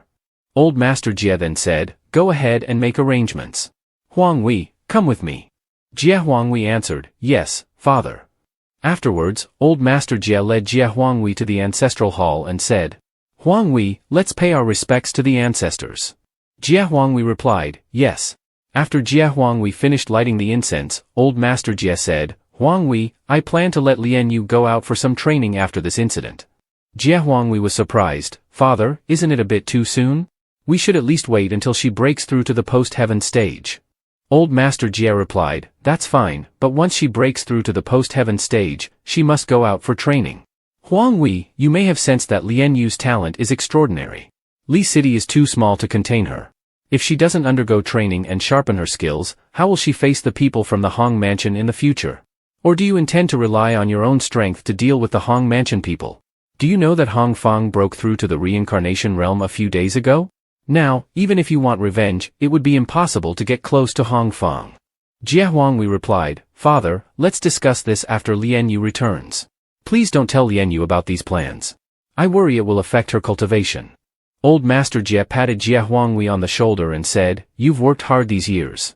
Jie Huangwei replied, it's not hard. For Lien Yu, this little hardship is nothing. Meanwhile, Tong Guangqi asked the leader of the Shanghai gang, Leader, are we really just going to let this go? Master Lien's sudden death and the Jie family getting the right to supply black iron to the military, why should the Jie family enjoy all these benefits? The Shanghai gang leader scolded, do you still have the face to say that? The Alchemist Association has already announced that Master Lien was a rogue alchemist who came to Central Plains. He was hiding in our Daiha, and who knows what schemes he had. If I hadn't severed all connections, the governor would definitely not have let Shanghai gang off easily. Tong Guangqi said, this time it's all because of that wretched Leng Yeaj. She's truly mysterious. Where did she get the skill to forge mystic iron? The Shanghai gang leader smiled and said, let the Jie family be pleased for a while. After this incident, they will know the consequences of offending Shanghai gang. Don't think that climbing to the military means they can control Li City. This time, I will make sure the Jie family is wiped out, not sparing even their chickens and dogs. Half a month later, in Li City, Leng Yeaj returned and hugged her mother, saying, Mother, Leng Yeaj missed you so much. Jie Huangwei patted her head and said, you've worked hard. Leng Yeaj replied, it's not hard, it's what I should do. At that moment, Old Master Jie came out and said, the arrangements for the Jie family have been settled. You all can pack up and return to your courtyard. Everyone replied, yes. Then, Old Master Jie said to Leng Yeaj, I've heard about the results of the alchemy conference. This time, Leng Yeaj has achieved great merit. Leng Yeaj, come with me to the ancestral hall. Grandfather has something to say to you. Leng Yeaj replied, yes. In the ancestral hall of the Jie family, after entering, Old Master Jie said, Leng Yeaj, kneel. Leng Yeaj also knelt and lit incense for the ancestor tablets. After that, a tablet was presented. Old Master Jie introduced. This tablet is for your great-grandfather, the founder of the Jie family, and also the ancestral tablet of our Jie family. Around 300 years ago in Shuafeng town, he established this branch of our Jie family. Leng Yeaj, do you know why grandfather brought you here to pay respects to this tablet? Leng Yeaj replied, Leng Yeaj doesn't know. Old Master Jie answered, because he, like you, was an alchemist, the only alchemist in our Jie family lineage in the past 300 years. Great-grandfather's real name wasn't Jie Wuming. Back then, before great-grandfather passed away, he left behind a family precept: unless a descendant of the Jie family with spiritual power appeared, his existence should never be known to future generations. At that time, great-grandfather was a master alchemist, and also the most famous alchemist in the history of Dai Ha. But when he was 340 years old, while participating in the world's first alchemy conference, and was about to forge a heavenly-grade weapon, his furnace was destroyed by a rival. Without the furnace, the family declined, his wife and children were separated, and he became a laughingstock. Dai Ha even erased the name of the Alchemist Association of Dai Ha. From then on, great-grandfather changed his name to Jie Wuming and went into hiding in Shuafeng town, becoming an ordinary mystic merchant. Great-grandfather hoped to train an outstanding alchemist descendant who could participate in the world's first alchemy conference and fulfill his wish to forge the heavenly-grade weapon that he couldn't make at that time. Unfortunately, even until his death, no one in the Jie family had spiritual power. But this time, you participated in the alchemy conference in Li City and forged the mystic iron. Grandfather has seen hope. This is the heavenly-grade weapon that your great-grandfather wanted to forge at the world's first alchemy conference, the 9 Dragons chant. Now grandfather is giving you this manuscript. If one day you can reach the alchemy level of great-grandfather, I hope you can restore the honor of great-grandfather and the Jie family. Leng Yeaj tightly clutched the manuscript and replied, Leng Yeaj will definitely remember my grandfather's teachings. One day, I will practice the 9 Dragons chant. Returning to her room, Leng Yeaj reviewed the manuscript and muttered, Primordial dragon blood, dragon phoenix spy, 9-leafed grass, falling star iron, earth core flame, 5 elements chi, all very rare materials. Well, sooner or later, I'll gather them all. It's just a matter of time. Then, suddenly, a spirit emerged from the manuscript. It was Jie Wuming. He said, After 300 years, I never expected that someone from the younger generation of the Jie family would finally be able to awaken me. Leng Yeaj was astonished to see him and asked, Are you the ancestor Jie Wuming? Jie Wuming was surprised and asked, You're the one who awakened me? Who are you? Why is it that you, clearly only a 3rd-degree practitioner, have already cultivated to the true degree? Leng Yeaj was puzzled. True degree? Could it be referring to the Kuan degree on me? The ancestor surely isn't referring to the Hong Mong heaven and little Chit-Chit in the degree, is he? Leng Yeaj replied, I am Leng Yeaj, a descendant of the Jie family. I don't understand what the ancestor means. Jie Wuming said, That's not right. Your highest degree is merely a soul degree, not the true degree of a level of the practitioner. Little girl, it seems you don't even know what the true degree is. Leng Yeaj was taken aback by Jie Wuming's words, then with an expression of disdain, she said, Please clarify, ancestor. Jie Wuming replied, I should explain clearly, but unfortunately, the fragment of divine consciousness I left behind will not last much longer. I can only give you a brief explanation. A high degree is an illusory degree. Only when a practitioner breaks through to become a practitioner lord will they start to condense their true degree. The soul degree you have is what practitioners condense after breaking through to become a practitioner lord. When the true degree absorbs the 5 elements power of heaven and earth, it can become the heaven and earth creation degree. Leng Yeaj asked, Ancestor, how can I obtain the 5 elements power? She thought to herself that if she could cultivate the true degree, her strength would increase significantly, and then she wouldn't need to fear Hong Fong or Hong Fu. Jie Wuming replied, Your strength is too weak. At 13, you only have the spirit power of the 3rd degree, and your martial arts cultivation is merely at the body refining realm. Unless your martial arts cultivation can break through to the Dan realm or your spirit power reaches the practitioner lord level, you will not be able to sense the 5 elements power in heaven and earth. Leng Yeaj responded, Ancestor, I admit my martial arts cultivation and spirit power are quite average, but I have only been learning the origin power and spirit power for less than 5 months. Jie Wuming was astonished, achieving origin power and spirit power in just 5 months? This child is not ordinary. He paused for a moment and said, since you are a descendant of the Jie family, and I am the only one who has awakened before my divine consciousness dissipates, as the ancestor, I should naturally give you something good. Leng Yeaj's eyes lit up as she asked, is the good thing a potion, a protective artifact, or an ancient alchemy formula? Jie Wuming shook his head. Leng Yeaj continued, is it a rare treasure or gold, silver, and jewels? Jie Wuming replied, what I want to give you is a method to absorb the 5 elements power of heaven and earth without having to reach the Dan realm or practitioner lord level. Leng Yeaj was deflated upon hearing this. Jie Wuming continued.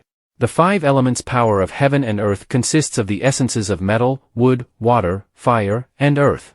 Fire essence is found in high temperatures, water essence in moist places, earth essence in vast lands, wood essence in trees and forests, and metal essence in mountains. However, the 5 elements essences all have life and can hide. The lowest level of 5 elements essences are Dan realm or 9th degree practitioners. For now, it's best for you to avoid them as much as possible. Leng Yeaj's expression showed clear disdain. Jie Wuming continued. However, there is another way to absorb the 5 elements essences even if you haven't reached the corresponding cultivation level. Look for medicinal herbs or the origin cores of magical beasts with 5 elements essence. Leng Yeaj asked, what are the 5 elements essence materials? Jie Wuming explained, the so-called 5 elements essence materials are things that practitioners or martial artists have used after comprehending a certain law of the 5 elements. I was fortunate enough to absorb some water essence, so my degree became the 5 elements water degree, which is a type of 5 elements essence material.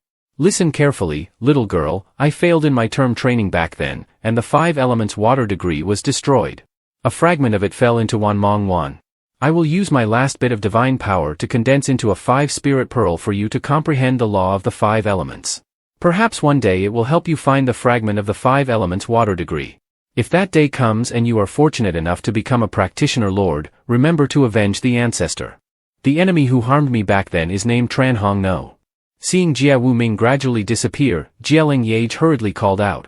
Ancestor, you haven't explained everything yet. But he had already transformed into the 5 spirit pearl and fell down. Leng Yeaj quickly reached out to catch it and absorbed it, muttering. Wanmong, Tranhong No. Ancestor Vodan has been gone for over 300 years. Unless Tranhong No has special abilities, he should be dead by now.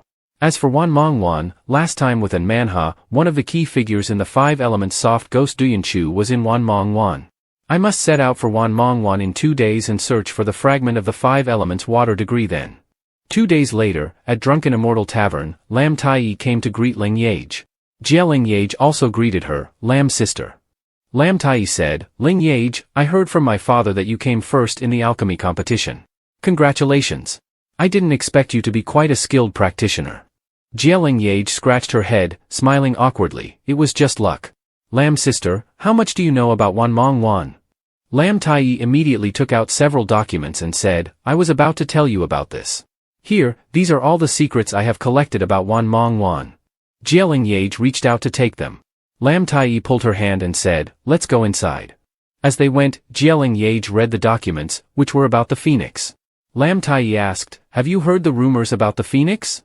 Leng Yeaj was startled, looked up at Lam Tai, and replied, I think it's just a scare tactic. At least in the past few hundred years, no one in Wanmong has seen a real phoenix. At that moment, the little fox appeared. Leng Yeaj looked over at the wolfhound. Lam Tai thought to herself, this fierce wolfhound, with its size and fur, must be a descendant of the spirit wolf and hunting dog. With it leading the way in Wanmong, it will definitely be much smoother. She smiled and said to Leng Yeaj, Leng Yeaj, you're very thoughtful. Even bait for hunting beasts in Wanmong is already prepared. Just as Lam Tai was about to reach out to pet the wolfhound, it growled. At that moment, Feng Zhen approached and said, it looks quite smart. It would be a pity to use it as bait. Upon seeing Feng Zhen, the little fox's eyes lit up and it leaped towards him. Leng Yeaj quickly held it back and said, little chit. Suddenly, an Manhua appeared and said, where did this filthy beast come from, daring to be disrespectful to the Phoenix King? Some people really don't understand, bringing along any stray dogs or cats. Do you think you're just here to play in Wanmong? It's fine if you involve others, but don't drag the Phoenix King into it. She then glanced at Feng Zhen with a loving gaze. Feng Zhen immediately covered his face and stepped back. The little chit-chit wriggled free from Leng Yeaj's grasp and jumped onto Feng Zhen. He immediately caught it. And Manhua was furious, thinking, she managed to attract the Phoenix King's attention with a third-level spirit beast? She immediately reached out towards little Chit-Chit and scolded, "Get away, you filthy beast."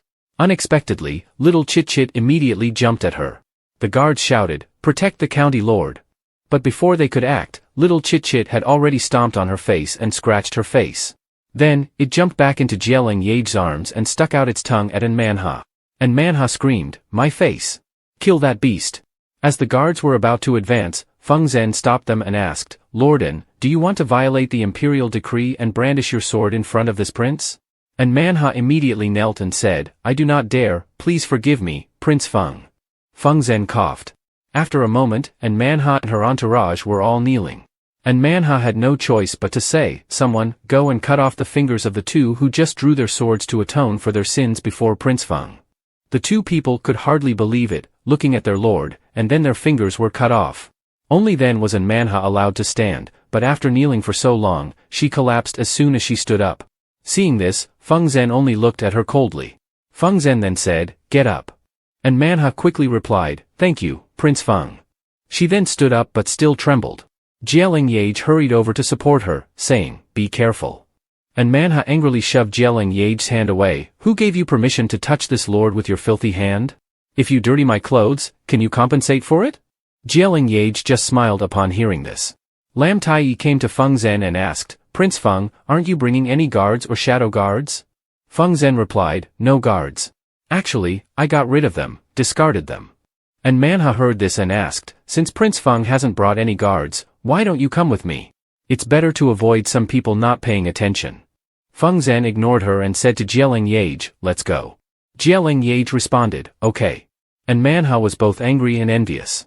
At Wanmongwan, and Manhua led her guards. She pointed at Leng Yeaj and Lam Tai, saying, "Lam Tai, Leng Yeaj, let's clarify things before entering Van Mong Swamp. People want to protect Prince Feng, and you have nothing to do with me, so it's best if you stay away. I don't want to waste my manpower protecting you." Lam Tai heard this and scolded, and Manhua, "Watch your words. Do you think we want your guards? Don't think that having many people gives you an advantage. Let me tell you, who can find the core of the spider swamp is still uncertain." And Manhua arrogantly said, "Lam Tai, aren't you afraid of boasting so much that you get struck down? With just your group, escaping the spider swamps which is already a big issue. If you, along with that country bumpkin, manage to win, from now on, and Manhua will serve you as a maid. On the other hand, if you lose, you will be my beast of burden." Lam Tai extended her hand and responded, "You said it. Let's compete to see who finds the core of the spider swamp in 3 days." They shook hands. And Manhua looked at Feng Zhen with great admiration.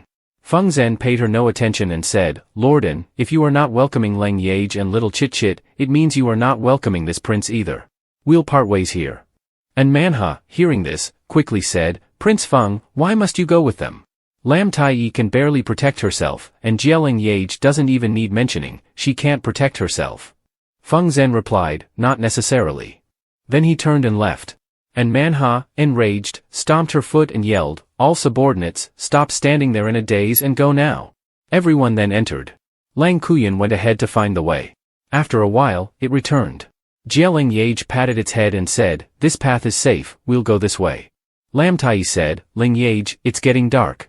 The spider swamp which likes to hunt at night, so we should find a place to set up camp. We'll go out hunting when it's late. I don't want to lose to Manhua." Leng Yeaj replied, "Don't worry, Sister Lam. I guarantee we will win this contest. As for Manhua, not to mention the spider swamp witch, she won't even touch a single limb of it. Before entering Van Mong Swamp, I accidentally sprinkled some water on Manhua. This water has the special effect of repelling the spiritual beasts in Van Mong Swamp, but it is irresistibly attractive to the poisonous insects there." Lam Tai praised, "That's impressive." They then found a place to rest. "This place is good, let's set up camp here," Lam Tai said. After a while of preparation, the fire was lit. Leng Yeaj said to Feng Zhen, "Prince Feng, it's getting darker. You should stay at the camp. I'll leave Big Yellow here and go with Sister Lam to explore a bit further into the swamp." Feng Zhen replied, "Okay." Leng Yeaj continued, "I've applied the repellent powder. Spiritual beasts below level 3 won't come near." Feng Zhen softly said, "I'll take good care of myself." He then watched the two leave. He thought to himself, if it were him, he could probably be as close as a shadow to Leng Yeaj, protecting her side. Leng Yeaj and Lam Tai ventured deeper into the forest. Little Chit-Chit, on Leng Yeaj's back, looked around with bright eyes. Suddenly, Leng Yeaj felt something and stopped to look around, thinking, is this the elemental attribute that the 5-element bead sensed? Seeing that Leng Yeaj had stopped, Lam Tai turned back and asked, "What's wrong, Leng Yeaj?" Leng Yeaj squatted down and picked up a red leaf. The leaf in her hand immediately transformed into a red core. Lam Tai, seeing this, joyfully said, "It's a core. Leng Yeaj, your luck isn't bad." Leng Yeaj was surprised to hear Lam Tai say this and thought, as expected of a master at the peak of the heavenly realm. Half an hour later, Leng Yeaj, Lam Tai, and little Chit-Chit arrived at the swamp. The three of them stealthily hid behind the tall grass in front of the lake. After a while, Lam Tai happily exclaimed, "It's here. That's the female spider demon of the swamp." Lam Tai pointed to the gigantic spider on the lake. Leng Yeaj looked at it and clearly sensed that the demon spider's cultivation was at the peak of the post-heaven realm. Lam Tai wondered, "I wonder if this female spider demon has a core inside her." Leng Yeaj replied, "Sister Lam, let me give it a try."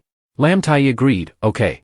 Immediately, Leng Yeaj leaped towards the spider and threw a knife at it, but did not harm it. Instead, the spider demon became enraged. Seeing this, she was astonished. The spider demon began attacking as soon as it detected someone, shooting a barrage of silk towards Leng Yeaj.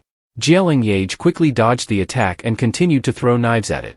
At this moment, Lam Tai joined the fight, attacking the spider and causing it to scream in terror. Both sides fought fiercely for a long time, producing horrifying sounds. After a while, Lam Tai managed to defeat the spider.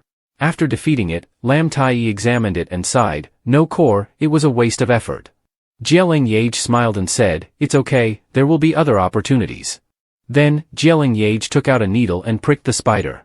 Lam Tai, seeing this, curiously asked, "Leng Yeaj, is this the special needle technique of your Jia family?" Leng Yeaj stuck out her tongue. The two of them had defeated countless female spider demons until morning. Leng Yeaj and Lam Tai were sitting and catching their breath. Lam Tai wiped her sweat and said, "It's been so long and we still haven't found a core?" Leng Yeaj stood up and said, "Let's try circling around the swamp and see if our luck shines." Meanwhile, and Manhua, with a grim face, yelled, "What's going on here?" And Manhua angrily pointed at her guards and scolded, "All night at the Van Mong swamp and we haven't even seen a single spider demon, not even an animal." Suddenly, a rustling noise came from the grass. And Manhua immediately rejoiced, "It's here." But it turned out to be a swarm of poisonous bees that surrounded her. The guards immediately drew their swords and shouted, "Protect the young lady. Quickly, protect the young lady and get her out of here." And Manhua, surrounded by the bees, ran frantically, "Run, run." But it was too late, she was stung by the poisonous bees. She immediately ran and saw Lam Tai and Leng Yeaj ahead, urgently calling for help, "Sister Lam, Leng Yeaj, you two help me." Lam Tai saw in Manhua's face and immediately laughed, asking, "Isn't this in County Chief? Where are your 8 powerful heavenly realm guards? I dare not help you, if I get stung too, I'll definitely die."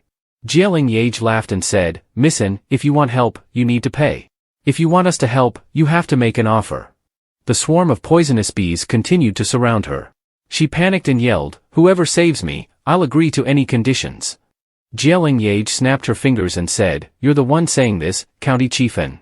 Actually, I have a remedy that can drive away the poisonous bees, but you must give me all your shares from the Drunken Immortal Tavern first, and then I'll tell you." And Manhua, hearing this, was furious, thinking, "This country bumpkin actually wants the shares from Drunken Immortal Tavern." Leng Yeaj pretended to say, "I heard that the bees in the Van Mong swamp are very toxic.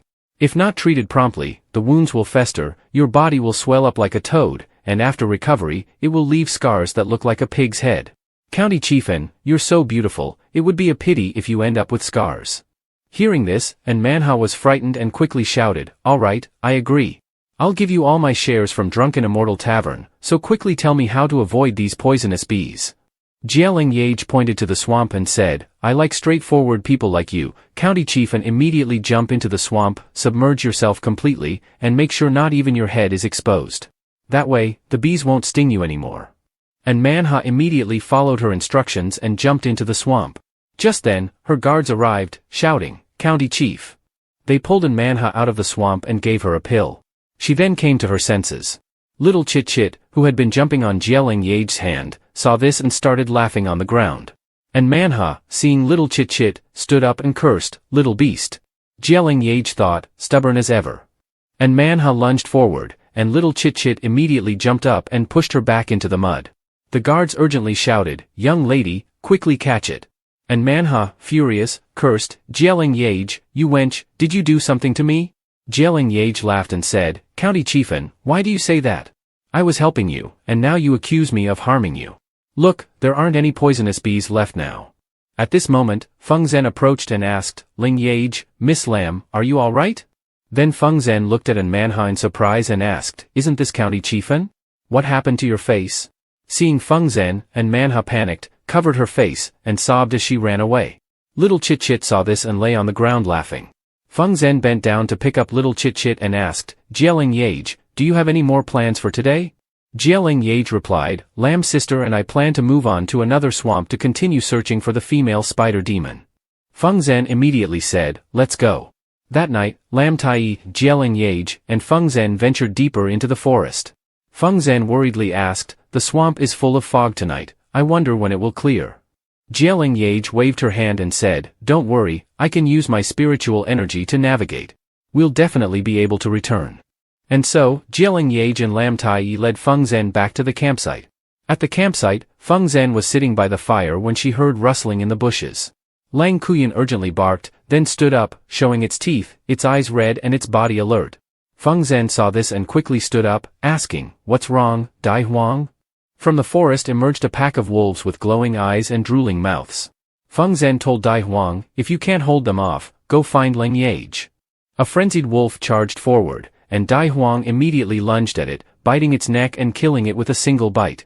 Then, Dai Huang asserted dominance over the pack. The Wolf King howled, and the wolves surrounded Dai Huang. Feng Zhen observed from behind and instructed Dai Huang to attack the Wolf King on the left. Dai Huang immediately complied, leaping and pinning the Wolf King down, tearing it apart. The remaining wolves, seeing the Wolf King killed so easily and losing their leader, panicked and fled, but they were all killed by Dai Huang. Then, Dai Huang suddenly began to tremble. Feng Tan immediately asked, "What's wrong?" afraid something might happen to her. Dense fog appeared around them. Dai Huang said to Feng Tan, "It's none of your business, stop being so obstinate. This fog is not ordinary. I didn't expect the legend of the Misty Dream Marsh to be true." Feng Tan was startled upon hearing this and frowned, thinking, the legend of the Misty Dream Marsh. Soon, a mist appeared. Dai Huang barked twice and then moaned as it entered the mist, disappearing. On the other side, Leng Yeaj and Lam Tai, who were in the forest, were stunned when they saw the mist. Leng Yeaj asked, "What kind of ghostly mist is this?" Suddenly, a noise came from ahead. Lam Tai quickly said, "Leng Yeaj, be careful, something is approaching." Immediately, from within the mist, Manhua, with her face bandaged, and her guards appeared.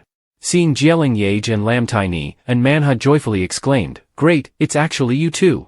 Stop Lam Tai, and capture that country bumpkin and the little beast beside her for me. They must be skinned and flayed alive." Upon hearing Manhua's words, Lam Tai immediately stepped forward to shield Leng Yeaj, saying, "Manhua, do you dare not fear the Phoenix King seeking retribution on you?"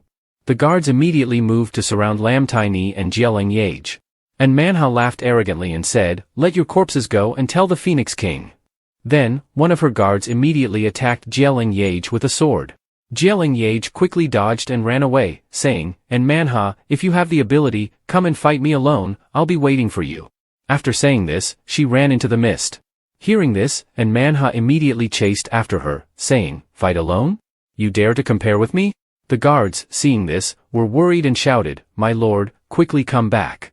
But Manhua continued to chase Leng Yeaj, entering the mist. Inside, Manhua cautiously looked around. Suddenly, something hit her on the head, and she angrily said, "It hurts." "What is this?" Behind her was a huge marsh spider demon. The spider shrieked upon seeing her, and Manhua quickly used her power, shouting, "White Fury Slash," attacking the marsh spider demon. Immediately, the spider's legs were severed, making it scream. Leng Yeaj, watching from a tree, thought to herself, "It turns out Manhua has some talent." Then, a group of spiderlings surrounded Manhua, continuing to attack her, accompanied by curses, "Damn cursed ghostly creature."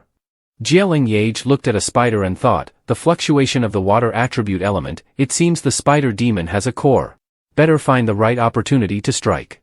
The spiders continued to attack Manhua, and suddenly her guards appeared, asking, "Is it the Lord?" Seeing her guards arriving, Manhua immediately shouted, "Hurry! There's a 4th level spider demon here, and I want its core." One guard with a blade ran forward, saying, "You protect the Lord, I'll go." Seeing the timing was right, Leng Yeaj jumped down from the tree. And Manhua was startled and saw Leng Yeaj reaching the spider before her guards arrived, using her spiritual energy to attack the marsh spider demon. Several strikes hit it, causing the spider to let out a final scream and fall to the ground. Leng Yeaj immediately drew a knife, stabbed the demon, and took out its core. Leng Yeaj smiled and said to Manhua, "Thank you, Lorden. Without your help in depleting the Spider Queen's energy, I wouldn't have been able to get the spider core. See you next time." Seeing that her hard-earned prey had been taken by her enemy, Manhua screamed, "Leng Yeaj!" Then, Manhua immediately ran after Leng Yeaj. However, before she could catch up, Leng Yeaj had already leaped away. Manhua, furious, shouted at her guards, "Why are you still standing there? Forget about these damned spiderlings, go catch that bitch. Leng Yeaj, if I catch you, I'll tear you into 1,000 pieces." Suddenly, above her head, the sound of wild beasts roared. Many monsters, snakes, wolves, and foxes ran in one direction. A red and blue light appeared. Seeing this, Manhua hurriedly said, "Phoenix Shuyue." She laughed maniacally, saying, "It must be that the phoenix laid eggs deep in the misty dream marsh again. Hurry and find the phoenix eggs. While the 2 phoenixes haven't returned to the nest, we must get an egg." Her guards immediately responded, "Understood." Manhua ran forward, joyfully thinking, "As long as I get a phoenix egg, I'll have a divine pet. At that time, even the princess of Daiha won't compare to me." Manhua. Leng Yeaj looked up at the phoenix Shuyue and also sensed this aura. Little chit-chit on her head chirped. Leng Yeaj held it down and asked, "Are you telling me to go forward?" Little chit-chit continued to chirp, waving its paws forward. Leng Yeaj placed it on her shoulder and followed the direction it pointed. Ahead of her was a large ancient tree. Leng Yeaj asked, "Are you saying this tree is the immortal tree?" Little chit-chit chirped and jumped down into the water. Leng Yeaj asked, "Are you telling me to climb the immortal tree?" Little chit-chit nodded. Leng Yeaj complied, jumping down to the immortal tree. She used the blooming flower jade claw to climb up the tree. 2 hours later, she saw a basket full of eggs. She asked Little Chit-Chit, "Are these the legendary phoenix eggs?" Little Chit-Chit chirped. Leng Yeaj pinched its cheek and, seeing it cry out in pain, said, "It's not a dream then. We really have found phoenix eggs." Then, Leng Yeaj asked, "What? You mean you want me to steal the phoenix egg? How can I do that? If I'm going to steal, I should steal 3 eggs. 1 to incubate, 1 to sell, and the last 1 to roast and eat." Little Chit-Chit looked at her with disbelief. Just as they were about to proceed, they saw a huge golden snake. Leng Yeaj thought, "Oh no. It looks like the eggs have been targeted by this snake long ago." She cleared her throat and said, "Hey, golden-scaled friend, how about we negotiate? Out of the 3 eggs, you take 2 and I take 1. Deal?" The snake hissed, and Leng Yeaj quickly stepped back and attacked it. The snake, unable to see Leng Yeaj, turned its head to look. Leng Yeaj shouted, "Over here, you little snake." She then jumped down, grabbed the snake's neck, and struck its head until it fell unconscious. Suddenly, the snake coiled around one of the phoenix eggs and swallowed it. A horn grew on its head. Leng Yeaj thought, "Not good. If it absorbs all the phoenix eggs, I won't be able to fight it. I'd better run." She noticed an egg beside her and thought, "Since I'm here, I can't go back empty-handed. I must take at least 1 egg, even if I have to fight for it. At worst, I'll escape with both myself and the egg into the Hong Mong heaven." Then, there was a sudden noise. She thought to herself, "Not good, the phoenixes are back." The 2 phoenixes returned and, upon seeing a snake and a person, cried out. The giant python, terrified, was immediately burned to death by the phoenixes so that it would regurgitate the egg. Leng Yeaj was frightened. A level 7 spiritual beast was burned to death by the phoenix couple. "It's terrifying. We must run away." Suddenly, she was startled. "What's happening? Why has my mental power disappeared?" A phoenix egg rolled towards her, shrinking due to poison corrosion. Seeing this, the female phoenix started crying. Leng Yeaj thought, "Is it in pain because the egg has become a dead egg that can no longer be incubated?" Noticing the 2 phoenixes were not paying attention, she thought, "Take this chance to escape quickly." Suddenly, Little Chit-Chit cried out, and the 2 phoenixes immediately looked towards her. Leng Yeaj hurriedly said, "Hello, I'm just passing by. Please continue, continue." The 2 phoenixes approached her. Little Chit-Chit said something to them, and the 2 phoenixes were startled. Little Chit-Chit ran towards the phoenixes. Leng Yeaj urgently called out, "Little Chit-Chit, what are you doing?" But surprisingly, Little Chit-Chit communicated with the two phoenixes. Leng Yeaj was stunned. From the animal's perspective, Little Chit-Chit was saying to the phoenixes, "This egg is about to die, give it to me." The phoenix said to its mate, "The phoenix egg is ruined, let's discard it." His mate replied, "We can't discard it. I want to take it to the elder phoenix." The male phoenix scolded, "It's beyond saving now." The female phoenix retorted, "Is it because of its different color that you dislike it? It just doesn't inherit our powers. You've always hated it, and now you don't want to save it. After all, it's our child, how can you be so heartless?" The male phoenix said, "When have I ever hated it?" The female phoenix replied, "From the moment it was born, you showed your attitude." Little Chit-Chit cried out, "Stop arguing, my boss can save this egg." The two phoenixes immediately looked towards Leng Yeaj. Leng Yeaj thought, "Little Chit-Chit, you can't exaggerate this much. How can curing the divine phoenix be the same as curing a wild beast like Dai Huang?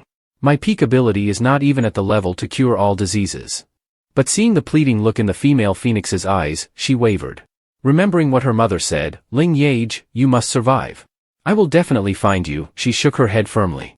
Little Chit-Chit made a puzzled noise, and she responded, "Let me examine its condition first. If it can be saved, I will save it. But if it can't be saved, there's nothing I can do." The female phoenix nodded in agreement. Leng Yeaj then sat down, felt the egg, and said, "There is no heartbeat, no sign of life, it seems hopeless." Suddenly, a noise came from inside the egg. Leng Yeaj was taken aback and then said to the phoenix couple, "If you want me to save it, I have two conditions." The phoenixes immediately transformed into humans. Leng Yeaj was shocked. The fire phoenix scolded, "Insignificant human, how dare you set conditions with us?" His mate intervened, saying, "Fire phoenix, let her speak." The fire phoenix scolded, "Ice phoenix, you're too." Leng Yeaj said, "First, I want to take the egg of the young phoenix away because saving it will take a lot of time. Second, if I can hatch the young phoenix, it must obey my commands for the next 100 years. The fire phoenix was furious, "Humans are so audacious, daring to dream of enslaving our phoenix clan." The ice phoenix stopped him. The fire phoenix scolded, "Ice phoenix, have you gone mad? How can you let our bloodline be enslaved by a human?" The ice phoenix, with tears in her eyes, said, "Fire phoenix, our phoenix clan lives for 1,000 years, 100 years is just a blink. But if we don't find a way to save this child, not to mention 100 years, it won't even have a chance to exist." With that, her tears fell. The fire phoenix looked at the other two eggs, then at the egg in Leng Yeaj's hand, and fell silent. The ice phoenix said, "Leng Yeaj, I entrust my child to you. If it can be hatched in the future, please tell it that its parents are always waiting for it in the phoenix clan."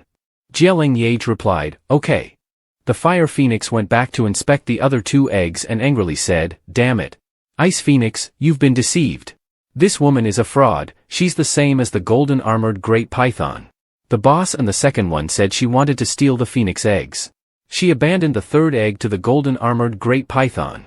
The fire phoenix continued to accuse, "What else do you have to explain? These are phoenix eggs about to hatch, they already have divine power." He got increasingly furious, "Everything you and the golden armored great python have done, they saw it all." Leng Yeaj was naturally caught off guard and didn't know how to explain, "Well, I didn't, and I don't." She thought, "What do you mean seen? It's clearly just revenge from those brats." Suddenly, a figure rushed forward, and the ice phoenix, with a fierce expression, gritted her teeth, "Return the third egg." Leng Yeaj, frightened, stepped back as the ice phoenix and the fire phoenix directly attacked her. Leng Yeaj could only use her flying blade to block them and took the opportunity to escape. Leng Yeaj, with no other options, thought, "If you are so ruthless, then let's end this." She stopped, raised the egg high, and shouted, "If you dare to make a move, I will smash this egg into pieces immediately." The ice phoenix and fire phoenix were immediately stunned, and the atmosphere froze. She continued, "Don't just listen blindly to the words of those two brats who haven't even hatched yet. I can explain elsewhere." And Manhua was walking while looking around angrily, shouting, "Is anyone here? Set fire to this place. I don't believe we've cleared out the misty swamp and still can't break this damn maze." The surroundings were silent, and her tone weakened. "What's going on? Where is everyone?" A cold voice came from nearby, "Are you looking for them?" And Manhua turned to see all her guards lying on the ground. The man standing on the pile of corpses was wearing a mask. She was shocked, the aura was too dangerous. When did this man arrive? And he had killed her people so suddenly. And Manhua bit her lip, trying to regain her composure, and then shouted, "Who are you? Dare to kill people from the Nguo Marquis house? I am the daughter of the Nguo Marquis house." The air suddenly became quiet. Vu Zhong looked up at the sky and then coldly glared at her, either die or scram quickly. Seeing the disdainful attitude from him, and Manhua was furious. "How dare you threaten me? Do you believe I'll have my father?" Before she could finish, she was forcefully thrown away with no mercy and fell hard to the ground. And Manhua cried out in pain, "My leg! My leg won't move anymore." Vu Zhong's expression remained unusually calm, showing no sign of fluctuation, and his power did not diminish. He struck again, but this time in a different direction, the first move of the Imperial Nine Heavens, Cloudy Skies dance. A dazzling beam of light shot through the air towards that direction. And Manhua was left speechless with shock, so powerful. Even my father cannot match him. The beam of light smashed through everything in its path, piercing straight towards the pair of phoenixes. Leng Yeaj quickly recognized this familiar aura. Little Chit-Chit, suddenly scared, hid in her sleeve. A low voice suddenly came from behind her, "Woman, we meet again."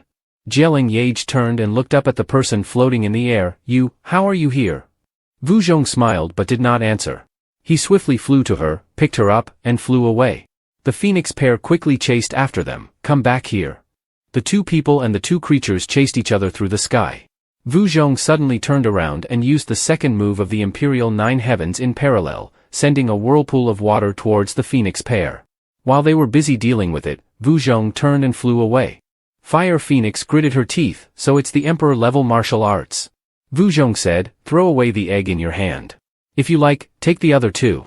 Leng Yeaj clutched the egg tightly. "I want this one." Vu Zhong frowned, "Then roast the other two." The two eggs under his feet trembled upon hearing this. Leng Yeaj quickly intervened, "Stop. This lady won't hold a grudge over two silly eggs.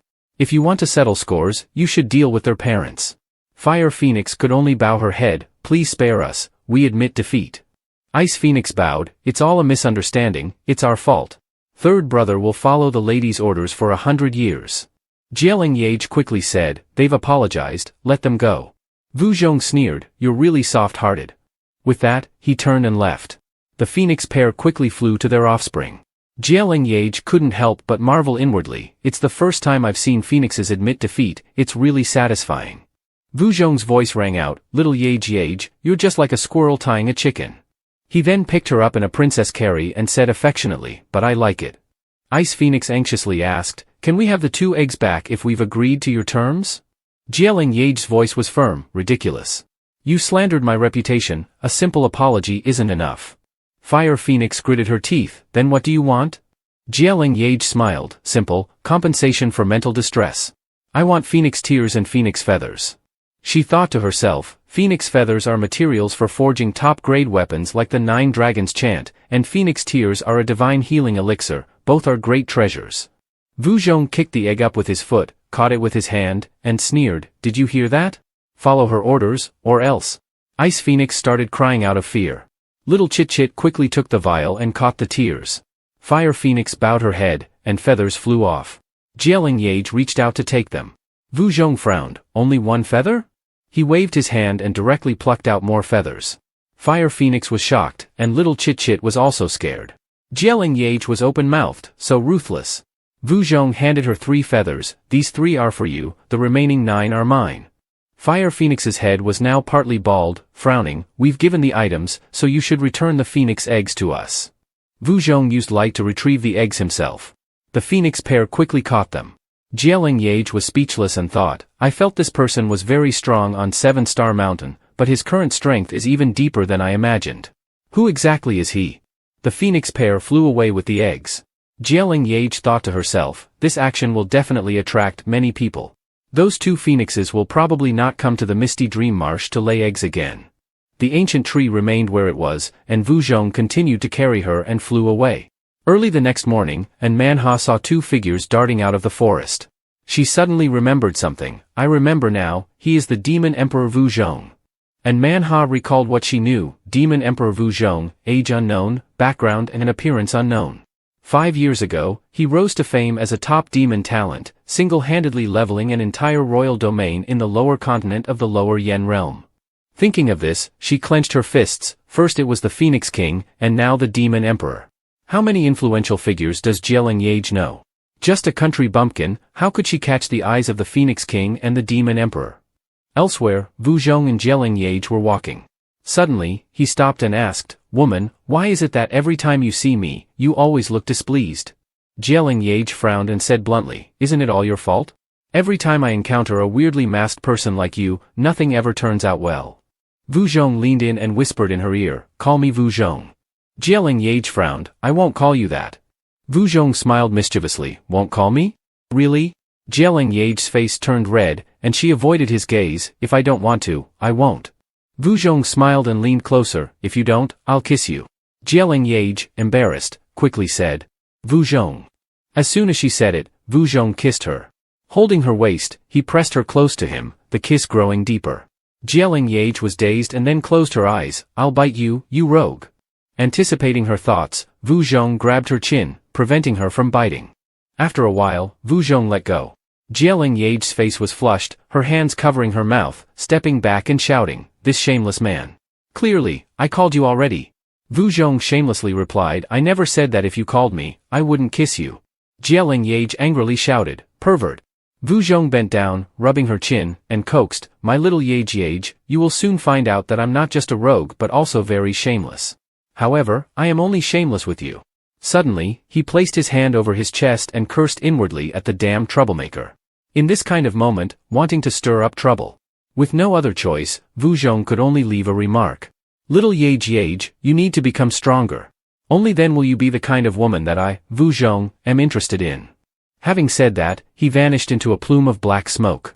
Leng Yeaj stomped her foot in frustration, "That shameless scoundrel." She grabbed the little fox and scolded it, "Little fox, why didn't you stop him earlier?" The little fox squirmed and squeaked in pain. Leng Yeaj placed it on her shoulder, "This time I'll let you off. I wonder how Lam Elder Sister and Phoenix King are doing." For hours later, as Leng Yeaj was walking, she heard someone calling her name. She turned around and cheerfully exclaimed, "Lam Elder Sister." Lam Tai waved happily as she approached, "I was very worried when you ran off. Fortunately, the guards chased after in Manhua, so I managed to escape. After the fog cleared, I came here to find you." She sighed, "I searched for half a day but couldn't find in Manhua and her subordinates." Leng Yeaj frowned, "Lam Elder Sister, we should return to the camp first." A little while later, when they arrived at the camp, they saw the ground littered with bloodied beast corpses. Lam Tai was alarmed, "This isn't good, I don't see the Phoenix King anywhere." Leng Yeaj thought, "I don't see Dai Huang either." Remembering the frail face of Feng Zhen, Leng Yeaj felt a pang of worry. She walked towards the pools of blood and said, "Let's search in all directions, we must find the Phoenix King no matter what." The little fox also jumped down and sniffed around, then pointed in a direction. Leng Yeaj quickly called out to Lam Tai, "The little fox is most familiar with Dai Huang's scent. Let's follow the direction it indicates." An hour later, they found Dai Huang lying exhausted in the grass, still whining mournfully. Leng Yeaj sat down and asked, "Dai Huang, were you chasing the Phoenix King? Where is the Phoenix King?" Hearing this, Dai Huang's eyes welled up with tears, and it lowered its head in silence. Leng Yeaj comforted it, patting its head, "It's not your fault, you tried your best." She quickly divided the tasks, "We'll split up to search. Dai Huang, search to the east. Lam Elder Sister, search to the west. Little Fox, search to the south. I'll search to the north. If you find any trace of the Phoenix King, signal immediately." Dai Huang and the little fox both made sounds as if they understood. Lam Tai quickly agreed. Leng Yeaj continued calling out as she walked, "Feng Zhen. Feng Zhen." Suddenly, she saw a paper crane flying towards her. Leng Yeaj quickly approached, "Little golden crane, what are you doing here?" Then she realized something and was startled, "Wait a minute." At this moment, Feng Zhen was exhausted and lying in the swamp. Leng Yeaj quickly ran over and pulled him up, "Your hands are so cold, could it be that the cold poison has spread?" Leng Yeaj took his pulse and cried out, "Feng Zhen, you must stay awake." Just as she was about to transfer her energy, Feng Zhen suddenly pushed her arm away. Leng Yeaj looked at her own hand in shock, even the energy transfer is ineffective? She held the weak Feng Zhen and encouraged herself, "Leng Yeaj, stay calm, there must still be a chance. There must be another method in the Hong Mong preservation." Suddenly, her eyes lit up, "Got it, the method for reviving the heart I tried before should work this time." Leng Yeaj laid him down gently, lifted his shirt, and a tattoo appeared on his chest. Leng Yeaj was slightly surprised. What is this? The tattoo clearly shows a lion's head, but it wasn't there before. Leng Yeaj was speechless and sighed. Don't think too much, saving him is more important. She bent down and performed artificial respiration on Feng Zhen. So cold. How much cold energy is inside Feng Zhen? After a while, Leng Yeaj began performing chest compressions, murmuring, Feng Zhen, you mustn't have any accidents, you must wake up. Feng Zhen's eyes slightly opened. It's so warm. Is someone calling me? The figure of the young woman was vaguely blurred by tears. At that moment, Leng Yeaj was still performing artificial respiration, and Feng Zhen's fingers slightly moved. Eventually, he fully opened his eyes and saw the delighted face of the young woman. Feng Zhen, you're awake? At this moment, they both realized how ambiguous the atmosphere was. Their faces were so close that both turned red. Just then, Lam Tai arrived and startled Leng Yeaj. Leng Yeaj, what are you two doing? Leng Yeaj, blushing, stammered, I'm saving him. His cold poison acted up just now. Feng Zhen's face was flushed, looking at her dreamily. The tattoo on his chest had vanished without her noticing. Leng Yeaj exclaimed, why did it disappear? Feng Zhen shyly called her name, Leng Yeaj. Leng Yeaj quickly waved her hand in explanation. How did this happen? I clearly saw it on you before. I wasn't trying to peep at you. Feng Zhen suddenly said, if you want to see, I can. Lam Tai, seeing the scene, exclaimed, this is too much of a dog food scene. 3 days later, Lam Yu, Teacher Mu, and others were waiting. Thank heavens, the young master is finally back. Leng Yeaj and the others joyfully returned. Lam Yu, not pleased, shouted directly at Lam Tai, you acted recklessly. Why did you bring the Phoenix King into the Van Mong swamp without saying a word? What if something happened to you inside? This concerns the diplomatic relations between the two countries. Lam Tai, covering her ears, mischievously stuck out her tongue. Father, I know I was wrong. I didn't expect the Phoenix King to suddenly suffer from cold poison. However, Leng Yeaj has treated the Phoenix King. Teacher Mu was surprised. Young master, is what Lam Princess said true? But the young master seems fine? Lam Tai straightforwardly recounted, of course it's true, I saw it with my own eyes. At that time, the Phoenix King was unconscious, and fortunately, Leng Yeaj used her mouth. Before she could finish, Leng Yeaj, embarrassed, shouted, Lam elder sister. Feng Zhen also looked embarrassed. Lam Princess. Lam Tai quickly covered her mouth. Lam Yu also spoke up, if the Phoenix King is fine, let's all leave. Everyone went back to the carriage. At the Jie family, Leng Yeaj's eyes sparkled as she looked at the treaty. This is amazing.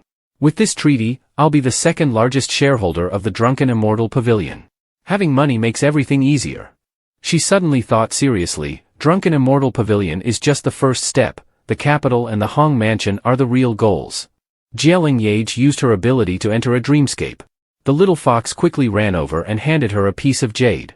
Leng Yeaj sat down. What is this? The little fox squeaked. Leng Yeaj was surprised. When did you get this from the phoenix's nest? The little fox happily showed off. Leng Yeaj joyfully hugged it and praised, little fox, you're amazing. Even when about to leave, you didn't forget to bring a specialty.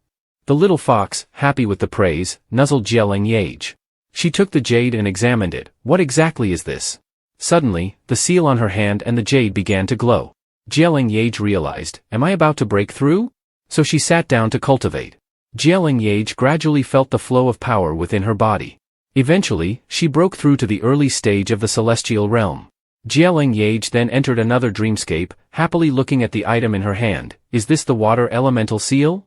Suddenly, Dai Huang's barking woke her up. Leng Yeaj was startled. What's wrong, Dai Huang? From afar, a warm, shimmering emerald stream flowed gently. Leng Yeaj couldn't believe her eyes and rubbed them. Has the Hong Mong heaven leveled up? 2 figures stood there, gazing. Leng Yeaj cheerfully remarked, this tile is condensed with the phoenix's divine light. I'm sure it tastes great too, right? Suddenly, Dai Huang leapt into the stream and joyfully swam around. Leng Yeaj, splashed with water, exclaimed, Dai Huang. Unable to do anything about it, she embraced the little creature and jumped in as well. They frolicked together in the cool water. At the Feng residence, Feng Zhen stared blankly at the crane in his hand. After Teacher Mu went outside and closed the door, he couldn't help but wonder, strange, without any elixirs or special healing techniques, has Jie Gu actually cured the young master? He turned to give orders, immediately investigate Leng Yeaj's background, the clearer, the better. The subordinates quickly complied. Teacher Mu thought to himself resolutely, regardless of who the opponent is, she's still from Dai Ha, and we need to investigate her purpose in approaching the young master. What is she really after? A month later, at Drunken Immortal Tavern, Lam Tai cheerfully said, Leng Yeaj, since the Tai Hong wine was sold, it's caused quite a stir. Leng Yeaj winked and gestured, Sister Lam, I have something even better. She pointed to a jar of wine and said, would you like to try the first jar of Tai Hong wine? I guarantee it tastes so good even you won't be able to find your way. She happily poured the wine, which had a distinctly different color. Beautiful. Lam Tai exclaimed. She quickly poured herself a cup and, after drinking, her eyes sparkled with satisfaction. Lam Tai hurriedly asked, Little sister, tell me how you brewed this wine? Leng Yeaj playfully stuck out her tongue, it's not too difficult, just a few things. She suggested, I have a special method, but you need to continue gathering the swamp spider's core. Lam Tai's enthusiasm flared, no problem, leave it to me. She grinned slyly, as long as this Tai Hong wine doesn't run out, our Drunken Immortal Tavern can surpass the great Ji Lu of the imperial capital. That night, Lam Tai happily brought the wine to her father. Father, I've brought something good. Lam Yu showed little interest, it seems like it would be better to drink more tea than this wine from Drunken Immortal Tavern. And it's from Drunken Immortal Tavern, right? This stuff isn't even as good as plain water. With a proud look, Lam Tai opened the wine jar, not necessarily. As soon as she opened it, the aroma of the wine filled the room. It was a subtle fragrance, not overpowering like other wines. Lam Yu's eyes lit up, this wine. Lam Tai poured a cup for each person. As she poured, she instructed, although it's exquisite wine, Leng Yeaj said not to drink too much. Before she could finish, Lam Yu drank his cup in one go. Lam Tai, startled, exclaimed, Father, don't. The wine cup fell and shattered, and Lam Yu collapsed on the ground. Lam Tai screamed and ran out, someone. Go to Jie's residence immediately and find Leng Yeaj. An hour later, Leng Yeaj sat helplessly by Lam Yu's bed, examining his pulse. Lam Tai anxiously asked, how is he? Leng Yeaj calmly replied, Sister Lam, don't worry. I will do my best to save Lam Tai Thursday. Lam Tai sighed, sorry for the trouble. Leng Yeaj continued, I need peace and quiet. Please take everyone out. Though Lam Tai's face still showed worry, once everyone was out, Leng Yeaj pondered, strange, there are actually two conflicting auras within Lam Tai Thursday. These two auras must be causing his unconsciousness. I heard that Lam Tai Thursday was previously afflicted by a malevolent technique from the Central Plains, resulting in a defect in his leg. The Nguchan Nuang, which has the Phoenix's divine light, must be in conflict with this malevolent technique. She began to use her power, regardless, it's all due to the Nguchan Nuang, I must save him. Lam Yu's condition suddenly worsened, and Leng Yeaj quickly accelerated her efforts. A fiery sphere rapidly appeared on his abdomen. Leng Yeaj used her ice power to push it away. Suddenly, a strange colored skull emerged from the sphere, and a ghostly voice laughed, how dare a mere youngster disturb my meditation? Leng Yeaj frowned, is it actually a demonic cultivator? The so-called demonic cultivator spoke again, so it's a 3-Dan practitioner. Your cultivation method is quite special. If you don't obediently hand it over, I might spare your life. Leng Yeaj, determined, prepared for battle, want my pinnacle technique? We'll see if you're capable of it. Her power transformed into snakes, fiercely attacking the demonic cultivator. However, as soon as they touched, the snakes were easily absorbed by the skull. Seeing that Leng Yeaj was only capable of this, the demonic cultivator charged forward with a self-satisfied grin, little cultivator, I'll gladly take your body then. Leng Yeaj smiled calmly, then you can try and see. As soon as the skull rushed towards her, it was pushed away by a powerful force, and beams of light enveloped it. The evil cultivator was astonished, impossible. You are just a 3rd-tier practitioner. How could you have cultivated to this level? After speaking, he was engulfed by the beams of light and gradually vanished. Leng Yeaj retracted her cultivation artifact and smiled proudly, you'll have to go to the underworld to find the answer yourself. After the evil cultivator was gone, Lam Yu began to undergo a transformation. A new beam of light appeared in the center of his chest. Leng Yeaj was taken aback, Lam Tai Thursday is about to break through. Outside, Lam Tai also saw the astonishing beam of light and murmured, reincarnation realm. The light grew brighter and illuminated the entire mansion. Feng Zhen and Teacher Mu also noticed it. Teacher Mu remarked, it seems that Lam Tai Thursday has broken through. Feng Zhen added, Lam Yu is a hero among men. It's just that the lack of a powerful ruler has made him a tiger in a plain. After this tempering, he will definitely achieve greater success in the future. At the Hao family of Daiha Emperor, Hong Zhengwan was meditating when he suddenly felt something and opened his eyes wide. At this moment, two people entered, Crown Prince Hong Zhengwan's eldest son, and Hong Feng, the second son. Hong Zhengwan frowned and spoke, Did you feel this unusual movement? It's coming from Li City. Crown Prince Hong quickly realized, could it be Lam Yu?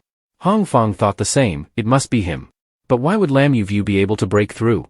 Hong Zhengwan coldly ordered, send someone quietly to Li City to congratulate Lam Tai Thursday on his breakthrough.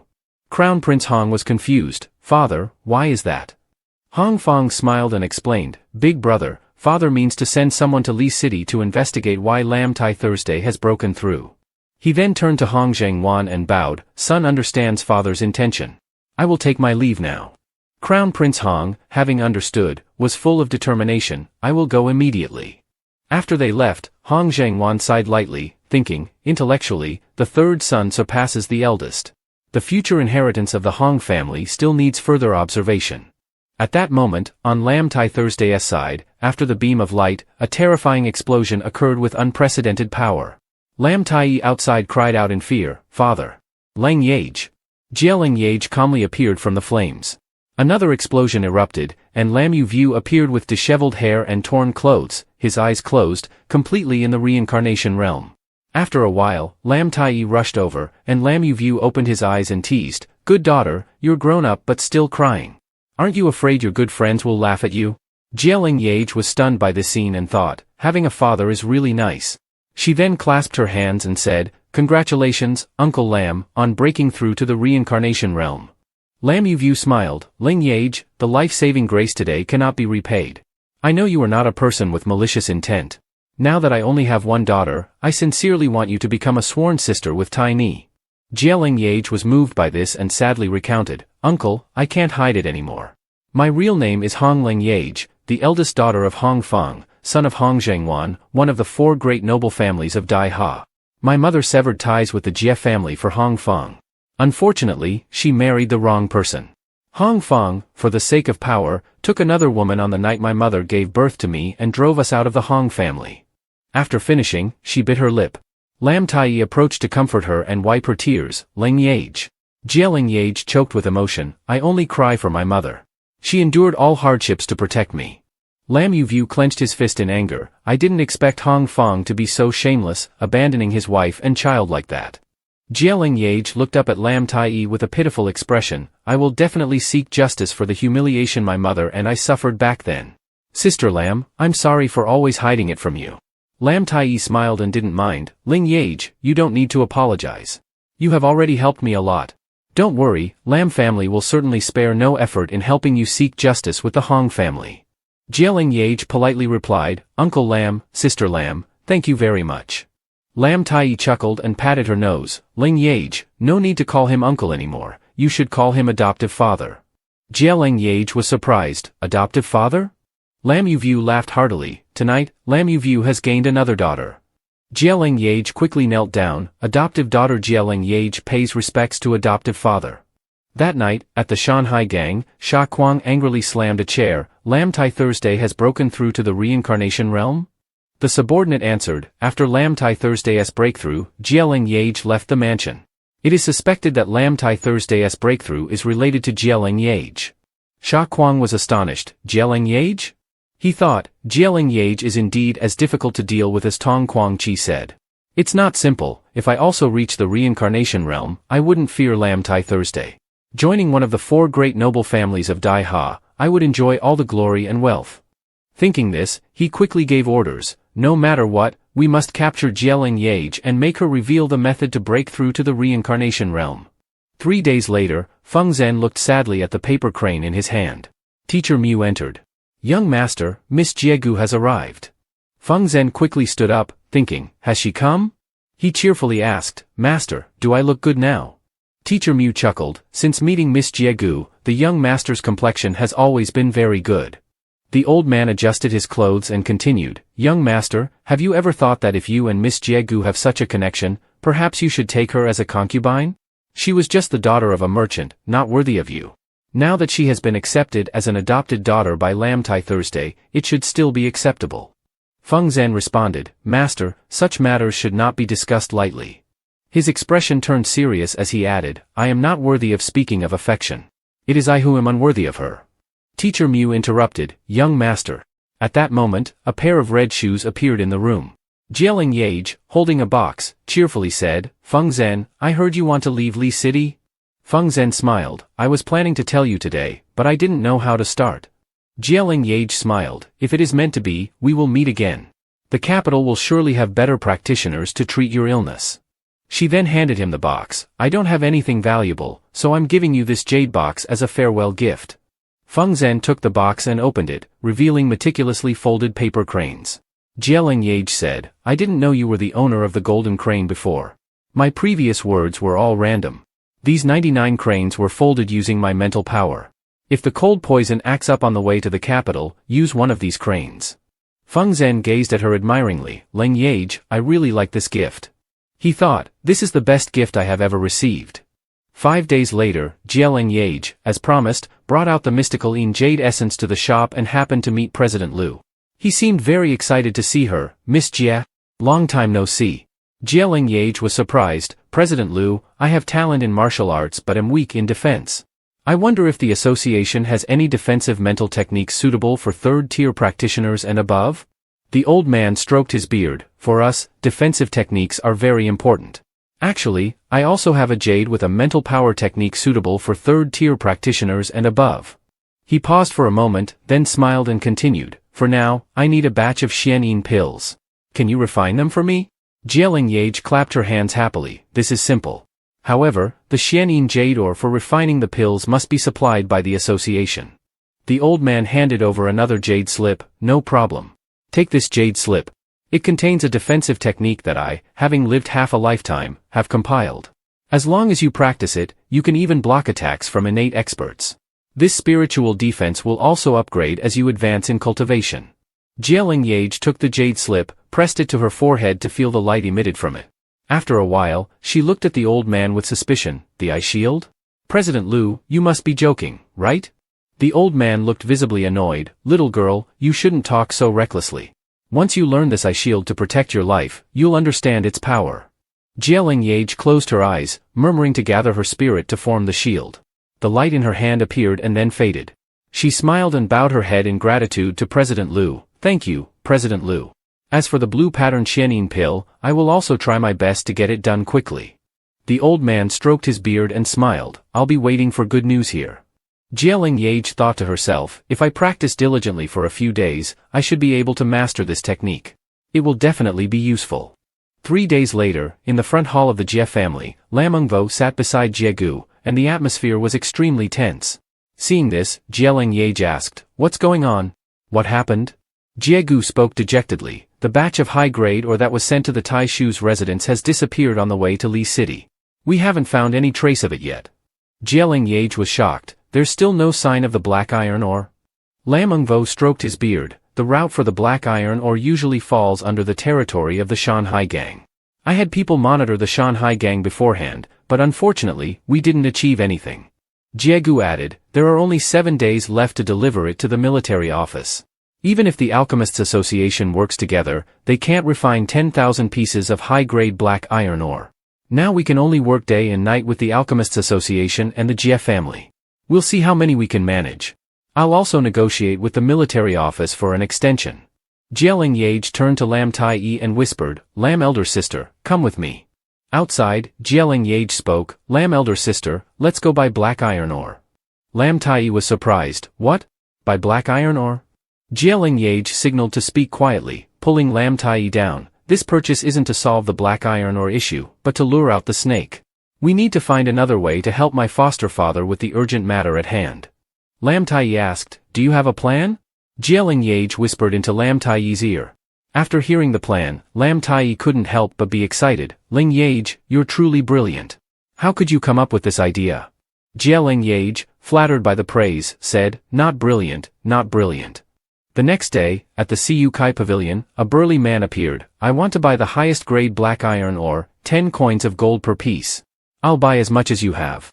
His generous offer attracted the attention of those around him. He added, whether it's from Cu Kai Pavilion or any alchemists, as long as you have high-grade black iron ore, I'll buy it. 3 days later, at Cu Kai Pavilion, Lam Tai paced anxiously. Leng Yeaj, it's been 3 days and we still haven't caught the bait. Could it be that the other side has become suspicious of us? Leng Yeaj calmly poured tea. Don't worry. The fish will bite soon enough. At this moment, a group of people appeared outside. Sha Chang was leading, looking excited. Leng Yeaj thought, they're here. Sha Chang happily presented the goods. Look, how about this black iron grade 8? The merchant, holding the item, couldn't help but exclaim, the quality is quite good. This piece is worth at least 20 gold. I wonder if Master Sha has any better goods? Sha Chang proudly replied, of course, but not here. We'll go get them together at the time of the dog hour today. I hope that no one else knows about this except you and me. The merchant was thrilled. No problem. Sha Chang thought to himself, with this, not only will I settle the gambling debts, but I might also make a big profit.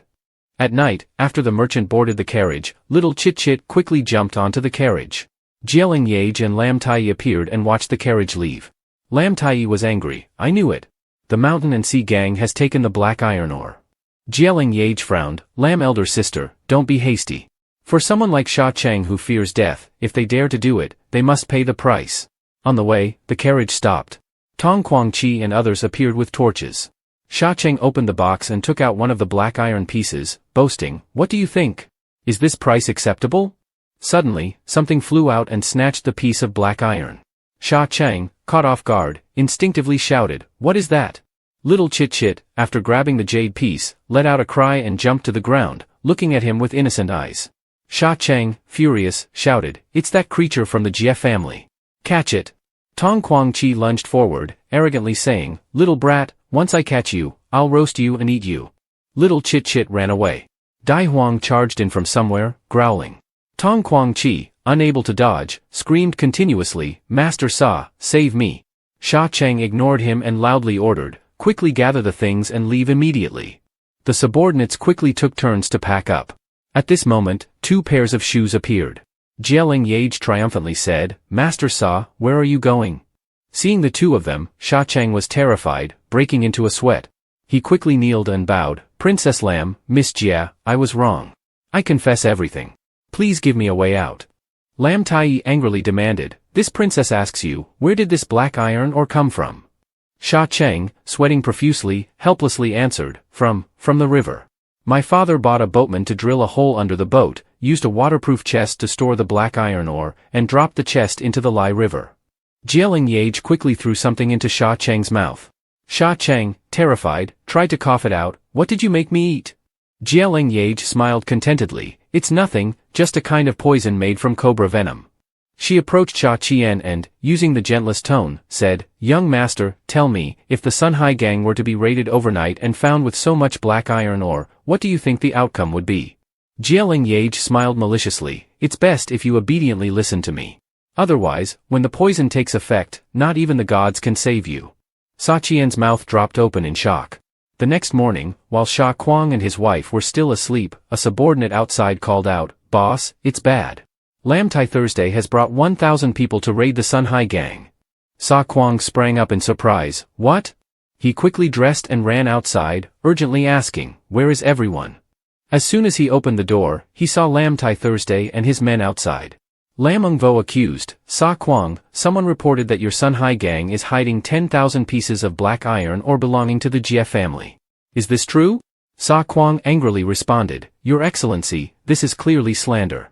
You have raided our Sunhai gang several times. If you still don't find any black iron ore this time, I will risk my life to file a complaint in the capital. Lam Ungvo calmly replied, whether it is slander or not, we'll know after the search. He waved his hand, signaling the people behind him, go ahead. Sa Kuang stood aside, watching them search. A while later, a subordinate reported, there are 9 locks on the Sunhai gang's treasury that cannot be opened. Lam Ungvo looked at Sha Kuang, boss, you are not trying to make things difficult for me, are you? Sa Kuang confidently ordered, bring the keys to the treasury. Eventually, all the locks were opened. Sha Kuang, feeling a bit smug, said, Lam Tai Thursday, investigate for yourself. Inside, apart from the assets accumulated by our gang over the years, there is nothing else. Lam Engbo smiled, is that so? Take a look yourself. Sa Kuang then saw the bright side of the black iron ore inside the treasury, his expression changing from calm to shock, exclaiming, what is this? This can't be. The treasury was lit up by the gleaming black iron ore. Sa Kuang exclaimed again, how can this be? Where are my medicinal pills, treasures, and silver? At that moment, Leng Yeaj's voice rang out, Boss Sa, don't you find it strange that the black iron ore, which should be at the bottom of the river, ended up in your treasury? She then threw the bound Sha Qian at his feet. Sa Kuang was taken aback, Qian Ni, what is going on here? Sa Qian struggled to raise his head and cried out, save me. It's all a plot by that wretched girl from the Jie family. Sa Kuang was speechless, looking at Leng Yeaj. Sha Qian continued, she trapped me, forced me to drink poison to make me hand over the keys to the treasury. These black iron ores were also put in the treasury by her. Leng Yeaj stepped on him, young Master Sa, are you saying that I alone moved all these black iron ores? Do you know how I moved them, and who I used? Sa Qian stammered, of course, you must have used some sorcery. Lam Engbo, who had been silent, angrily spoke, enough. You stubborn fool. Do you think a young girl like Leng Yeaj could move 10,000 pieces of black iron into the treasury by herself? Do you take me for a fool? Sa Qian frantically explained, she must have used some sorcery. Master Lin died at her hands. Before he could finish, he suddenly curled up in pain, crying out, my stomach hurts. He clutched his body, writhing in agony. Sha Kuang, worried, asked, Qian Ni, what's wrong? Sa Qian's face turned pale, I've been poisoned. Leng Yeaj, still calm, said, since you didn't keep your word, you must be punished. Sa Kuang angrily shouted, hand over the antidote now. Leng Yeaj calmly turned away, sorry, it can't be cured. Lam Engbo ordered, arrest everyone in the Sunhai gang. While Sha Kuang was supporting Sha Qian, the surrounding people quickly moved in to surround him. Sha Kuang, taken by surprise, muttered, you. Suddenly, he stood up and shouted, all of you, die. A powerful force erupted from him. His gaze turned deadly as he charged towards Leng Yeaj. Taken aback, Leng Yeaj had no time to react. At that critical moment, Lam Engbo stepped in front of her, using his power to counter and shouted angrily, Sa Kuang, how dare you? Lam Engbo's strength had a tremendous impact. Sha Kuang swiftly dodged. Lam Engbo shouted, Sa Kuang, surrender now. Sa Kuang suddenly laughed maniacally, taking out 2 demonic pills, his voice hoarse, then let's perish together. Lam Engbo was shocked, Thunderstrike pills? Sa Kuang laughed menacingly, what now? Is the invincible General Lam Engbo afraid? Even the reincarnation stage can't handle the Thunderstrike pills, right? Leng Yeaj was also surprised, Thunderstrike pills? Lam Engbo tried to remain calm, explaining that the demonic Xian weapon, crafted by Tu Thatch and Thiat Exe, would unleash immense destructive power upon explosion. Even someone at the reincarnation stage like him would be injured, let alone the innocent people around. Seeing their fearful reactions, Sha Kuang was delighted. He made a demand, prepare 100,000 gold pieces and a swift horse for me within 2 hours. Lam Engbo quickly agreed, don't move, I'll have it prepared right away. Sa Kuang laughed arrogantly, you surely don't want the holy city to blow up, right? Leave this girl to me. Leng Yeaj frowned, and Lam Engbo worriedly asked, what are you going to do, Leng Yeaj? Leng Yeaj stepped forward, smiling, and reassured Lam Engbo, Father, don't worry about me. Just have the items prepared. Sa Kuang kept laughing, hurry up, you have 2 hours, or everyone will die with me. Later, when only the 2 of them were in the forest, Leng Yeaj smiled, Boss Sa, do you know who I am? Sa Kuang didn't care much, you're just a 14-year-old yellow-haired girl. Leng Yeaj waved her hand and clicked her tongue, no, I'm a sorcerer. Otherwise, why do you think as soon as I arrived in Li City, the Jie family's reputation soared, and your Shanhai gang, which had been thriving for so long, suddenly faced so many troubles? How could Lam Tai Thursday, who was crippled and diseased, break through to the reincarnation stage? Seeing his shocked expression, Leng Yeaj thought, got him. Thinking this, Leng Yeaj continued, do you think I did all this alone? Of course not, my sect is involved in all these matters. Now that Lam Tai Thursday has joined my sect, I wouldn't have helped him recover from his long-term injuries and assist him in advancing otherwise. Sa Kuang gradually got drawn in, is it really possible to break through to the reincarnation stage even if I am just an innate warrior? Leng Yeaj shrugged, of course. She handed him a bottle of wine, this is a secret advancement technique, just a sip can also cure your son's poison. Sa Kuang hesitated, you try it first. Leng Yeaj opened the lid, took a few gulps, and then sat down to meditate. A new light enveloped her. I'm about to break through. She opened her eyes, her power increased. Sha Kuang immediately grabbed the bottle and drank several gulps. He put it down with satisfaction, feeling the effects as he broke through. He brought it to the unconscious Sha Cheng to drink, but Sha Cheng suddenly vomited blood. Sha Kuang cried out in fear, My son!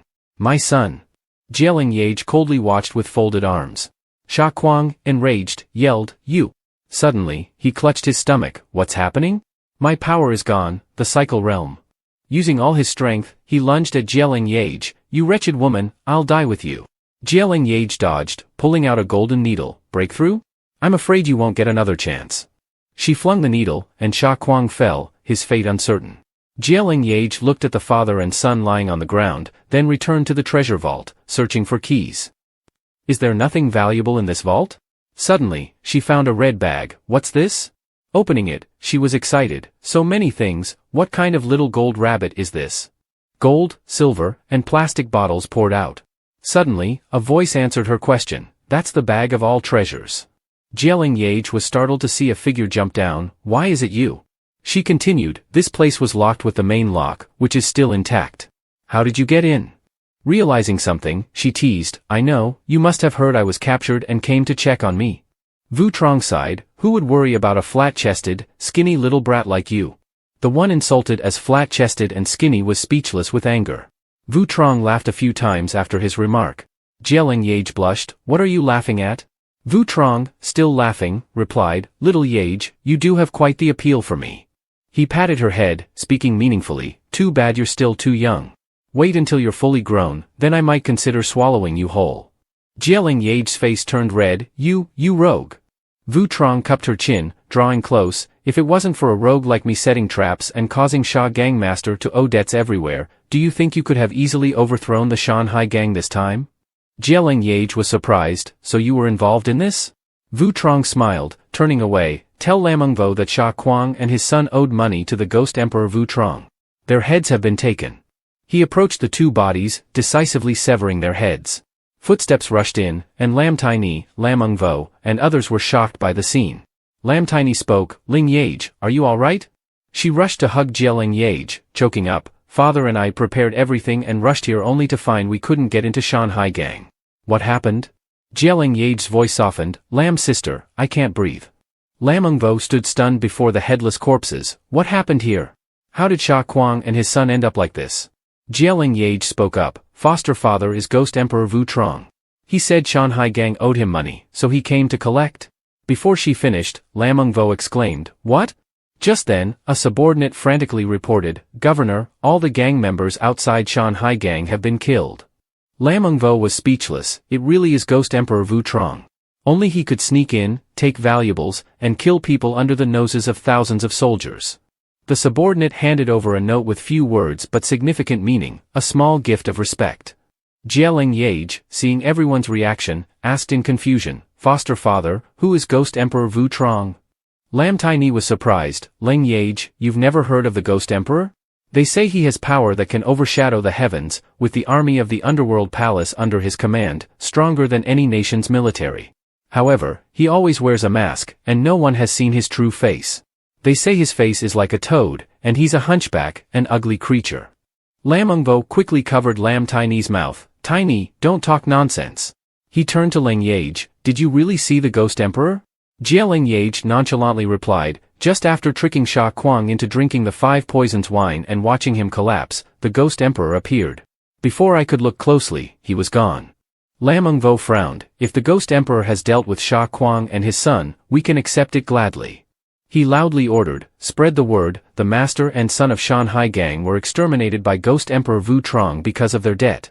The subordinates quickly obeyed. Elsewhere, Vu Trong looked down from a high place, smiling, thinking, Little Yeaj must have received my gift by now. 6 months later, on a bustling trade street in Xia City, a person rode straight to Lam Mansion and stopped. Onlookers gossiped, Wasn't General Lam exiled to Li City as governor? Why is he back? Don't you know? There was news that General Lam broke through and destroyed Shanhai Gang in Li City. He was summoned back for his meritorious service. Lam Tiny smiled, lifting the curtain. The crowd buzzed louder, It's Princess Lam. General Lam has returned. Following Lam Tiny was another young girl. People wondered, who is she? Leng Yeaj stepped down from the carriage, coldly surveying the surroundings. She thought to herself, Xia City, I'm here. Hong Zhengwan, while playing chess, saw a paper crane flying in. He opened it and was surprised, loudly ordering, the Lam family has returned to the capital. Send people to monitor them and report any movement immediately. The subordinates quickly complied. A few days later at Lam Mansion, Lam Tiny knocked on the door. Leng Yeaj, are you awake? Leng Yeaj rubbed her eyes sleepily and came out. Lam sister, what's the matter? Lam Tiny patted her head. Most of the servants at Lam Mansion are gone. Father said we should go to the slave market to buy some new servants. Leng Yeaj smiled, then I'll get ready. Later at the slave market, the owner happily called out to customers, gentlemen, come and see. I have clean, strong slaves for sale. Lam Tiny thought, I should buy some capable servants, preferably young ones. Suddenly, Leng Yeaj tugged at Lam Tiny's sleeve, pointing in a direction. There, a strong young man knelt, enduring punches and kicks from others. Beside him was a sign, 1 punch for 1 copper coin. One of the assailants angrily shouted, what kind of thing are you, blocking my way? So what if I hit you? Daring to demand money. Hit him harder, kill him. Lam Tiny frowned, those people are from the Marquis of Oivo's household. They're usually bullies, not good people. Suddenly, the young man stood up, emotionlessly attacking back. The assailant became angrier, how dare you fight back? Beat him. There were 4 or 5 of them rushing at him. Lam Tiny asked, this boy is taking quite a beating. Should we step in? Leng Yeaj smiled, Lam sister, he's not weak. As she said, the young man quickly subdued those attacking him. The main assailant continued to curse, daring to offend the Marquis house, don't think you can live in Xia City anymore. The young man's expression didn't change, despite his face being battered. Leng Yeaj smiled, Lam sister, this time your eyes were mistaken. A silver ingot flew over. The assailant instinctively caught it, surprised as he looked at Leng Yeaj. She smiled and extended her hand, this is 10 taels of silver. From now on, you're my bodyguard. At a restaurant, the young man ate bowl after bowl of rice, to Lam Tiny's astonishment. She whispered to Leng Yeaj, are you sure about hiring a bodyguard who eats like that? Leng Yeaj propped her chin, replying, I really like his eyes. Putting down the bowl, the young man wiped his mouth. Leng Yeaj smiled and spoke, Yeaj, are you full? Yeaj smiled sheepishly and scratched his head, can I order 50 more bowls to go? I want to take them with me. Leng Yeaj was puzzled, to go? To where? Yeaj gazed into the distance, Miss, do you want to come with me? And so they followed Yeaj. After a while, Lam Tiny realized, this seems to be a refugee alley. What is this boy leading us here for? Yeaj, ahead of them, suddenly said, Miss, we have arrived. Leng Yeaj stopped, surprised to see the skinny children staring blankly at them. Yeaj spread his arms wide and said joyfully, I brought food back, everyone come here. The children, shedding their guard, ran up to him, Brother Yeaj is back. Brother Yeaj brought food back. Yeaj took out steamed buns and distributed them, 1 for each person, everyone gets 1. He then turned to explain to Leng Yeaj, we are refugees from Central Plains. Some lost their parents on the way, others were sold as slaves after arriving in Dai Ha. Only these children are left, I am the oldest, so I must protect them well. I have no abilities, just muscle, thinking about earning some money by taking beatings on the street so as not to starve. The children were overjoyed with the food. After Yeaj finished speaking, he knelt down, in this life, I kneel to the heavens, the earth, and my parents. Since I have agreed to be your guard, as long as Yeaj has a breath left, I will not let you suffer any harm. Leng Yeaj smiled in satisfaction, stand up, I accept this bow from you. Then she approached the children and asked kindly, how long has it been since you've had enough to eat? The children, chewing their buns, replied innocently, we never have enough to eat. Leng Yeaj continued, has anyone among you never been beaten or felt cold? Hearing this question, the children shuddered in fear and looked at her. Leng Yeaj stood up, smiling, do you want to follow me like Brother Yeaj? I promise you won't be bullied, starved, or cold anymore. However, I don't support useless people. Anyone who follows me must obey my orders completely, and when necessary, you must kill. Do you dare? The children looked at each other in confusion, seeing each other's wavering, finally they said in unison, we agree. Leng Yeaj smiled, very good. From now on, you are part of the ghost sect. I am the leader of the ghost sect. I will choose the best among you to train. The 13 most excellent will become my sharpest blades, known as the ghost sect's 13 assassins. The children resolutely said in unison, "We are willing to follow you, miss, and obey your commands." 2 months later, Leng Yeaj was reading when Lam Tiny happily entered. "Leng Yeaj, we have solved the household registration problem for the children." Leng Yeaj happily replied, "Lam sister, you came just in time. Since promoting the fame of Tai Hong 5 True Brew, the income of Zuexian restaurant has far surpassed that of an Manhua Recap restaurant." Lam Tiny was overjoyed. "Really? This is wonderful." They continued whispering to each other. Lam Tiny suddenly remembered something. "Oh, Leng Yeaj, my father said Yen Trej is past the age to learn original force. There is no suitable method for him now." Yen Trej, hearing this, became dejected and remained silent. Leng Yeaj noticed this in him. She patted his shoulder. "Don't be discouraged, there is another way." Yen Trej smiled. "Yes, Mississippi." That night, while Yen Trej was on guard outside, Leng Yeaj opened the door. He was surprised. "Miss?" Leng Yeaj spoke. "I suddenly thought of something regarding you. There is one way." She continued seriously. "I once read about a very painful method in the 5 Poisons treasure record.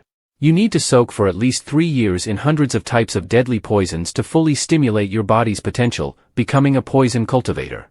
When you obtain the poison origin pill, your power could even surpass a master of the reincarnation realm." Yen Trej smiled without hesitation. "As long as I can become stronger, to protect you, no pain is unbearable." Leng Yeaj smiled in satisfaction. "If so, then I will start preparing the materials for you tomorrow." Yen Trej, determined. "Thank you, Mississippi." The next day, Leng Yeaj stood in front of a place.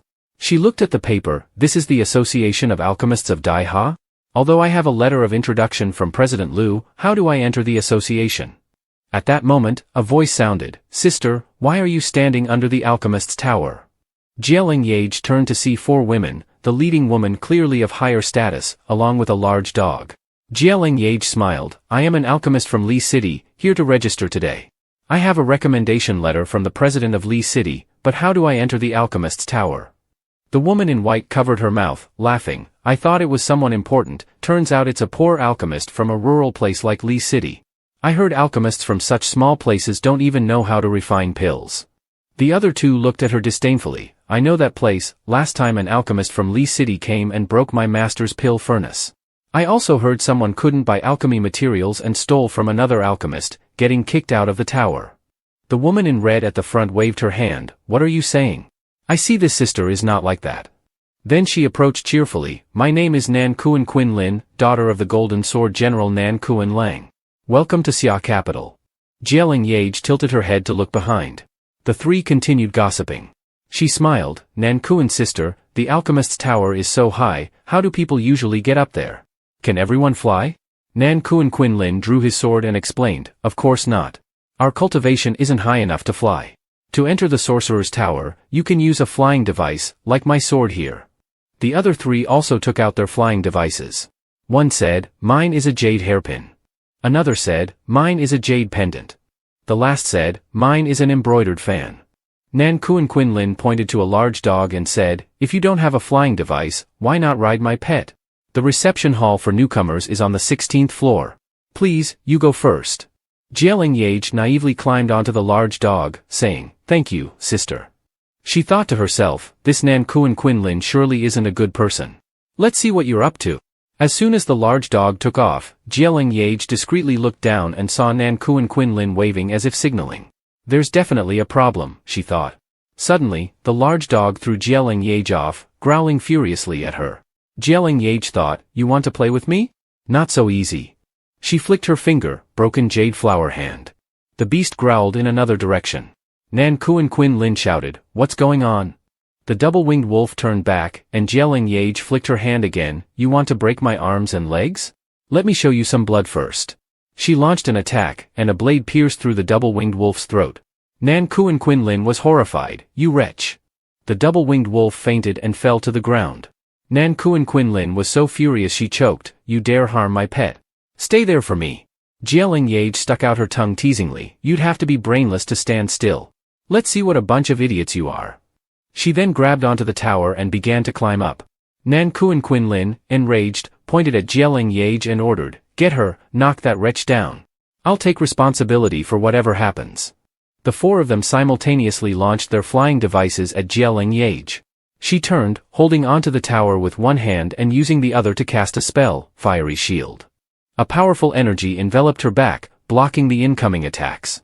One of them, exhausted, said, "Quinlin, our spiritual power can't hold on any longer. We have to retrieve our flying devices." Nankuan Quinlin stubbornly said, "I refuse to believe I can't defeat a country bumpkin." One person tried to intervene, "Quinlin, this will end in death." Nankuan Quinlin arrogantly replied, "It's just a life. General Kim can pay for it." A blade pierced through the protective barrier, heading towards Leng Yeaj. She quickly dodged. Leng Yeaj thought, "Looks like I have to use the Siamese ghost flame to counter this golden sword." At that moment, a massive horned beast appeared. It swiftly swallowed the blade and approached Leng Yeaj, growling, "Where did this bug come from, causing trouble in my territory?" Leng Yeaj was shocked, "A divine beast that speaks human language?" The horned beast didn't wait for her answer and wrapped around her, then disappeared into the sky. Nankuan Quinlin was stunned, "That's the 14th floor. We're doomed. I forgot this is Dragon Tribe's territory." The woman beside her was also terrified, "I think we should let it go. That country bumpkin was taken by Master Gon. Even if she doesn't die, she won't have a good ending.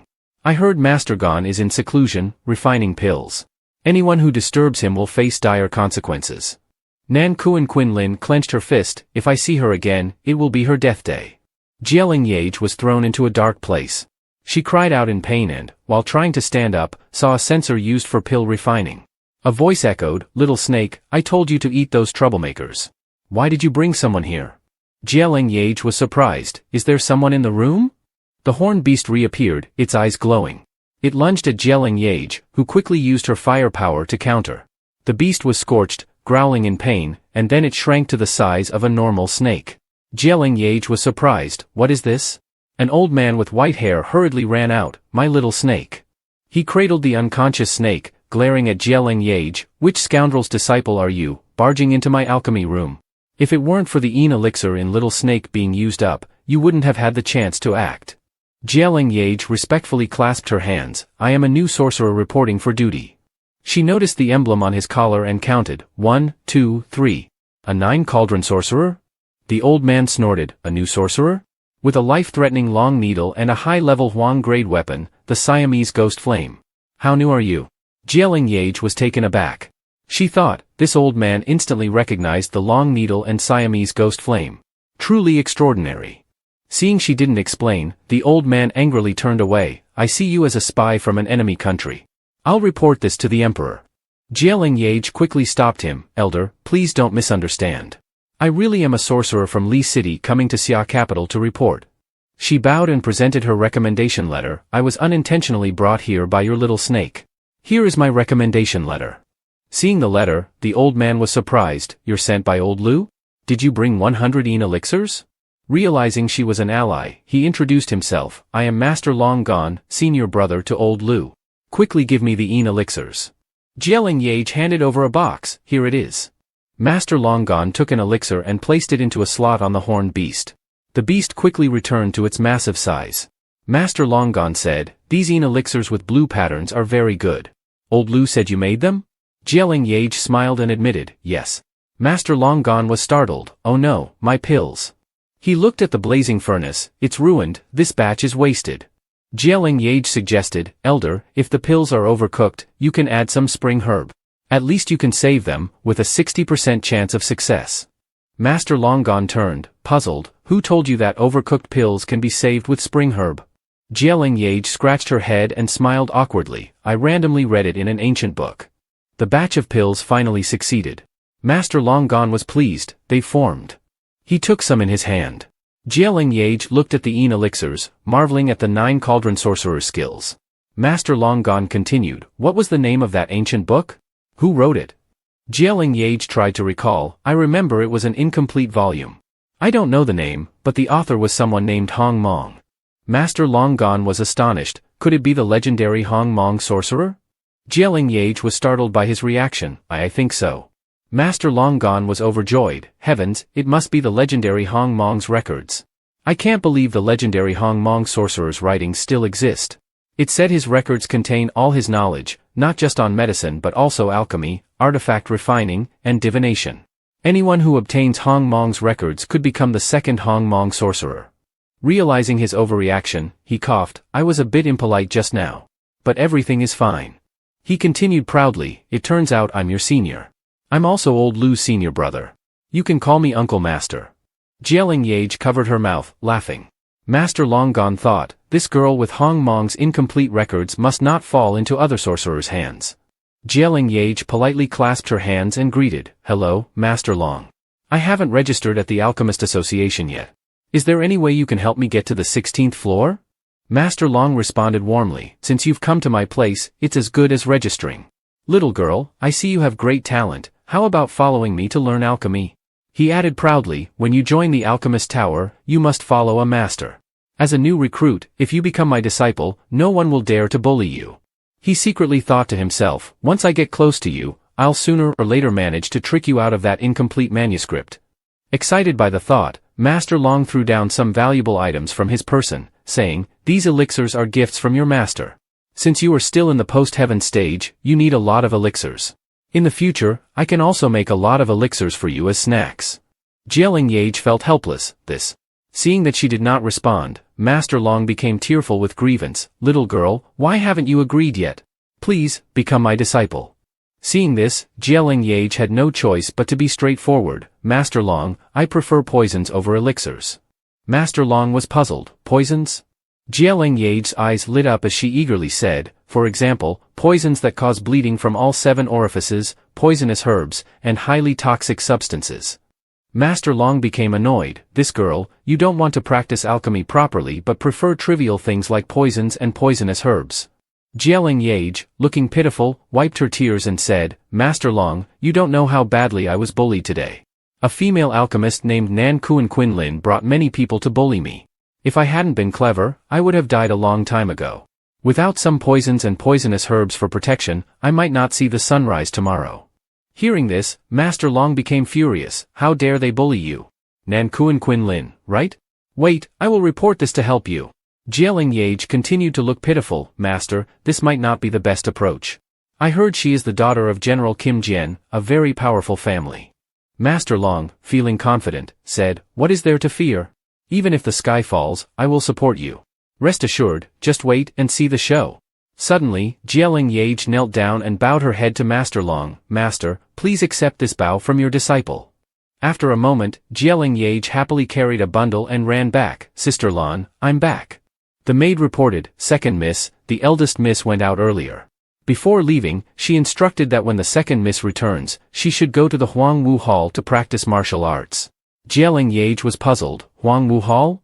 The maid cheerfully explained, the Huangwu Hall is now the largest martial arts academy in Xia. Only children of officials from the 5th rank and above, who are 18 years old, are required to train there. Your age fits perfectly, and they have already sent a letter here. Leng Yeaj happily handed the bundle to the maid and said, I understand, thank you for letting me know. I will go to the residence first. She thought to herself, Huangwu Hall, I'm sure that Hong Fong and Jiakat Nyu will also be there. The people from the Hong family wouldn't expect the foolish Diap Lang Yu who was abandoned years ago to return. Leng Yeaj said, I need to check out the Hong Mong Heaven. At Hong Mong Heaven, as soon as Leng Yeaj arrived, Dar Huang suddenly ran over and barked non-stop. It bit at Leng Yeaj's clothes, trying to pull her away.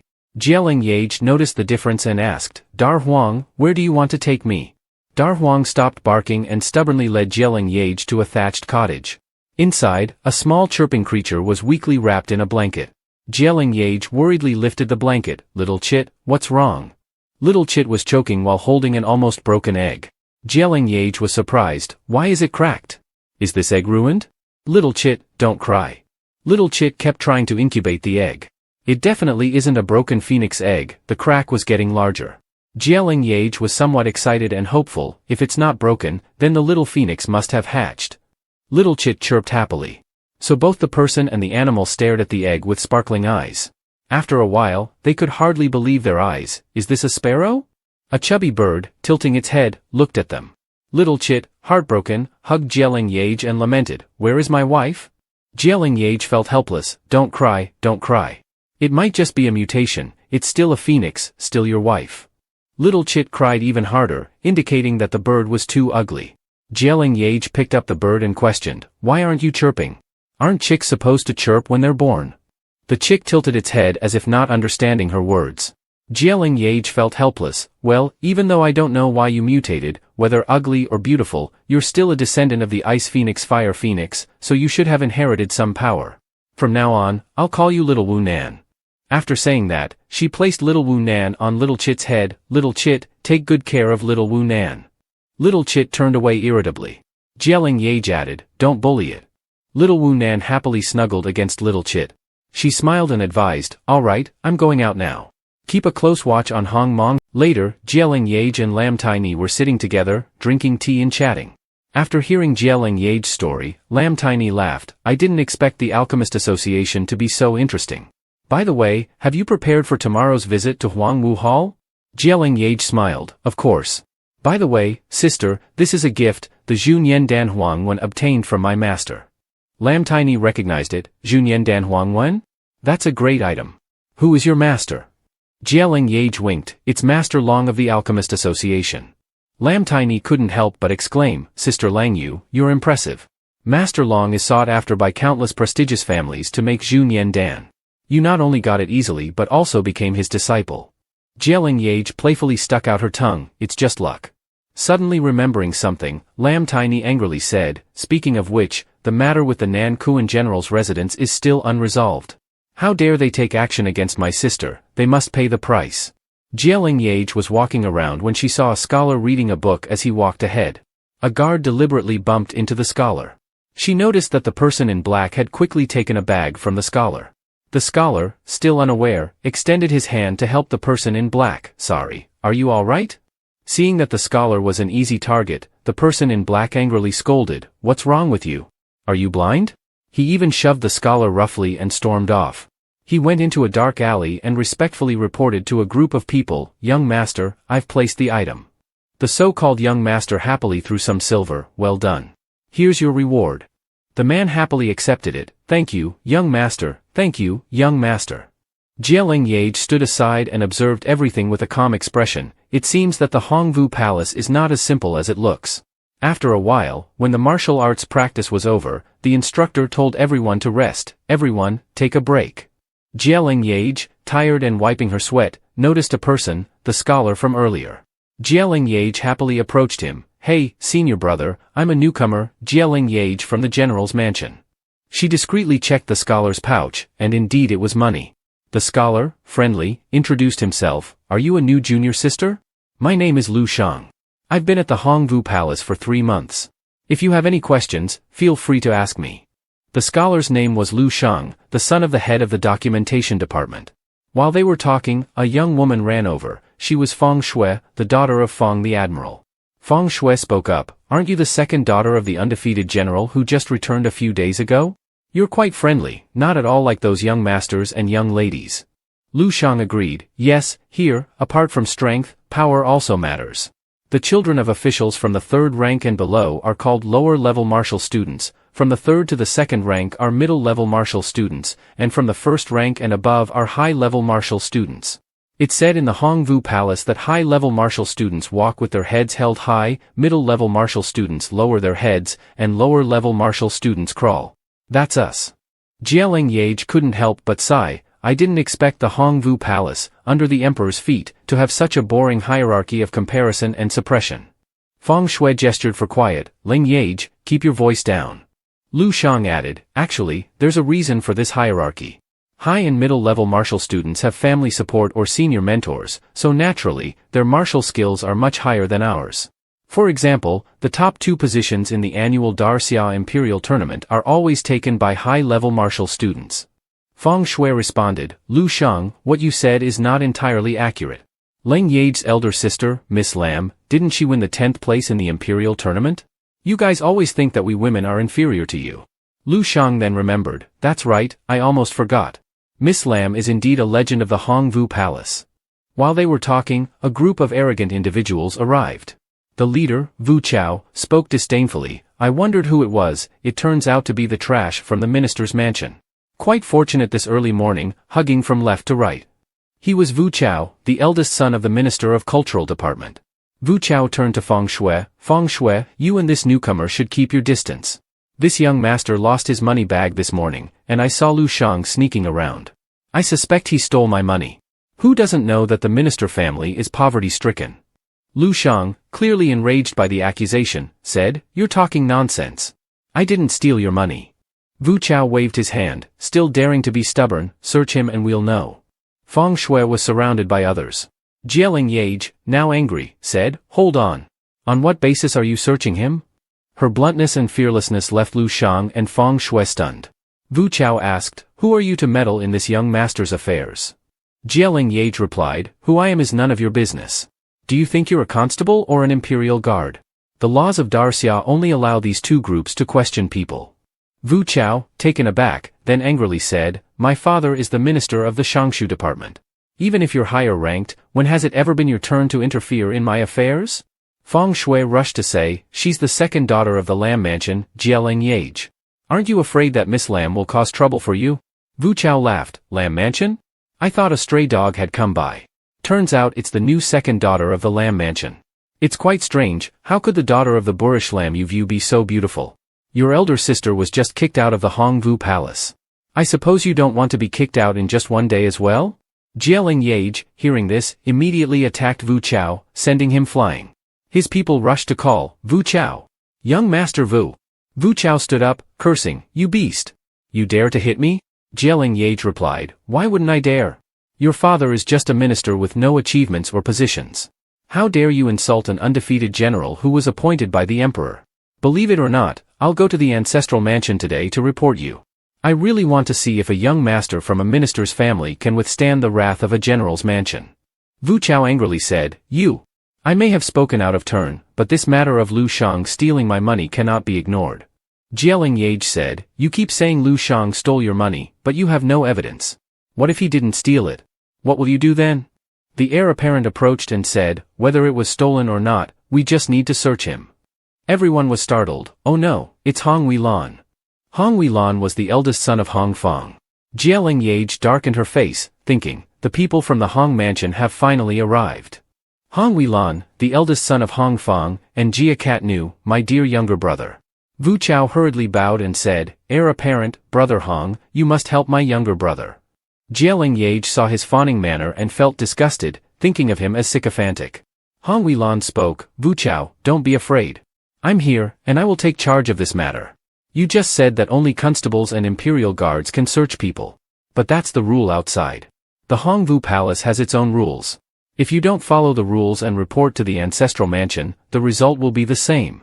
Wu Chao replied, "Brother Hong's meaning is that the Hongvu Palace's rule is to respect the strong. I am a post-heavenly great achievement, while Lu Shang is merely at the body refining stage. I want to search him, and it's only natural." Lu Shang spoke up, "I didn't take it. You are framing me, this is too much." However, he was still stripped of his clothes, and no money was found. Wu Chao was surprised. "What? Where's the money?" Hong Weilan spoke, "Brother Wu, calm down. Isn't there still one more person here? It doesn't make sense.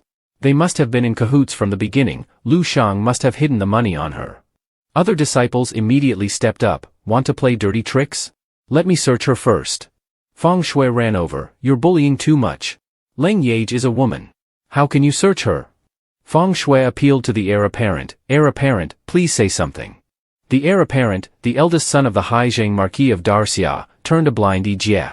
Leng Yeaj asked, "Heir apparent, isn't that right? Your status is the highest here."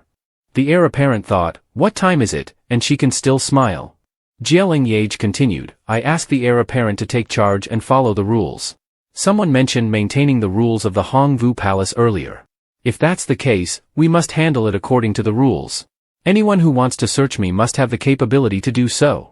The heir apparent asked, "Miss Lam, what do you mean?" Leng Yeaj immediately avoided the other disciples and fought back. They cried out, "It hurts so much." Leng Yeaj shouted, "Listen up, Leng Yeaj wants to have a one-on-one fight with Wu Chao.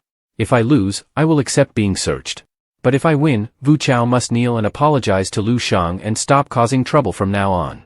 Wu Chao said, "Leng Yeaj, don't think that just because you're Lam Yuvu's daughter, you can be as arrogant as your elder sister. If we really fight, and you get injured or lose a limb, don't blame this young master for not showing mercy." The disciples who were about to intervene were pulled away. On the arena now stood only Leng Yeaj and Wu Chao. The heir apparent asked, "Brother Hong, who do you think will win?" Hong Wei-lan replied, of course, Wu Chao. He is a post-heavenly great achievement and has the Thunder Hand's 7th tier martial arts. The little wild beast of the Lamb family relies only on the stone hammer technique. The heir apparent said, how about we bet on it? How about betting with the new horse you got? If I lose, I'll give you the mysterious armor. Hong Wei-lan joyfully said, really? Alright, heir apparent. Then we'll settle it like this. But I predict that Wu Chao will win within 10 moves. The heir apparent thought, 10 moves? The match began. Leng Yeaj immediately launched the Raging Thunder Fist towards Wu Chao. Wu Chao laughed and said, just a 9th grade martial art, and you dare to challenge me? He threw out the Shaolong Fist. Hong Wei-lan laughed and said, it seems that 10 strikes won't be needed. This time, we really have to thank the protective armor from Prince Zheng. At that moment, Leng Yeaj used the Nanmi Fist to attack Wu Chao. Wu Chao was knocked back, and his money pouch flew out of his body. Feng Shui exclaimed, isn't that Wu Chao's money pouch? Lu Shang angrily said, alright, Wu Chao, you beat the drum and made a fuss, and now you dare to frame me. Leng Yeaj crossed her arms and said, the outcome is decided, and it's clear who stole the money pouch. Please ask Prince Zheng to return justice to me and Lu Shang. Wu Chao got up and said, injustice, injustice. This money pouch clearly. Brother Hong spoke up, that woman just now blocked all my attacks, she must have used dark techniques. Prince Zheng stepped forward and asked, Hong young master, what do you plan to do? Hong Wei-lan replied, I didn't expect the second miss of the Lamb household to be a sorceress with impressive defensive power. Wu Chao shouted, Hong young master. Hong Wei-lan angrily scolded, isn't it enough of a disgrace? Get out. Wu Chao said, Hong young master, you. Prince Zheng spoke up, the rules of the Huangvo Hall are clear, the winner is the king and the loser is the bandit. Hong young master, you wouldn't cancel the rules, would you? Leng Yeaj stepped on Wu Chao and said, Lu Shang, come here. Teach him a lesson just as he taught you earlier. Wu Chao angrily shouted, do you dare? Lu Shang rushed up and beat Wu Chao, why wouldn't I dare? Hong Wei-lan's face darkened. Wu Chao was then helped away by his followers. Feng Shui ran up and hugged Leng Yeaj, saying, Leng Yeaj, I didn't expect you to be a sorceress. You really opened my eyes. Otherwise, I would have been set up. Lu Shang also said, such relief. It's really very satisfying. Hong Wei-lan looked at Leng Yeaj and then turned to Prince Zheng, saying, Prince Zheng, regarding that horse, I will bring it to the Huangvo Hall tomorrow. Prince Zheng replied, thank you. He then turned to Leng Yeaj and said, the second miss of the Lamb household indeed has profound skills. Leng Yeaj responded, Prince Zheng truly made a profitable deal.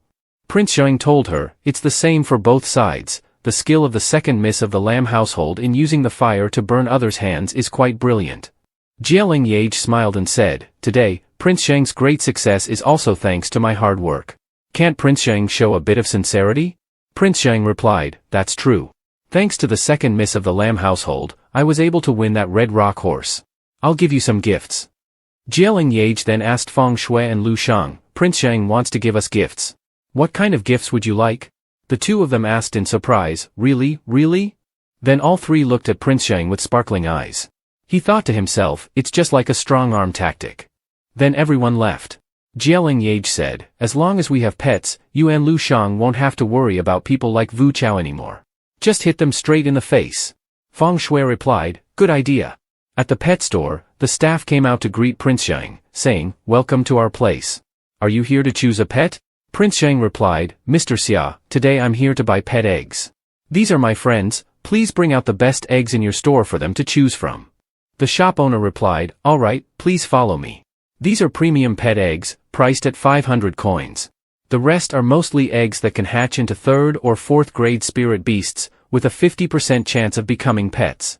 Feng Shui was surprised, Leng Yeaj, these pet eggs are too expensive. I don't dare to choose. Prince Zheng replied, it's fine. I've made a promise, so you can choose freely. Leng Yeaj thought to herself, a 4th grade spirit beast, that's comparable to a master. Compared to that, the price is actually not high. She placed her hand on an egg and stood up, thinking, these eggs won't all hatch successfully. Are there better bloodlines than foxes, wolves, or birds? She then asked the shop owner, sir, besides these eggs, do you have any others? The shop owner wiped his sweat and said, Miss, besides these premium spirit beast eggs, our store also has medium to high grade eggs, corresponding to 1st, 2nd, and 3rd grade spirit beasts. The rest are Gendan eggs with uncertain grades. Leng Yeaj asked, what are Gendan eggs? Prince Xiang replied, Gendan eggs are those whose grade cannot be determined. There is a chance they could hatch into spirit beasts above 4th grade, but the probability is very low. At that moment, Hong Weon, daughter of Hong Fong and younger sister of Hong Welan, came over and said, it's so funny that someone wants to buy Gendan eggs. Prince Xiang, be careful.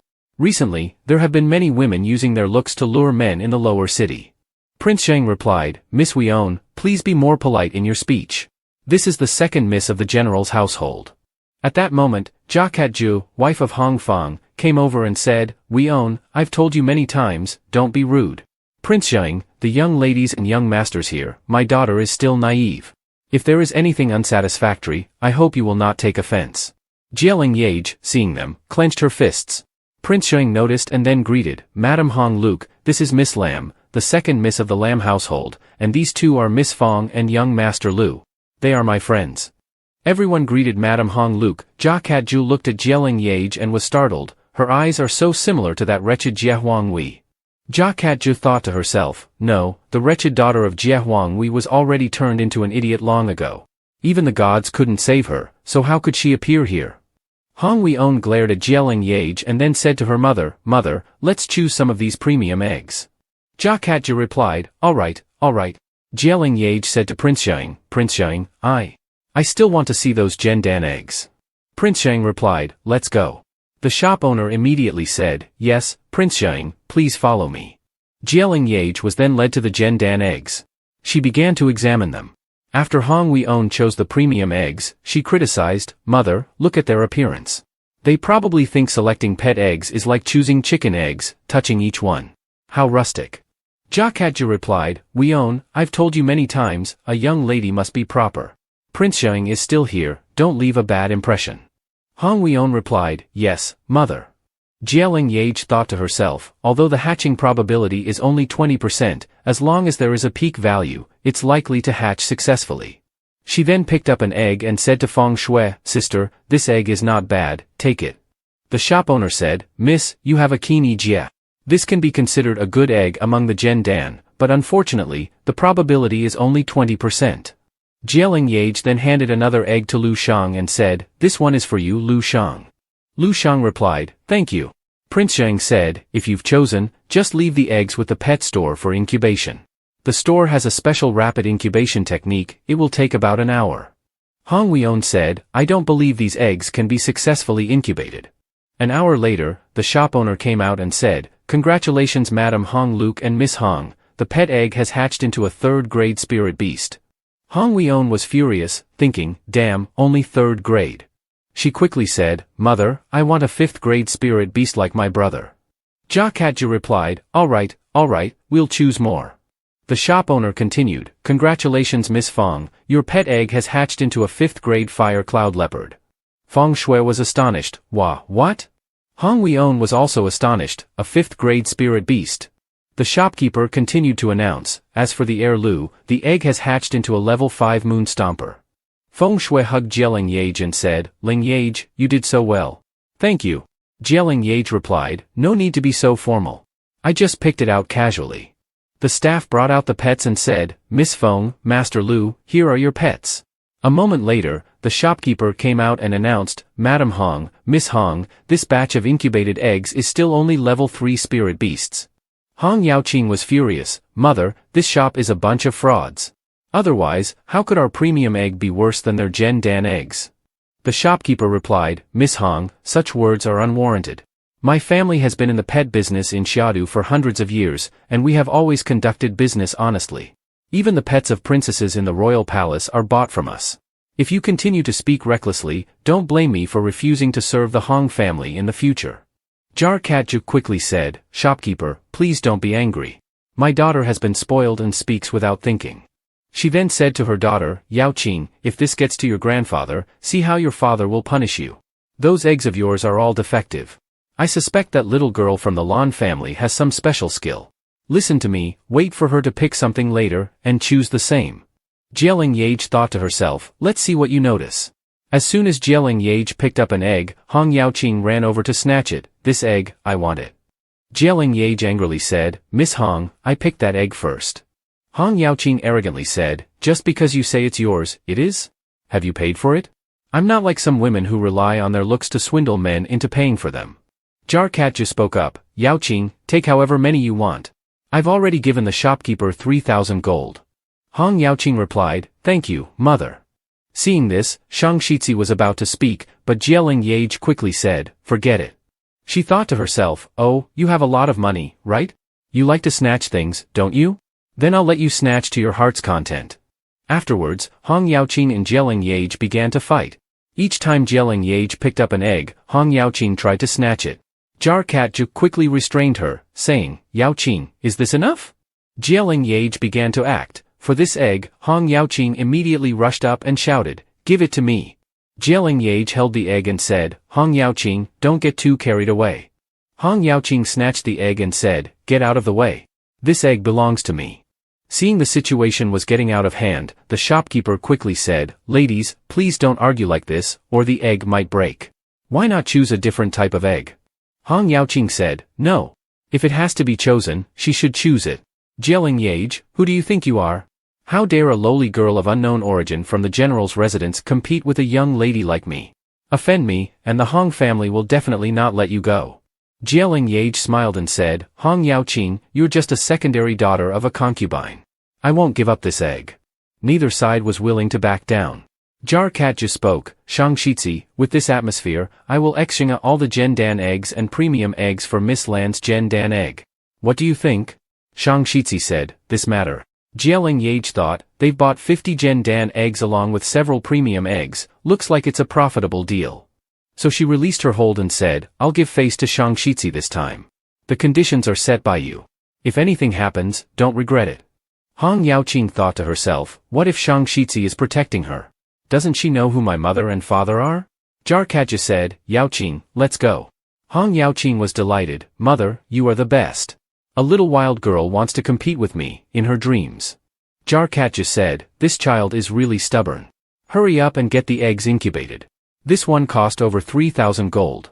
Leng Yeaj thought, Hong Yaoqing, do you think you've won? The show is just beginning.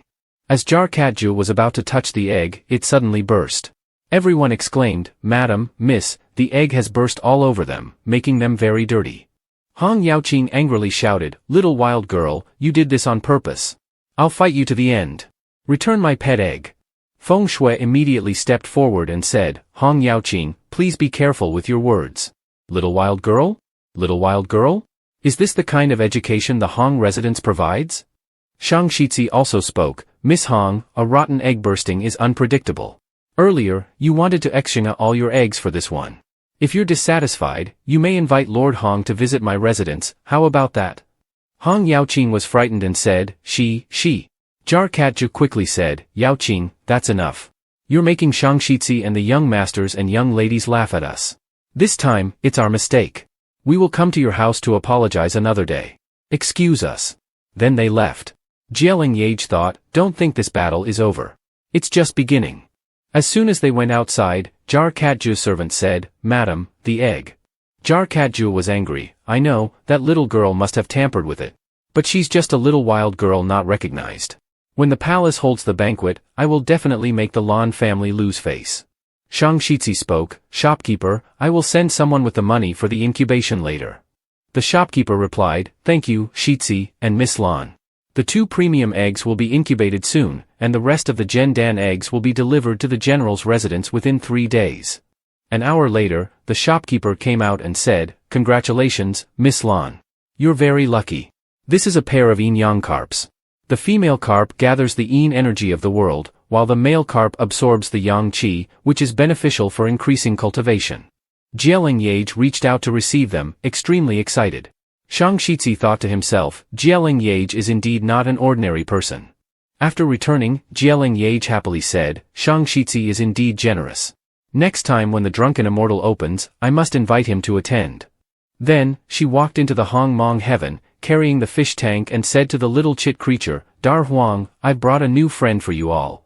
The little chit creature, Dar Huang, and the little phoenix joyfully ran over. Leng Yeaj poured the fish tank into the pond, and the little chit creature was overjoyed. Leng Yeaj said, There are still many pets left in the pet cultivation chamber that I haven't taken out yet. Since the prince generously gifted them to me, I will bring them all back and release them into Hongmong Heaven. As Hongmong Heaven levels up, the space will also expand. If not, I will build a Hongmeng garden within Hongmong Heaven to gather all the beasts and command them at will. At this moment, the little phoenix fell from the little chit creature and transformed into another little chit creature. Leng Yeaj was astonished. Oh my! 2 little chit creatures. Little chit creature, is this the skill of little Wu Nan? I originally thought it was just an ordinary phoenix, but didn't expect it to be a phoenix with 1,000 faces. You, like the little chirp creature, call me elder sister Leng Yeaj. Both the little chirp creature and Dar Huang said, when you're a phoenix changing forms, just call elder sister Leng Yeaj. Leng Yeaj embraced it and said, little chit creature, you're really amazing. Little Wu Nan even knows how to talk. If it can transform and talk, then its human form must be indistinguishable and authentic. When she arrived at school, Feng Shui saw Leng Yeaj and greeted her, saying, the blue yin dan that I gave you last night, after you consumed it, your cultivation level increased immediately. Your parents are very happy. Leng Yeaj asked, what about Lu Shang? Feng Shui replied, yesterday he broke the yin dan directly, which scared his parents out of their wits. I heard he couldn't come this morning and is resting at home due to illness. Leng Yeaj then asked, it seems I don't see Wu Chao either. Feng Shui answered, last night he falsely accused someone else and lost all his face. That Hong Huilan will certainly not accept him. The Minister of Rights has granted him an extended leave. Actually, there's still a good show today. I really want to see the suffering of Hong Huilan when he has to hand over the Zichtho Thong. The prince had found a treasure. At this moment, the prince stepped forward and said, Miss Fong, speaking ill behind someone's back is not a good habit. Miss Lam, Miss Fong. Suddenly, Feng Shui said, look, Hong Huilan is also here. He's brought a horse-drawn carriage. He saluted the prince and said, Prince, I brought the Zichtho Thong. However, this horse has too fierce a temperament, I could only bring it locked up. Please take care, your highness. The horse's temperament is too fierce, let the beast tamer in the manor tame it first. The prince said, you may leave. The beast tamer immediately replied, yes. Then he went to the horse. Feng Shui continued to speak to Leng Yeaj, that person is the beast tamer beside the prince. He's been brought today probably for the Zichtho Thong. Suddenly someone shouted, it's not good. The horse is frightened. The horse started to go wild, throwing the beast tamer to the ground. The prince quickly said, hurry and save him. The horse went berserk, trampling over many people. Hong Huilan smiled smugly, thinking, the benefits of the Hong Manor are not easily obtained. The horse wildly charged. People shouted, the horse is charging. Hurry and avoid it, be careful. Leng Yeaj immediately stepped forward and said, Feng Shui, step aside, don't come close.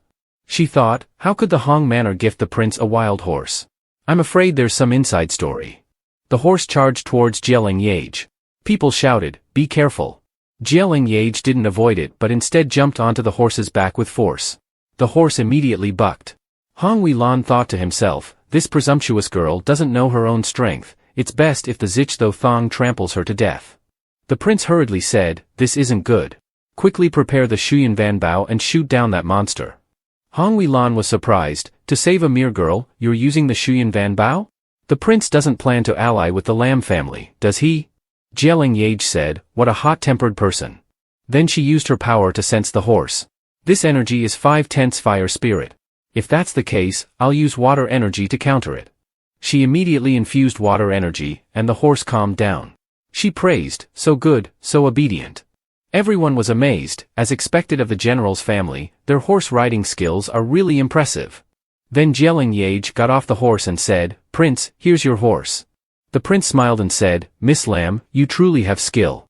This horse was fortunately tamed by you. Leng Yeaj patted the horse and said, good horse, the food in the general's manor can't be compared to that of the marquis's manor. Hong Huilan snorted.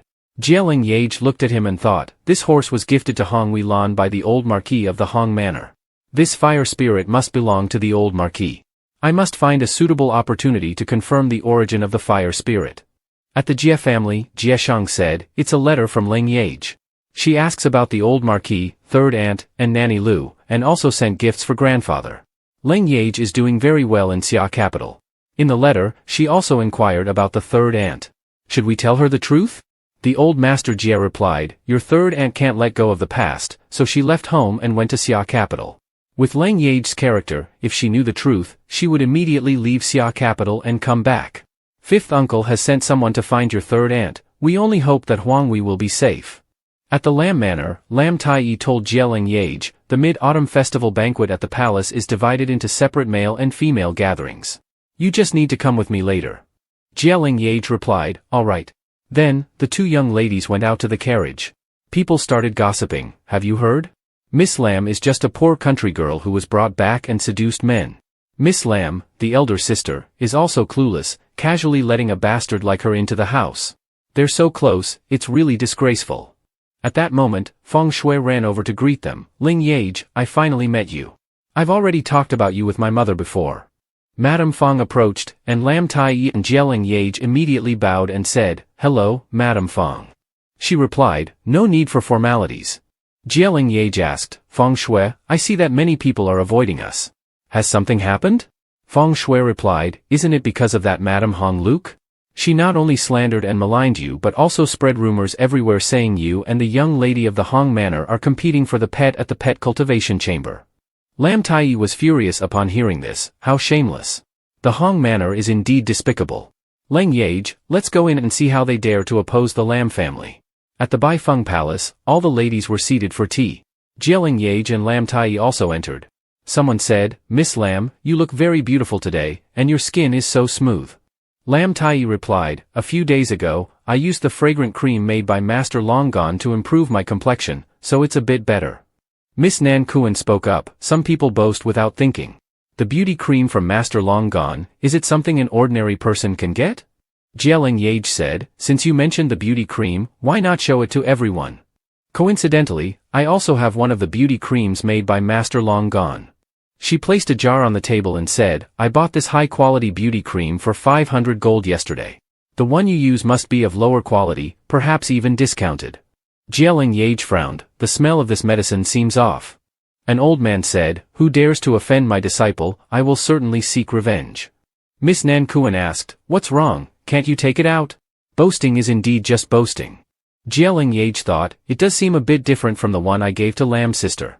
At the very least, it should be a Huangwen quality, how could it be something so ordinary? So she spoke up, Miss Nan Kuan, whether you're boasting or not, we'll know by testing it.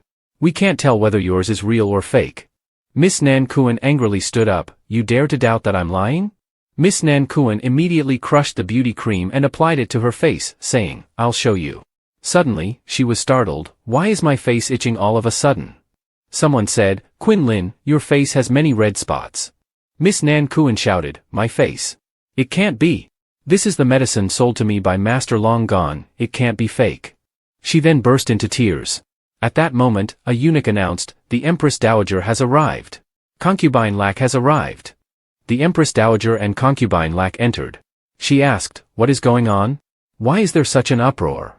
A maid immediately stepped forward to report, replying to the Empress Dowager, a young lady used the beauty medicine from Master Longgon, and then her face. The Empress Dowager scolded, nonsense. I have used Master Longgon's beauty medicine before and never had any problems. This girl must have bought a fake. The imperial physician immediately came forward to examine the situation and replied, Empress Dowager, this medicine has been mixed with a type of gray powder. This powder can easily cause poisoning, but fortunately, there isn't much of it. Miss Nan Kuan, upon hearing this, said, impossible. I bought this beauty pill directly from Master Longgon, how could it be fake? The Empress Dowager responded, so you are saying that all the medicines made by Master Longgon are fake? Which young lady is this? How could she be so clueless? Don't participate in the palace banquet today. Go back to your room and reflect on your mistakes for 3 months and copy out 100 times the teachings for women. Miss Nan Kuan tried to protest, I haven't done anything. Her mother hurriedly pulled her away, saying, don't dawdle. The two of them left. Leng Yeaj watched and smiled. Concubine Lac spoke up, Empress Dowager, please calm down. Today is the Mid-Autumn Festival, there is no need to be upset over a young girl. The time is also almost right, the palace banquet is about to begin. The Empress Dowager asked, where is the Empress? She, as the head of the harem, has not yet arrived? Concubine Lac answered, according to your orders, the Empress is also preparing to come, but because the 6th prince has fallen ill again, I have to take over and attend to the Empress Dowager and preside over tonight's palace banquet. Lam Tai whispered to Leng Yeaj, this is Concubine Lac, who is also the mother of the crown prince and is highly favored. Hong Fong is someone from the crown prince's side, so concubine Lak and the Hong family have a very good relationship. Leng Yeaj asked, so what about the sixth prince? Lam Tai replied, the sixth prince is the biological child of the empress. Due to his numerous illnesses, he and his mother usually stay in the palace for recuperation and rarely attend banquets. Concubine Lak has been in charge of such matters for a long time, so she has become the power holder in the harem. Concubine Lak said, Empress Dowager, it's the Mid-Autumn Festival today, with the gentle breeze and bright moon. Everyone here is a young lady from noble families, and they all know music and martial arts. Why not let the young ladies perform and entertain the Empress Dowager? She then glanced at Mrs. Hong Luke. The Empress Dowager said, good, good. Whoever performs well will be rewarded. Concubine Lak continued, speaking of which, Miss Lam performed martial arts and received praise from the Empress Dowager. Recently, the Lam family has welcomed a second young lady. I wonder how the second young lady compares with the first? The Empress Dowager, intrigued, said, you, the second young lady of the Lam family, come forward so I can see. Leng Yeaj immediately stepped forward. Everyone was astonished. This clothing is the top-grade silk from the northern Qing imperial family. How could a country girl like her afford such a material? Leng Yeaj stepped forward and saluted. This humble Leng Yeaj greets the Empress Dowager and the concubine. The Empress Dowager said, raise your head.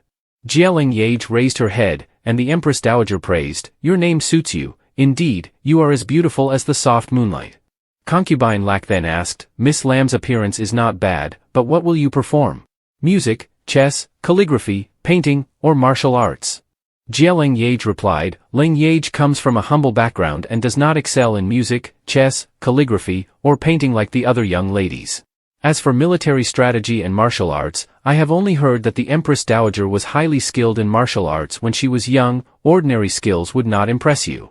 The Empress Dowager, pleased by the compliment, laughed, you speak sweetly. Stand up, you don't need to kneel. Leng Yeaj stood up and said, thank you, Empress Dowager. Leng Yeaj has never learned any advanced skills, but has learned some techniques for relieving rheumatism from folk remedies. If the Empress Dowager does not mind, Leng Yeaj can demonstrate them for you. Hong Weon thought to herself, what kind of skill is massage? Aren't you afraid of embarrassing yourself? Moreover, the palace has many imperial doctors, what need is there for you to massage? The Empress Dowager, happily, said, this child has a rare kind heart. All right, young lady, massage for me. Leng Yeaj agreed, yes. She then approached and began to massage the Empress Dowager. Hong Weon grew increasingly envious, Leng Yeaj is so hateful. As Leng Yeaj massaged the Empress Dowager, she infused her spiritual energy into the massage. After a while, the Empress Dowager opened her eyes and praised, this technique is indeed very good. There are many imperial doctors in the palace, but none can match your skill. I feel much more comfortable. Then, she removed a ring from her finger and placed it on Leng Yeaj's hand, saying, you did well. I like it very much. I will make you a princess. In the future, come to the palace more often to accompany me. Leng Yeaj quickly knelt and bowed, thank you for the great favor of the Empress Dowager. The Empress Dowager replied, stand up. Concubine Lak, seeing this, covered her mouth and praised, this is a good thing. Congratulations to Princess Leng Yeaj. After the banquet ended, everyone returned. Mrs. Hong Luke covered her mouth and said, the Lam family really has good fortune. They already had a Lam princess, and now another Princess Yeaj. Both daughters of the Lam family are favored by the Empress Dowager. Hong Weon quickly said, Mother, it's not that only the Lam family has princesses. I am also a princess, granted by the Emperor. My sister Min Yeaj is even a princess, far superior to the Lam family's wild breeds. Leng Yeaj turned around and replied, depending on one's parents is called family background. What you achieve on your own is called ability. Hong Weon was taken aback and then scolded, what do you mean by that? Are you saying that I rely on my parents to be granted a title? Leng Yeaj climbed into the carriage and said, how much is how much, only oneself knows best. Hong Weon tried to grab Leng Yeaj, but Hong Fong appeared and said, we bow, what are you doing? Leng Yeaj lifted the curtain and saw Hong Fong outside. He angrily scolded, how can a young lady be so rude? Hong Weon quickly said, Father, Lam Leng Yeaj, relying on the Empress Dowager's granting of the princess title, has humiliated my daughter. Hong Fong looked at the carriage and, seeing that Leng Yeaj resembled Jie Huanghui, was astonished. Lam Tai Thursday quickly greeted Hong Fong, saying, Grand Tutor, my daughter was just lucky to be favored by the Empress Dowager. How can she compare to the daughters of the Hong family? I drank too much at the banquet earlier, so we are leaving early. Please excuse the inconvenience. Hong Fong scolded Hong Weon, nonsense. How can there be such insolence in the palace? Go home and reflect for 3 months. Hong Weon was incredulous. Father, you are punishing me because of a wild child? Hong Fong yelled, get in the carriage and go home immediately. Hong Weon, frightened, obeyed. In the carriage, Leng Yeaj held back her anger. Lam Tai comforted her. Lam Tai Thursday lifted the curtain, and Lam Tai called out, Father. He replied, we will discuss it when we get home. In the Hong family's carriage, Mrs. Hong Luke said, Master, Wei Bao is just being childish, please don't be too angry. Hong Fong said, Wei Bao, I have told you not to cause conflicts with the Lam family. This time, the Lam family is being promoted and is in the most favorable position. The Empress Dowager making her a princess is just to win over the Lam family. Mrs. Hong Luke responded, Master is right. It is not easy for Leng Yeaj to flatter the Empress Dowager. The carriage left, and on the rooftop, Jia Huangwei appeared. Hong Wei Lang, together with Crown Prince, son of concubine Lac, said, Father and Mother are both in the carriage, we get this one for ourselves. Not too bad, right, Your Highness? Then, they both mounted their horses. At that moment, Jia Huangwei rushed over and said, Hong Fong, hand over your life. The carriage carrying Hong Wei Lang and the Prince of Fugua immediately shattered. Both of the Fugua fell to the ground. When Jia Huangwei saw their faces, she realized her mistake and thought with fear, oh no, this isn't the carriage. Everyone rushed to shout, assassins. The prince has been ambushed. Hong Fong immediately led people to run over and shouted, capture her. Seeing the person in front of him, he was startled. Jia Huangwei's guards quickly drew their swords and charged, but Jia Huangwei hurriedly dodged. She continued to advance toward Hong Fong, launching a palm strike at him, and shouted, Hong Fong, die. Hong Fong immediately countered the attack. Jia Huangwei was pushed back by his strike. Hong Fong shouted, capture her. Make sure to take her alive. Seeing the crowd rushing towards her, Jia Huangwei thought, this is bad. At that moment, a few bombs rolled over. Hong Fong immediately pulled Prince Hong Wei Lan and shouted, get out of the way. It's a bomb. Taking advantage of the chaos, Leng Yeaj quickly grabbed Jia Huangwei and said, Mother, you're injured. Don't say anything for now. Inside the carriage, Lam Tai anxiously asked, Leng Yeaj, why did you suddenly run outside? Lam Ungvo also asked, there are assassins outside, and suddenly there was an explosion. What's going on? Leng Yeaj pushed Jia Huangwei into the carriage and said, Mother, I'm injured. The road has been blocked by Hong Fong, and if we go outside now, we will definitely be questioned. I'll leave you in the carriage for now, please help take care of her. Jia Huangwei urgently said, Leng Yeaj, let me out. I can't let everyone in the Lam residence be implicated. Lam Tai replied, Aunt, don't worry. Leng Yeaj will handle everything. Then, Leng Yeaj quickly got off the carriage. The Prince of Fu Quoc, the son of concubine Lac, was extremely angry at this moment, cursing, damn it. Dare to assassinate the prince? Tai Bao, you must capture the assassin and tear him apart. Hong Wei Lang said, Prince, don't worry, my father will capture the assassin and bring him to justice. Hong Fong spoke, Nok Lang, stay with the prince. I have already blocked this road, the prince has suffered enough. No matter how skilled the assassin is, they cannot escape. Come with me. With that, he mounted his horse and left. He arrived in front of Lam Ungvo's carriage and said, General Lam, the prince has ordered that every carriage passing through must be thoroughly checked. Please ask the 2 young ladies to step down, and after the inspection, they can continue. Inside the carriage, Jia Huangwei and Lam Tai were extremely worried. As Hong Fong dismounted to inspect Lam Ungvo's carriage, he saw a figure jumping on the roof. His men shouted, assassin spotted, a female assassin. He hurriedly chased after the figure, shouting, let's see where you can run. Seeing the distraction, Lam Ungvo immediately ordered the carriage driver, hurry up. The driver replied, yes, General. Jia Huangwei, sitting in the carriage, was sweating and worried, thinking, Leng Yeaj, you must be okay. Leng Yeaj, wearing a black cloak, used lightness skills to run away. Suddenly, a bunch of vines came toward her. One vine wrapped around Leng Yeaj's leg, pulling her down. Leng Yeaj quickly drew a dagger and cut through the vine. More vines began to creep toward her. Leng Yeaj was sweating and thought, what kind of technique is this? Leng Yeaj immediately ran into the warm spring palace. A guard brought a cloak, which she left to give to Hong Fong, saying, Lord Tai Bao, this item was left by the assassin. The warm spring palace is ahead, she must have sneaked in there. Hong Fong shouted, divide the troops into 3 directions to monitor those entering and leaving the palace. The rest follow me inside. Everyone immediately responded, yes. After entering the warm spring palace, Leng Yeaj jumped into a pond and held her breath. A figure approached and asked, who is it? Leng Yeaj quickly got up, thinking, is this a reincarnation realm expert? Just as she was running, the person said, Dao Nua, stop. Leng Yeaj recognized it was Feng Zhen and asked, is it you? Feng Zhen replied, why are you here? Feng Zhen, who was undressing and only wrapped in a towel, answered, I am recuperating in the warm spring palace. On the contrary, Miss Dao, you should leave. This young lady is my friend. Leng Yeaj blushed when Feng Zhen draped a towel over her. Dao Nua put away the dagger and said to Feng Zhen, Lord, someone is approaching here, about a dozen people. Leng Yeaj worriedly said to Feng Zhen, those people are here to capture me, but I can't let them discover me. Feng Zhen smiled and replied, Dao Nua, prepare a set of clothes for me. Then he soaked in the pond. Leng Yeaj dressed as a maid and attended to him.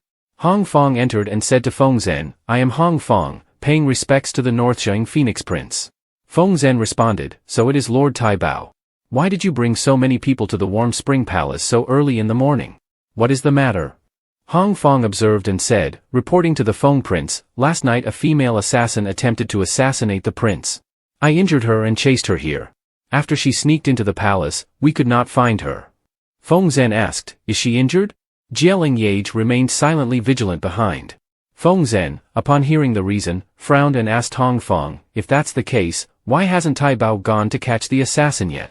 What are you doing here? Hong Fong looked at Leng Yeaj and replied, I have searched more than half of the palace but still cannot find her. Only this area has not been checked yet. I suspect the female assassin is hiding nearby. Leng Yeaj remained silent upon hearing this. Suddenly, Feng Zhen pulled Leng Yeaj, causing her to fall into the water. He pulled her close and asked, does Lord Tai Bao intend to inspect my bathing area? Leng Yeaj blushed as Feng Zhen held her in his arms. Feng Zhen then lifted her up and told the maidservants, immediately get a towel to cover her. Hong Fong hurriedly bowed and said, I apologize for the disturbance. I hope the Feng Prince forgives this. It seems it was just a favored concubine after all. Afterward, Hong Fong and his men left. Dao Nua reminded Feng Zhen, don't get tired. Feng Zhen immediately glared at Dao Nua and carried Leng Yeaj into the room. After Leng Yeaj changed clothes, she blushed and said, Feng Zhen, I'm changed now. Feng Zhen coughed twice, turned to look at Leng Yeaj, and took a towel to dry her hair, saying, why didn't you dry your hair? It's not good to catch a cold. Leng Yeaj smiled and said, Feng Zhen, you are so skilled. Feng Zhen helped her with her hair and said, I only style your hair. Feng Zhen, while styling Leng Yeaj's hair, recounted, when I was young, I saw my father styling my mother's hair. I was sitting on my mother's lap at that time, so I have some impression. Leng Yeaj was shocked and thought, Feng Zhen once said he lost his parents when he was young, so his fears might have originated from that. After finishing her hair, Leng Yeaj said, today I'm fortunate to have met you, otherwise, I think I wouldn't have escaped Hong Fong. Now I will quickly return to the general's residence. My mother is injured. Feng Zhen replied, don't rush. The city is probably still under tight control. Come back with me. I can also inquire about General Lam. Leng Yeaj happily said, that's great. Feng Zhen, thank you. Inside the Lam residence, Jie Huanghui, who was injured, was lying on the bed. Leng Yeaj anxiously asked, Mother, are you all right? Jie Huanghui replied, I'm fine. That palm strike almost did me in, but I'm much better now. Leng Yeaj sat beside the bed and held Jie Huanghui's hand to check her condition. After a while, Leng Yeaj was startled and thought, why is there a Yuan Dan in my mother's body? She then asked in surprise, Mother, have you already broken through to the Yuan Dan realm during this time? And moreover, to the great Yuan Dan realm? Feng Zhen was sitting in the guest room. Dao Nua stood beside him. Yen Trej brought tea and said, Master Feng Zhen, please enjoy the tea. I am Yen Trej, sent by the young lady to attend to you. Feng Zhen took the tea and took a sip. Yen Trej looked at him and thought, is there really someone so beautiful in this world? This noble demeanor surely indicates a distinguished background. It seems that any relationship with Miss would not be ordinary. Feng Zhen looked at Yen Trej and evaluated him. When he first met Leng Yeaj, he noticed that there was no one as good beside her, although she called Leng Yeaj master, she didn't seem lowly at all. So, Feng Zhen said, I don't remember seeing anyone next to Leng Yeaj before. Yen Trej nodded and replied, I come from Central Plains. I was fortunate to receive Mrs. help during a critical moment, so I devoted myself to follow her. If young master has any needs, just call me, I'll take my leave now. After saying that, Yen Yeaj turned and left. Feng Zhen watched him leave, thinking, aside from Leng Yeaj, no one in this world can make this young man submit. From behind the screen, Lam Yuvu came out and said, "We are honored by the presence of Prince Feng Zhen." Feng Zhen stood up and smiled, "General Lam, you are too polite. How is Leng Yeaj and her mother doing?" Lam Yuvu sat down and replied with a smile, "Please sit. The situation is not very good. If meeting Leng Yeaj can help Miss Dai survive, there might still be a chance." With that, both fell silent. Inside the room, Jie Huanghui reached out to stroke her daughter's cheek and said, "Yuer, mother forced herself to break through the Dan realm. I fear it has reached the limit. It's just unfortunate for my Yuer." Leng Yeaj held her mother's hand, tears welling up, and said, "Mother, you will be fine. Please rest well." She then transmitted energy into her mother's body, gritting her teeth and thinking, Hong Fang's actions are truly cruel. Mother's meridian seemed to have almost shattered completely. At this moment, Lam Tai and Lam Yuvu entered and said, "Leng Yeaj, rest a bit. You can't sustain such sudden energy infusion any longer." Leng Yeaj, swaying and about to fall, was supported by Lam Tai. Lam Yuvu sat down next to Jie Huanghui to check her condition and then said in surprise, "Leng Yeaj, within such a short time, you have managed to reconnect your mother's meridians. You have done your best. At least you can save her life. It's just that her cultivation." Leng Yeaj said, "Mother's cultivation cannot be ruined. If we can find a master to help her recover, then just this time, not only could she cure her old illness but also find some fortune in disaster." Leng Yeaj suddenly remembered that years ago, Hong Mong Fong Xian treated a master who was suffering from a similar condition. In the end, Hong Mong Fong Xian came up with a method called the pure transformation of Yuan essence.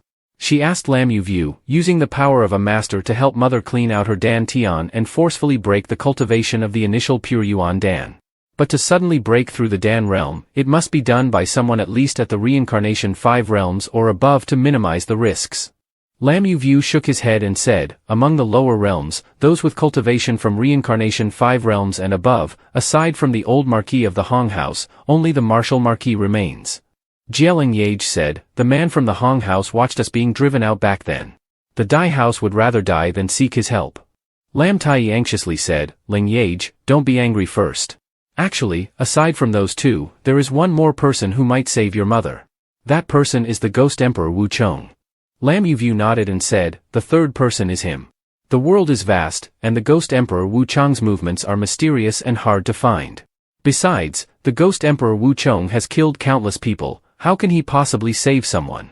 Leng Yeaj said thoughtfully, "Wu Chong, this man's intentions are hard to predict. Although he has helped me twice before, I don't think it was by chance. Avoid provoking him unless absolutely necessary." Lam Tai added, "Creating a new Yuan Dan is an action against the heavens that even the 9 Ding Feng Zhen cannot accomplish. Only a master at a higher level than Feng Zhen could achieve it. Finding the Ghost Emperor is even more difficult than serving Feng Zhen. If we have to rely on the Ghost Emperor, it's better to seek someone else." Leng Yeaj held Lam Yuvu's hand and asked, "How about we request the old senior Martial Marquis? Adoptive father, you were once a subordinate of the Martial Marquis. Could you make an introduction?" Lam Tai said, "The Martial Marquis of Darxia is a protector of the royal family. Even though your mother is trying to assassinate Hong Fang, the outside world always thinks she is targeting the Crown Prince." Lam Yuvu said, "Leng Yeaj, everyone knows that the Crown Prince was assassinated. Even Hong Fang has issued a statement that the assassin was a Dan realm expert. In such a situation, the Martial Marquis absolutely cannot come to save your mother." Leng Yeaj was stunned and said, "Adoptive father, no matter what, I must try once. Mother's Dan Yuan is unstable. If it breaks, her cultivation will be completely ruined." Lam Yuvu sighed and said, "Then I will try. I'm not sure if it will be effective." The next day, Feng Zhen came in and asked Leng Yeaj, "Is there any way for your mother?" Leng Yeaj shook her head. Lam Yuvu returned, and Lam Tai quickly said, "Father has returned." Lam Yuvu replied, "The Martial Marquis has declined. I told him everything, but he firmly refused to save your mother." Leng Yeaj was shocked. Lam Tai patted her head and said, "Leng Yeaj, let's think of another way. You haven't slept for days. Rest first." Leng Yeaj held Lam Tai's hand and said, "I will personally go and plead with the Martial Marquis. Please take care of mother." With that, she ran off.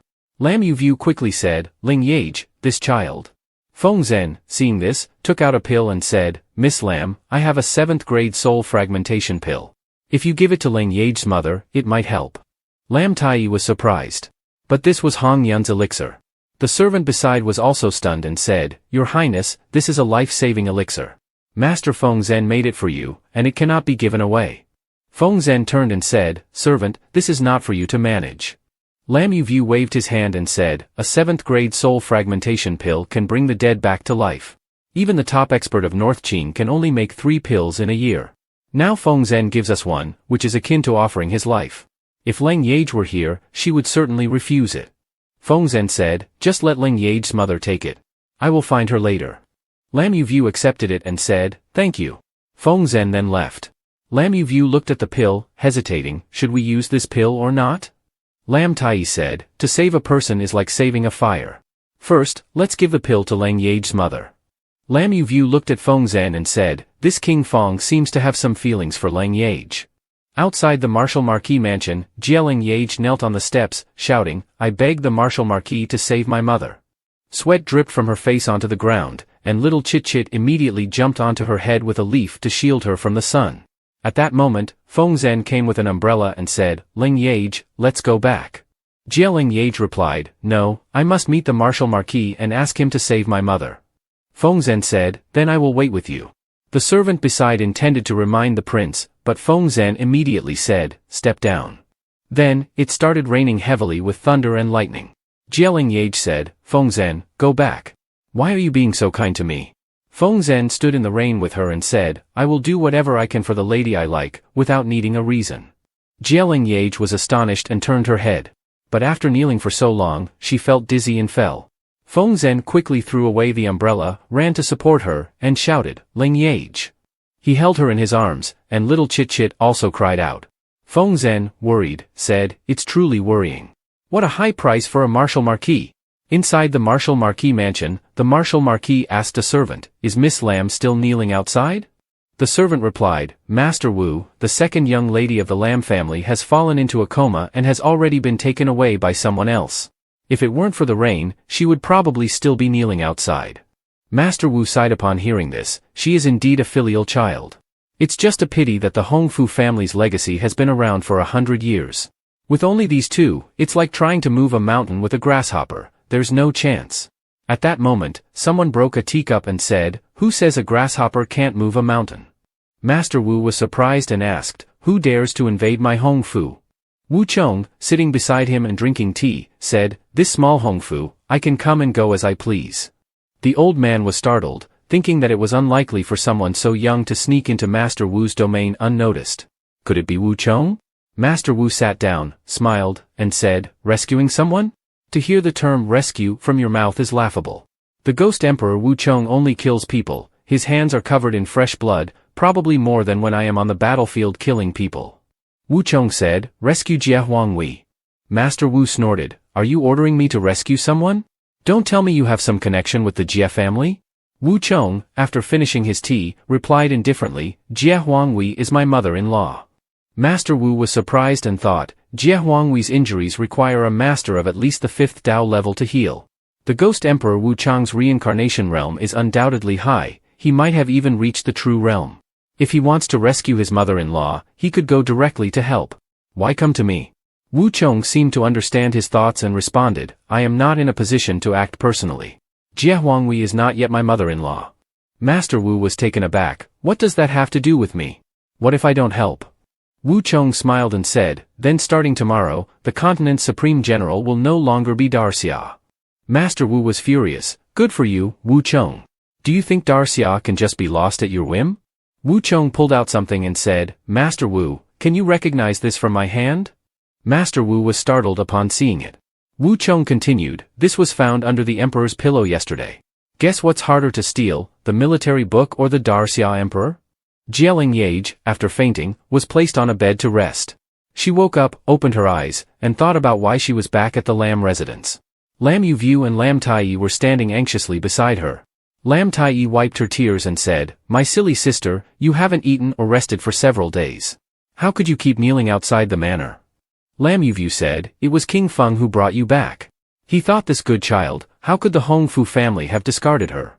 Leng Yeaj remembered what Feng Zhen said, I will do everything for the lady I like, without needing a reason. She blushed and thought, Feng Zhen said he liked me, I must have heard it wrong. Lam Tai spoke, when King Feng brought you back, he was completely soaked, and his guards had already taken him home. I hope he won't catch a cold. After fainting, Leng Yeaj had slept fitfully for a night. She sat up and asked worriedly, how is my mother? Lam Tai replied, after she took the 7th grade red cloud medicine given by King Feng, her internal energy has stabilized. Yen Trej entered and reported, Master, an old man is outside the manor. He says he is Wu Ho Gu Tian. Lam Yu, upon hearing this, immediately said, quickly invite him in. I didn't expect the esteemed master to personally come to our residence. Leng Yeaj knelt outside all day without moving him, why has he suddenly come here? Then, Lam Tai and Lam Yu helped Leng Yeaj outside. Lam Yu greeted, Master Wu, it's truly you. Master Wu asked, are you Leng Yeaj? Leng Yeaj replied, I am Leng Yeaj. May I ask why Master Wu has personally come here? Master Wu answered, I am here to rescue someone. The three of them fell silent upon hearing this. Lam Yu quickly invited him in, and Master Wu said, Tiny, Leng Yeaj, you wait outside. Lam Tai happily said, that's great. If Master Wu takes action, Aunt Jia might be saved. Master Wu said, wait outside. I only agree to rescue Jia Huanghui. Whether she recovers depends on her luck. Lam Yu replied, yes. Inside the room, Master Wu looked at Jia Huanghui and thought, Jia Huanghui is truly lucky to have the support of the Ghost Emperor Wu Chong. Her meridians have recovered, and the medicine is still potent enough to bring her back to life. Since her life has not yet ended, I will help her a little. Whether she can turn things around depends on fate. Having said that, he channeled his energy towards Jia Huanghui. Outside, Lam Yu, Lam Tai, and Leng Yeaj continued to wait. The next morning, Jia Huanghui opened her eyes. She looked at Master Wu and thought, my injuries were critically dangerous, and no one in Darxia could save me. Such powerful energy, could this be Master Wu Ko Thuong Thien? She hurriedly got up and knelt before Master Wu, saying, thank you, Master Wu, for saving my life. Master Wu responded, get up. I'm helping you because of someone else. But Jia Huanghui continued to kneel. Master Wu said, there's no need to kneel. If it weren't for an old acquaintance's request, I wouldn't have helped you. Jia Huanghui performed a ritual salute and said, there's no way to repay such great kindness. I hope Master Wu can accept me as a disciple. I am willing to support you fully in gratitude for this favor. Master Wu replied, you want to be my disciple? But don't you know that I never accept female disciples? He thought, Jia Huanghui has extraordinary talent. With dedicated cultivation, she could certainly achieve great progress. It's a pity she is female. Jia Huanghui immediately cut off her hair. Master Wu was surprised and said, you, and then nodded, saying, all right. You and I have a predestined connection. From now on, you will follow me. Other matters will depend on your own fortune. Go open the door, others have been waiting outside all night. Jia Huanghui followed his instructions and opened the door. Lam Yu, Lam Tai, and Leng Yeaj rushed in. Seeing Jia Huanghui's hair on the ground, Leng Yeaj asked, Mother, what is this? Jia Huanghui smiled and replied, Mother is fine. You've worked hard these past few days. Leng Yeaj said, Mother, your injuries are healed, and moreover, your cultivation. She touched her mother's hand, amazed, not only have your injuries healed, but your cultivation has suddenly become a Daingguin Dan level martial artist, just one level away from reincarnation. Jia Huanghui smiled and said, Leng Yeaj, I have become a disciple of Master Wu. From now on, I will follow Master Wu and will not be able to visit you often. Take care of yourself. Lam Yu happily said, What? Jia's third missus has become a disciple of Master Wu? No, that means she is now a junior disciple. The relationship is even closer, even bad things might turn into good things. Master Wu said, the assassination of the Crown Prince cannot be taken lightly. From now on, there will be no more Vo Huanghui, you have become Ko Huang. From now on, Ko Huang will be a man following me to learn martial arts and military strategy. Leng Yeaj hugged her mother and said, Mother, I can't bear to part with you. Master Wu threw a carved martial arts statue to Leng Yeaj and said, Stop complaining. Leng Yeaj, from now on, you are also my disciple. You must not faint easily. Here is a martial arts statue for you to study so others won't bully you and make me lose face. Leng Yeaj recalled Wu Chang's words, too weak. She pouted and said, Thank you, Master. Master Wu said, This is a technique for training internal energy, the phoenix immortal body. I had inadvertently created a version for women. This technique might suit you well. I initially intended to give it to your mother, but her cultivation declined significantly, and she is older, missing the chance for the 9 revolutions phoenix body. Leng Yeaj hurriedly said, from now on, I will increase my training. No matter what, I will make my master see me differently. We told her, Leng Yeaj, for this injury of mine, besides thanking Master Wu Hao, you also need to thank Feng Zhen. If you meet him in the future, you must thank him on my behalf. After that, she left. Leng Yeaj pondered and then said, I wonder how Feng Zhen is doing since that rainy day. Foster father, sister, I need to go to the Feng Prince residence to find Feng Zhen. At the Feng Prince residence, Leng Yeaj marveled at the magnificent estate that was acquired with such great expense. The Feng Prince residence in Darxia truly received royal favor. She entered and saw Master Mu. Master Mu hurriedly said, it's you.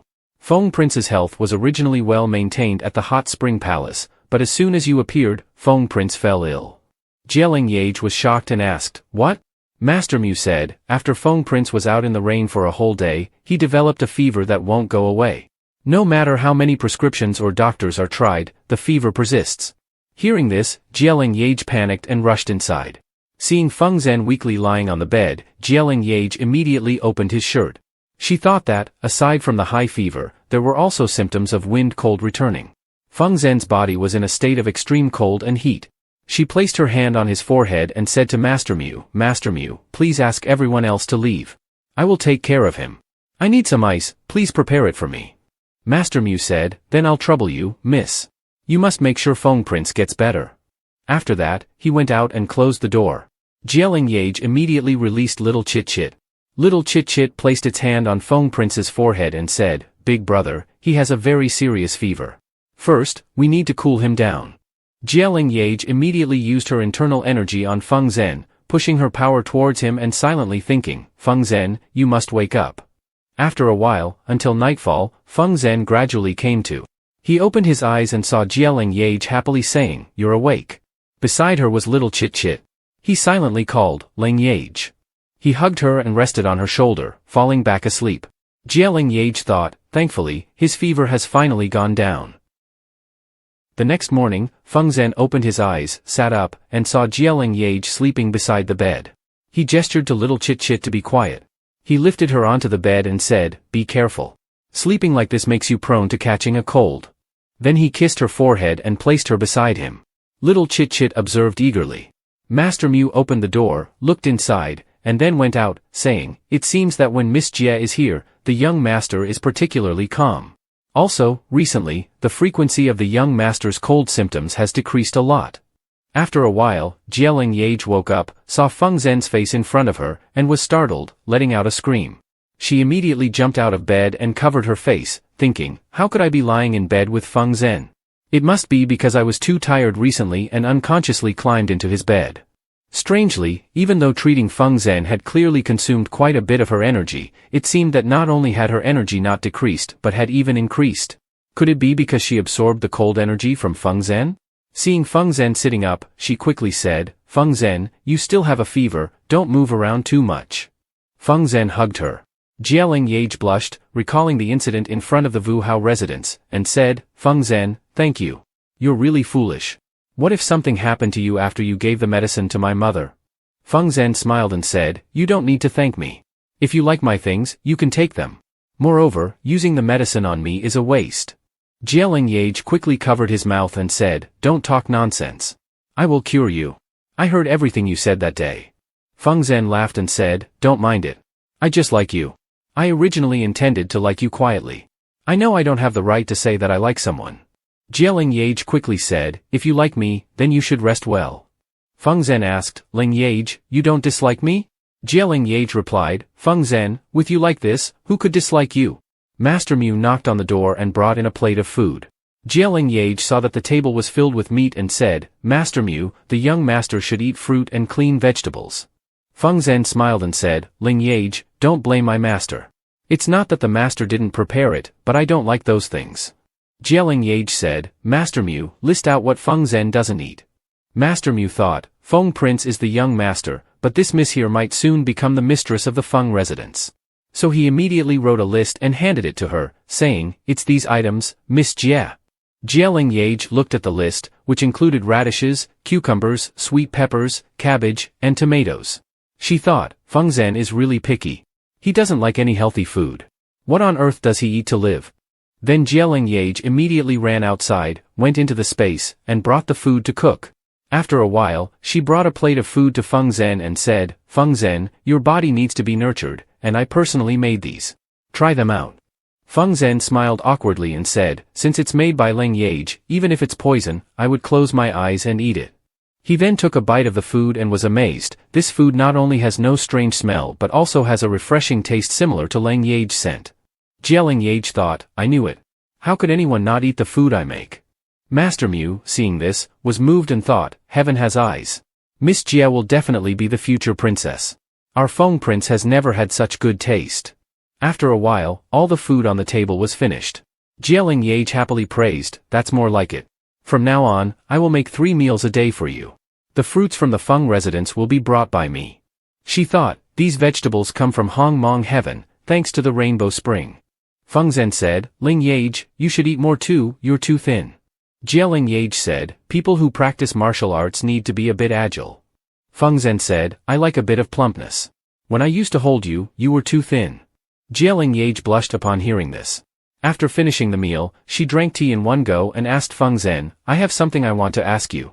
Did you know the 9 Emperor Wucheng before? Feng Zhen replied, I've heard of him, but I've never met him. Leng Yeaj waved her hand and said, that's good. You'd better not get involved with that yin-yang monster to avoid being devoured by him.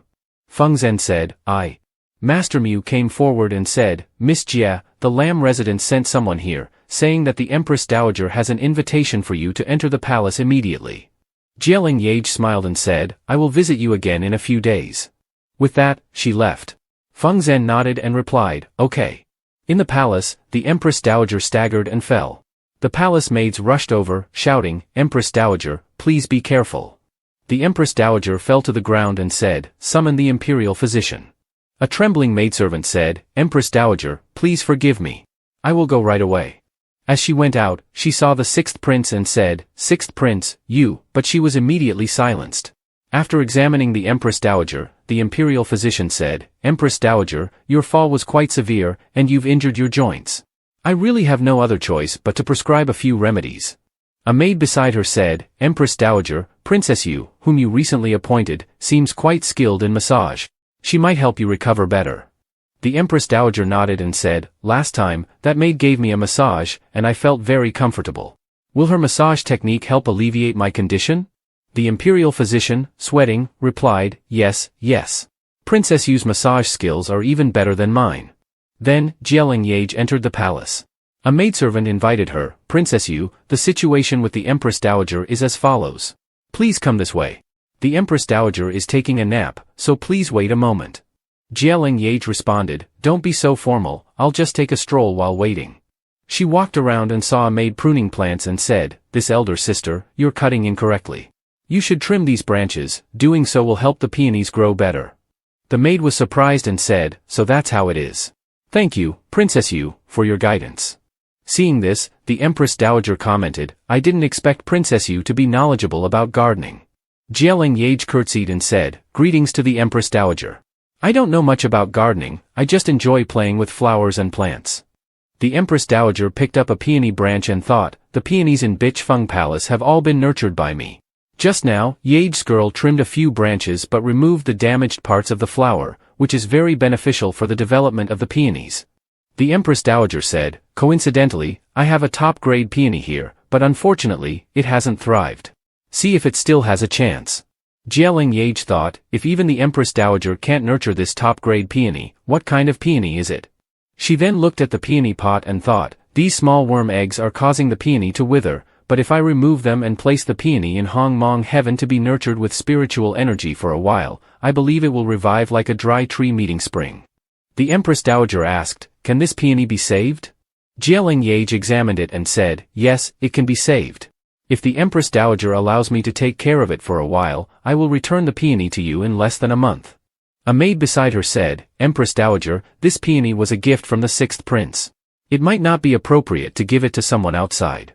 Leng Yeaj said, I will not disappoint the Empress Dowager's trust. I see that you're not well. How about I give you a massage? She then placed her hands on the Empress Dowager and thought, the position of the bruise is very specific, perhaps many imperial physicians would not have noticed it. But even if someone did, they wouldn't dare to speak. She immediately used her internal energy to affect the Empress Dowager's body. After a while, the Empress Dowager happily said, "You little girl really have skills. The old imperial physicians tried everything but were ineffective, yet just a bit of pressing from you made me feel completely comfortable. After so many years, I have never felt as happy talking to anyone as I do now. You are young but quite knowledgeable. Here is a token, carry it with you. From now on, you can come and go freely in the palace." Leng Yeaj hurriedly said, "Thank you, Empress Dowager." The Empress Dowager patted her head and said, "It's getting late. I've been chatting all afternoon and am a bit tired. I'll have someone see you out." The maid then led Leng Yeaj out and said, "The palace gate is ahead. The Empress Dowager is waiting for me to return, so I can't escort you any further." Leng Yeaj was stunned as she looked at the person in front of her.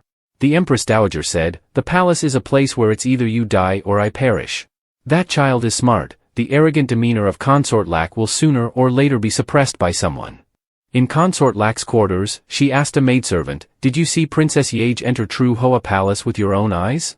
The maid replied, "I saw clearly, but consort, Princess Yeaj is very favored by the Empress Dowager. Today, the Empress Dowager even rewarded her with a token. If she dies, the Empress Dowager." Consort Lak smiled and said, "I want him to pursue her to the end. As long as that bitch of a queen is alive, I can't be crowned Empress. If she kills someone from the Empress Dowager's side, the Empress Dowager will certainly not spare her. By then, the entire harem will be mine." Just then, a maid cried out, "Consort," and then she vomited blood and died. Consort Lak screamed. Another maid came over to check and shouted, "Consort, So-wan has been poisoned."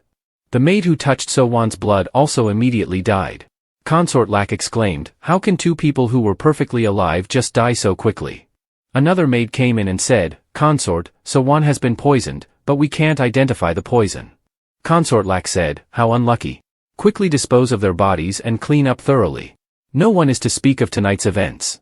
On the other side, Leng Yeaj said, "If you don't harm me, I won't harm you. Whoever harms me must die. I had to use the insect toxin and herbal medicine to create a new poison. Tonight will definitely be a sleepless night for Consort Lak."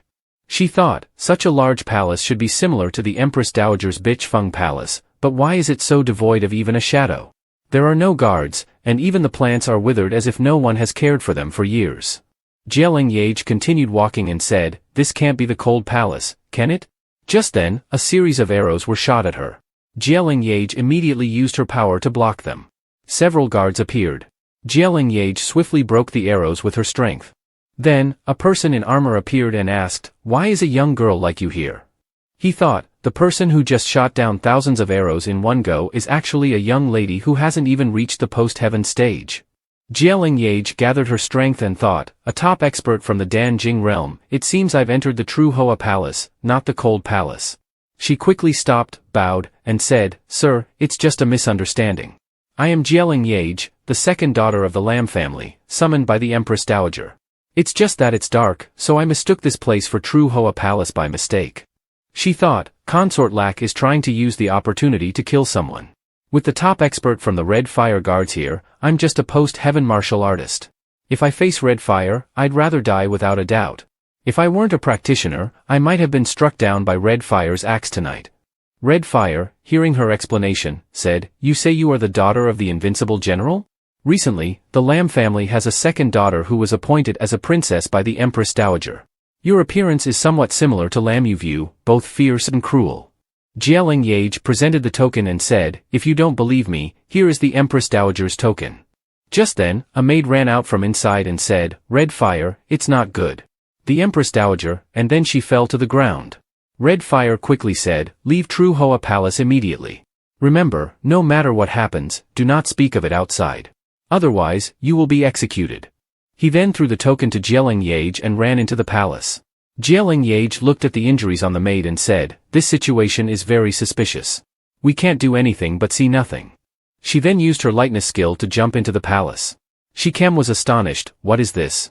Inside, all the maids were dead. The Empress was being held down by the prince, and she said, "Little Han, it is your mother." Shikem rushed in and said, "Your Majesty, the Empress." The prince angrily glared at him, and a vase was thrown at him.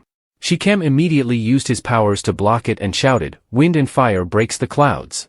The prince continued to shout, causing everyone to fall. The empress hurriedly said, "Little Han, stop. They are innocent." But she was thrown aside by the prince. Shikem quickly said, "Sixth prince, this is the empress. Please show mercy." The prince, enraged, smashed a porcelain vase. Suddenly, a steel cage descended from above, trapping the sixth prince inside. The empress, seeing this, cried out and then collapsed. A maid hurried to support her and asked, "Your Majesty, what is wrong?" The empress noticed Leng Yeaj still inside. General Shikem asked, "Why is Miss Yeaj still here? Quickly help the empress inside." Leng Yeaj asked, "Deputy Commander Shikem, was that the sixth Prince Han just now? Why has the sixth prince turned into this? He still understands spiritual power, and his cultivation hasn't decreased. Perhaps he is in the middle of the 5-6 phase, but he just hasn't mastered controlling his spiritual power yet." Leng Yeaj then used imperial healing to treat the empress. After a while, the empress opened her eyes and asked, "Who are you?" Previously, in the courtyard, she thought to herself, "Although this young girl has saved me, if she exposes little Han's situation after leaving the palace, little Han will certainly be dealt with by the emperor. Therefore, I cannot keep this girl here for now." Realizing the empress wanted to kill her, Leng Yeaj quickly performed a bow and said, "Your Majesty, I am the second daughter of General Lam, Leng Yeaj." Upon hearing the name Leng Yeaj, the empress was puzzled and said, "Are you the younger sister of Tai Ni? I met your elder sister a few years ago. Is she still well?" Leng Yeaj replied, "My elder sister is very well. After my father was reassigned to the lower court, she always wanted to visit you, but she never had the chance. Last time at the palace banquet, she still mentioned wanting to see you, but was turned down by concubine Lack." The empress asked, "Concubine Lack?" Leng Yeaj answered, "For these past years, the empress may not have paid attention to the affairs in the palace. Now, concubine Lack's power and influence are due to the empress's indifference. Even many women in the palace who are favored by the emperor are dealt with by concubine Lack using the empress's reputation." The empress then asked Shikem, "Is Miss Lam's statement correct?" Shikem replied, "Replying to your Majesty, I have already said this before. Currently in the palace, concubine Lack relies on the emperor's favor, and her son is the crown prince, so her power is immense. The only person who could suppress concubine Lack is the empress dowager, but she turns a blind eye due to her affection for the crown prince." The empress lamented, only to blame that these years, I have lived in ignorance. The sixth prince sees me as the empress, but I am afraid my position has long been nominal. Leng Yeaj quickly took her hand and said, "Your Majesty, do not be discouraged. After all, concubine Lack's power now comes from the crown prince. I heard that the sixth prince has been much more intelligent than the fourth prince since childhood. If the sixth prince can return to his original state and the empress dowager favors him, why should the empress worry about not being able to compete with concubine Lack?" The empress said, "Leng Yeaj, Lady Lam and I are good friends. I will tell you the truth. Little Han's illness has been worsening. It has already harmed several maids and guards." Leng Yeaj then asked, "So what exactly is the sixth prince's illness?" The empress wiped her tears and replied, "I don't know. The doctors and all the specialists cannot identify the illness. At first, he could still recognize me, but for the past 2 months, he hasn't even been able to recognize me." Leng Yeaj said, "Your Majesty, do not worry. During this time, I have learned some of the imperial techniques. Let me take a look." The empress quickly said, "No, his condition is increasingly difficult to control. He cannot even control himself. Today, he even attacked me, let alone you, a stranger." Leng Yeaj replied, "It's fine. I will find a way to approach the sixth prince. But before diagnosing him, I want to examine his living quarters. Also, Your Majesty, please bring the sixth prince's diet plan. I want to check it." She thought to herself, the sixth prince's condition is definitely not just due to illness. It seems more like poisoning or being possessed by demonic fire. Then she said to little Chit Chit, "You should go back and tell my sister that I will stay in the palace today and won't return. Please don't worry." Little Chit Chit responded, "But big boss, it's very dangerous here. I won't feel at ease if you're alone." Leng Yeaj said, "As for me, you should feel at ease. I know my own strength, this is a small matter." Then she patted little Chit Chit's head, and it replied, "Okay." After going outside, Leng Yeaj asked the empress, "Your Majesty, who planted these Ning Lack flowers?" The empress answered, "They were given to me by concubine Lack. At one time, I had trouble sleeping well. She said these flowers could help me sleep peacefully. I tried them and found them effective, so I had them planted." Could there be a problem with these flowers? Leng Yeaj replied, the flowers are fine. In fact, their pollen has a pleasant fragrance and is often used by specialists to cultivate spiritual power. It is a good method. However, if Ning Lak flowers are combined with venison, there will be a problem. The sixth prince has liked venison since he was a child, and this habit hasn't changed. The empress said quickly, what could be wrong? The menus were tested before Little Han and I ate them. Venison was also in my menu. I think you are overthinking. Leng Yeaj said, Your Majesty, since you don't cultivate spiritual power, it doesn't affect you. However, combining Ning Lak flowers with venison will create toxicity. Frequent use can cause hallucinations and excitement in those who cultivate spiritual power. The sixth prince is a person who cultivates spiritual power and is a genius. His rapid cultivation has led to being possessed by demonic fire. She thought to herself, this method has been used by some external sects to help their disciples quickly cultivate their energy. However, frequent use not only makes the user prone to internal chaos but also leads to addiction. This method is very difficult to break when it comes to cultivating energy. She said, this method is not passed down in common folk practices. Unless Lady Lak has a powerful expert behind her, how could she come up with such a vicious trap? The empress, holding her forehead, said, Lak Yuan, do you dare harm my prince? Leng Yeaj hurriedly supported her and said, Empress, Leng Yeaj thinks that if I'm not mistaken, the sixth prince's illness has reached the final stage. Leng Yeaj continued, if we proceed any further, he will completely lose his sanity. When the blood circulation in his body reverses, it will be uncontrollable. The mental actions will lead to self-destruction. She thought to herself, last night, Lady Lak sent people to bring me to the True Hoa Palace and added a large amount of deer meat to the sixth prince's diet. Does she want to use the sixth prince to kill me? And in doing so, she could also eliminate the sixth prince. Truly scheming, hitting two targets with one arrow. The empress quickly grasped her hand and asked, Leng Yeaj, is there still a chance to save Little Han? Leng Yeaj replied, it's not time to be hasty. First, remove all the Ngung Lakha flowers from the True Hoa Palace. After that, I will prepare a remedy to completely remove the poison from the sixth prince's body. There is poison within him, but the sixth prince must be made to take the medicine. After thinking for a moment, she came up with an idea. Inside the cage, the sixth prince shouted, let me out. You're all evil, let me out. Then he crawled into a corner of the room and began to cry. Suddenly, a paper crane flew close to him, and he immediately used his spiritual power to cut it. A singing voice emerged, and after a while, it became quiet. The sixth prince, angry, said, why did it stop? Another paper crane flew in and said, Xia Ho Han, Xia Ho Han. The sixth prince, annoyed, waved his hand and shouted, so noisy. So noisy. A paper crane flew in and said, it's boring alone, let's talk. Xia Ho Han smiled and said, talking to a madman? Leng Yeaj, through the paper crane, checked and said, the sixth prince's spiritual power is much better than yesterday. It's really not a waste that I added the phoenix seed. It seems he has fallen into madness due to the cultivation of spiritual power. For those who are in such a state, the phoenix eye can help him regain some clarity.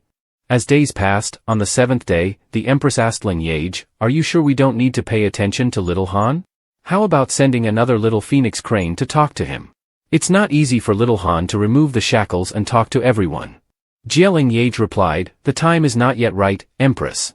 As long as you follow my instructions and administer this water, in a few days, I believe the poison in the sixth prince's body will be significantly alleviated. Afterwards, Leng Yeaj transformed into a palace maid and brought a food basket. Seeing her, the sixth prince thought, how bold of this maid, daring to sit on the ground with me. Leng Yeaj asked, do you still remember me, sixth prince? The sixth prince, surprised, said, oh, why does your voice sound like little phoenix cranes? Leng Yeaj said, there's no need to be surprised. I am the master of Little Phoenix Crane and have been invited by the Empress to examine you. Then, Leng Yeaj set up the food and started eating.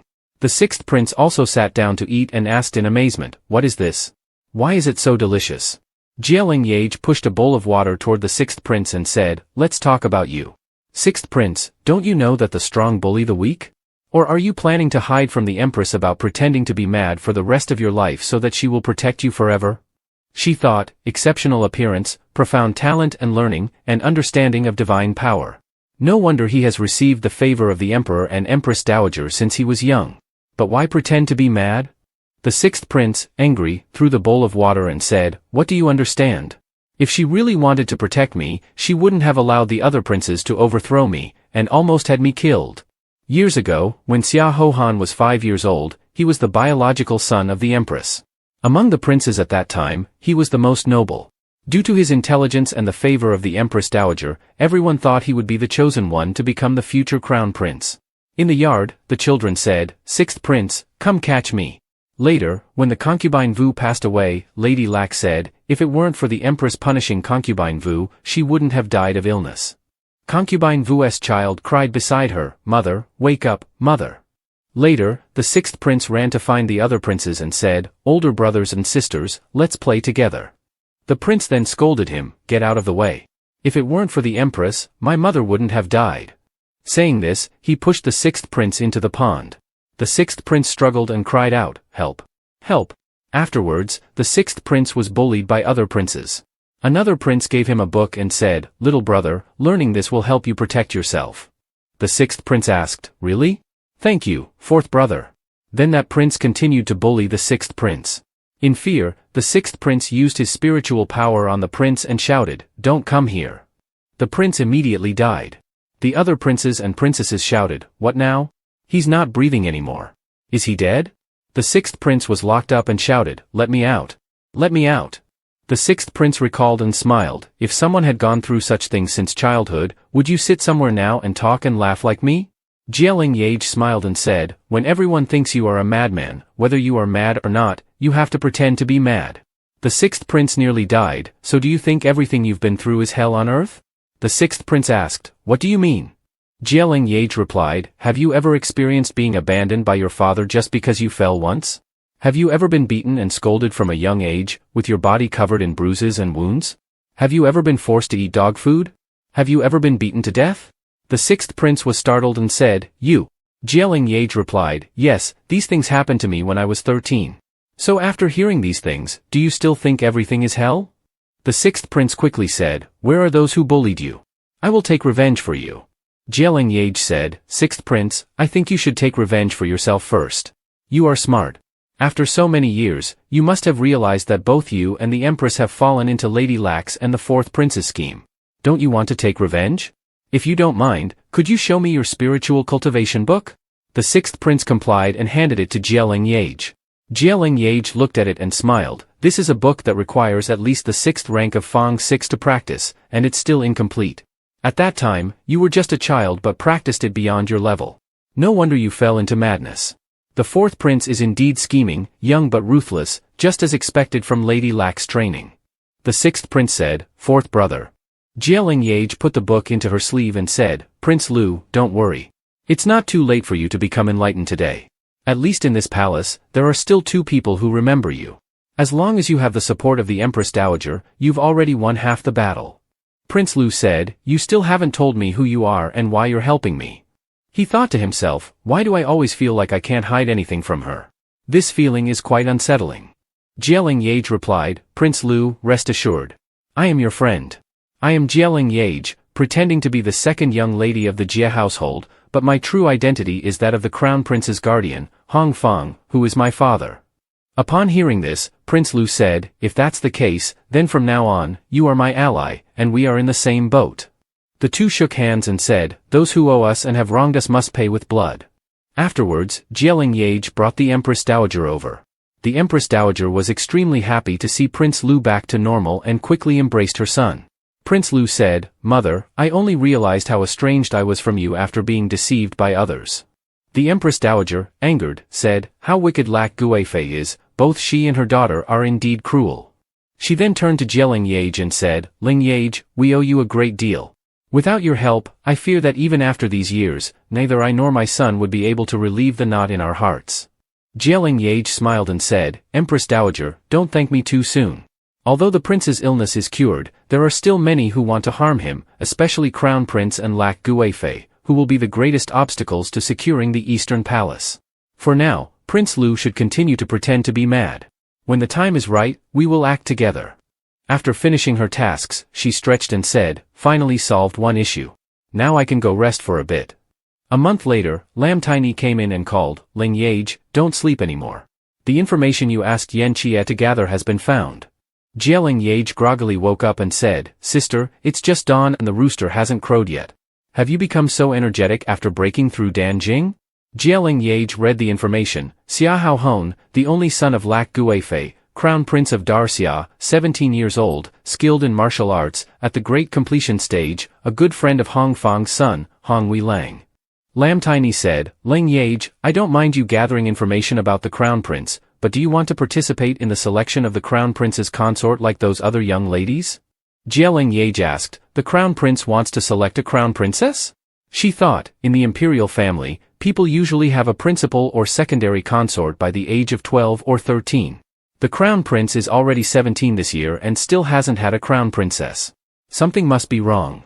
Lam Tiny said, given the Crown Prince's age, he should have had several concubines already, but none of them could conceive. Everyone says the Crown Prince is fond of martial arts and thus indifferent to the beautiful women in the palace. However, the Crown Prince and Lak Guifei are indeed arrogant and domineering. They, along with Hong Wei Lang, suppress anyone who dares to oppose them in the Huangwu Palace. Because of offending Hong Wei challenged the Crown Prince to a duel with me. Leng Yeaj said, again with Hong Wei Lang. "Sister, it seems we have offended Hong Wei Lang and the Hong family once. During the time you were in seclusion, I encountered those two arrogant siblings. Sister, I haven't told you about the Huangwu Palace and the shop in Shusu yet." She then recounted the events. Lam Tiny laughed and said, "That's hilarious. I wish I had been there. I should have seen the look on the faces of Hong Wei Lang and his mother." At that moment, there was a noise from outside the window. Leng Yeaj looked outside and thought, when the peony blooms, I will return it to the Empress Dowager.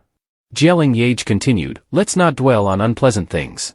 In a few days, the opening of the Drunken Fairy Pavilion is approaching. This time, it must be done grandly, making sure everyone in the lower capital knows the name of our Drunken Fairy Pavilion. Meanwhile, Manhua, hearing the news, was extremely angry and said, Lam Tiny has come back. She even opened another tavern. Manhua's mother said, Manhua, why are you so angry? It's just a small tavern. Without a good wine master or a good host, how could it achieve anything significant? Manhua said, Mother, don't underestimate Lam Tiny. In her Drunken Fairy Tavern, there's a type of ginkgo wine that is only slightly inferior to the 5-vine wine from our Divine Fairy Pavilion, and it's much cheaper than ours. Her mother patted her head and said, if that's true, then we need to be more cautious. However, Manhua, since you've just recovered, don't worry about the Divine Fairy Pavilion. Mother will handle that little girl from the Lam family for you. Manhua happily said, Mother, you're the best. I heard that the Feng Prince has also returned to the lower capital. I want to visit him. Her mother scolded, the Feng Prince again. You should be thinking about becoming the Crown Princess. That Feng Prince is sickly and could die at any moment. Why are you so infatuated with him? Manhua replied, I don't like the Crown Prince. You've seen that yourself. There are so many young ladies in the lower capital who would line up to become the Crown Princess. If you meet the Feng Prince, you'll know there's no man better than him. Her mother sighed and said, you are so stubborn. Manhua pouted and said, anyway, I only like the Feng Prince. In front of the tavern, Leng Yeaj waved to call Lu Shang and Feng Shui. Lam Tiny held Feng Shui's hand and said, thank you both for your support. Your drinks today will be on the house. Lu Shang asked, why does he look so down? Feng Shui replied, don't mind him. That fool is probably still angry about the flower appreciation event. A few days ago, Lak Fai invited the daughters of officials of the 5th rank and above, aged 12 to 18, to attend the flower appreciation event in the garden.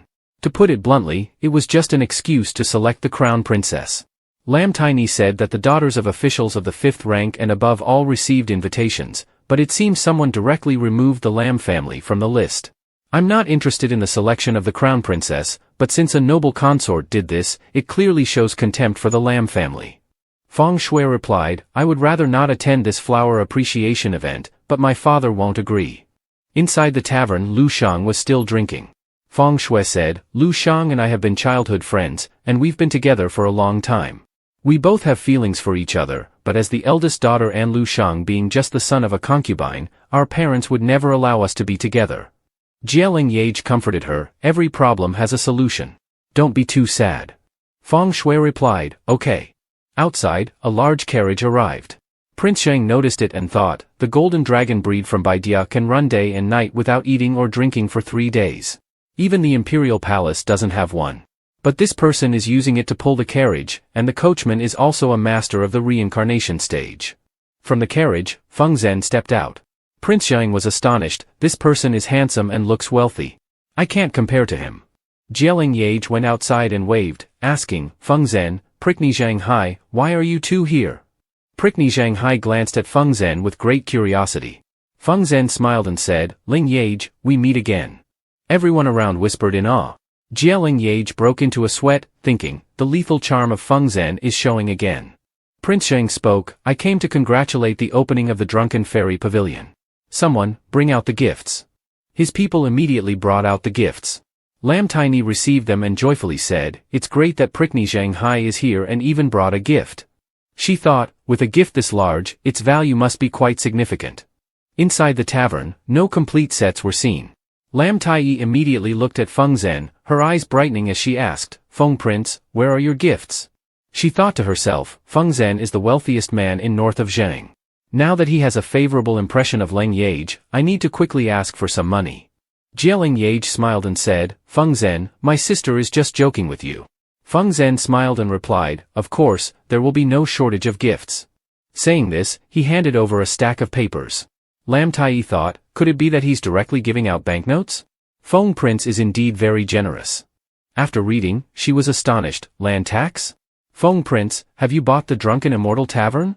Prickney Zhang was also surprised, throwing money around just to make a beauty smile. And he directly bought Drunken Immortal Tavern? Feng Prince is not a fool but a real noble gentleman. Lam Tai immediately pushed Leng Yeaj towards Feng Prince and said, Leng Yeaj, take good care of Feng Prince. I will handle things in the tavern. Suddenly, a voice from Fairy's house announced, the auction of Fairy's house begins. Everyone then rushed off. Leng Yeaj said, let me go see what's happening. Lam Tai said, I'll go with you. At Fairy's house, Leng Yeaj asked, is there something special about today's buyers at Fairy's house that so many people are gathering here? The customer replied, Miss, you don't know? Fairy's house is holding a wine tasting contest. As long as you make it to the top 3, you can win thousands of taels of gold. Leng Yeaj thought, it seems Manhua wants to compete with our Drunken Immortal Tavern. Lam Tai angrily said, they are clearly provoking our Drunken Immortal Tavern. The host continued to announce, today, anyone from Fairy's house can taste the 5 elements wine. If you can drink all the 5 elements wine within an hour, it will be completely free. Everyone cheered, great, fantastic. We won't leave until we're drunk. Zhang Hai Prince said, 5 elements is one of the tribute wines of Darxia. Normally, only high-ranking officials can drink this wine. But today it's free. Why? The servant continued, participants in the wine tasting contest must sign a waiver stating that if they drink to the point of death, we will not be liable. Everyone exclaimed, such good wine, it's worth drinking to death. Lam Tai said angrily, after this wine contest, Fairy's house's reputation will surely rise even more. Madame approached and said, the 2 young ladies, welcome. Please excuse me for not being able to entertain you properly. Are you both here to attend the wine contest at Fairy's house? And Manhua covered her mouth and laughed, asking, Mother, today is the opening day of the 2 young ladies' tavern. Why would they have time to participate in the wine contest? Lam Tai said angrily, Leng Yeaj, look at how they are clearly doing this on purpose. Leng Yeaj hurriedly said, I understand, sister. Don't let it ruin your mood. And Manhua, seeing Feng Prince, immediately bowed and said, Feng Prince and Zhang Hai Prince, what brings you to Fairy's house? Mother, this is the Feng Prince I have mentioned. She immediately went to cling to Feng Prince. Madame bowed and said, greetings, Feng Prince. She thought to herself, what a handsome and talented young man. No wonder my daughter is so devoted to him. But the prince is not bad either. If Manhua cannot become the crown princess, being the prince's wife would also be good. Lam Tai spoke up, and Manhua, I actually have something to discuss with you. About the bet we made at Wanmong Lake, does it count or not? And Manhua replied angrily, Lam Tai, I have already given Drunken Immortal Tavern's share. We are done with it. Lam Tai responded, wasn't it Huin Chu who was injured by the spider in the lake? Have you forgotten what she said? Didn't she say that if anyone failed to obtain the spider's core to brew the 5 elements wine, they would become a maid to the other party? If you don't admit it, I can ask Feng Prince, who was also present. Feng Zhen replied, that's right. On the day at Wanmong Lake, and Huin Chu indeed said those words. And Manhua angrily said, that's because they tricked me. Leng Yeaj snatched the core from me midway. Feng Prince, don't be deceived by her innocent appearance. I saw her hugging and flirting with Kui de Wu Chong at Wanmong Lake, without any sense of shame. Prickney Zhang was surprised. Ghost Emperor Wu Chong can dominate both the black and white worlds and Jing'a appearances. Madaman was also astonished. I didn't expect Lam family members to be acquainted with the Ghost Emperor. Leng Yeaj angrily thought, and Manhua's mouth just can't stay shut. Feng Zhen angrily said, based on what I know, anyone who dares to slander others' honor will be punished with 50 strikes. And Huin Chu, do not speak irresponsibly. Madaman quickly stepped forward and said, Manhua, everyone is a guest here. You shouldn't behave this way. Miss Lam, if my child has offended you in any way, please forgive her. Lam Tai said, second madam, you have seen it yourself. And Huin Chu lost the bet. If she cannot even keep a promise, how can she win anyone's trust in the future? Nearby, a customer shouted, Hai Wu Lang has finished a jar of 5 elements wine. He waved his hand and asked for another jar. Lam Tai was surprised and asked, how can Hai Wu Lang's stomach be like a bottomless pit? Leng Yeaj sighed in relief, this matter is finally over. She then asked, Sister Lam, who is Hai Wu Lang? Lam Tai replied, he is the master brewer at Fairy's house. Because of his extremely high tolerance for alcohol, he earned that name. Since he was young, he drank like it was plain water and has excellent brewing skills, so he was invited to work at Fairy's house. He stood up and said, get up. Get up. Keep going. Lam Tai said, 5 elements is a strong liquor. If added with poisonous herbs or insects, even a seasoned drunkard will feel like being on fire and quickly become unconscious. It is said that Hai Wu Lang once drank 3 jars of Yeaj Chan in one go without getting drunk, so Fairy's house has nothing to worry about for this contest. And Manhua said, have you seen? The wine of Fairy's house is not something drunken immortal tavern's wine can be compared with. Leng Yeaj smiled, then let's have a competition today. Let's see if Fairy's house's wine lives up to its reputation in this wine contest. Lam Tai quickly grabbed the wine bottle and said, Leng Yeaj, you can't. The wine contest is not a place to enter casually. Zhang Hai Prince said, Miss Lam is right. Miss Jia, the wines of Fairy's house and Drunken Immortal Tavern have long-standing reputations, there's no need for a contest. And Manhua pointed at her and scolded, Leng Yeaj, the wine contest is not something just anyone can join. If something goes wrong and you only manage to drink a little, don't blame Fairy's house. She thought, after Leng Yeaj makes a fool of herself after drinking, Feng Prince might end up despising her. Lam Tai quickly said, Feng Prince, please help me out. Feng Zhen smiled and said, since it is like this, I will join the wine contest with Leng Yeaj. Leng Yeaj, hearing this, hurriedly said, your health is not good. If anything happens to you, old Master Mu will not forgive me.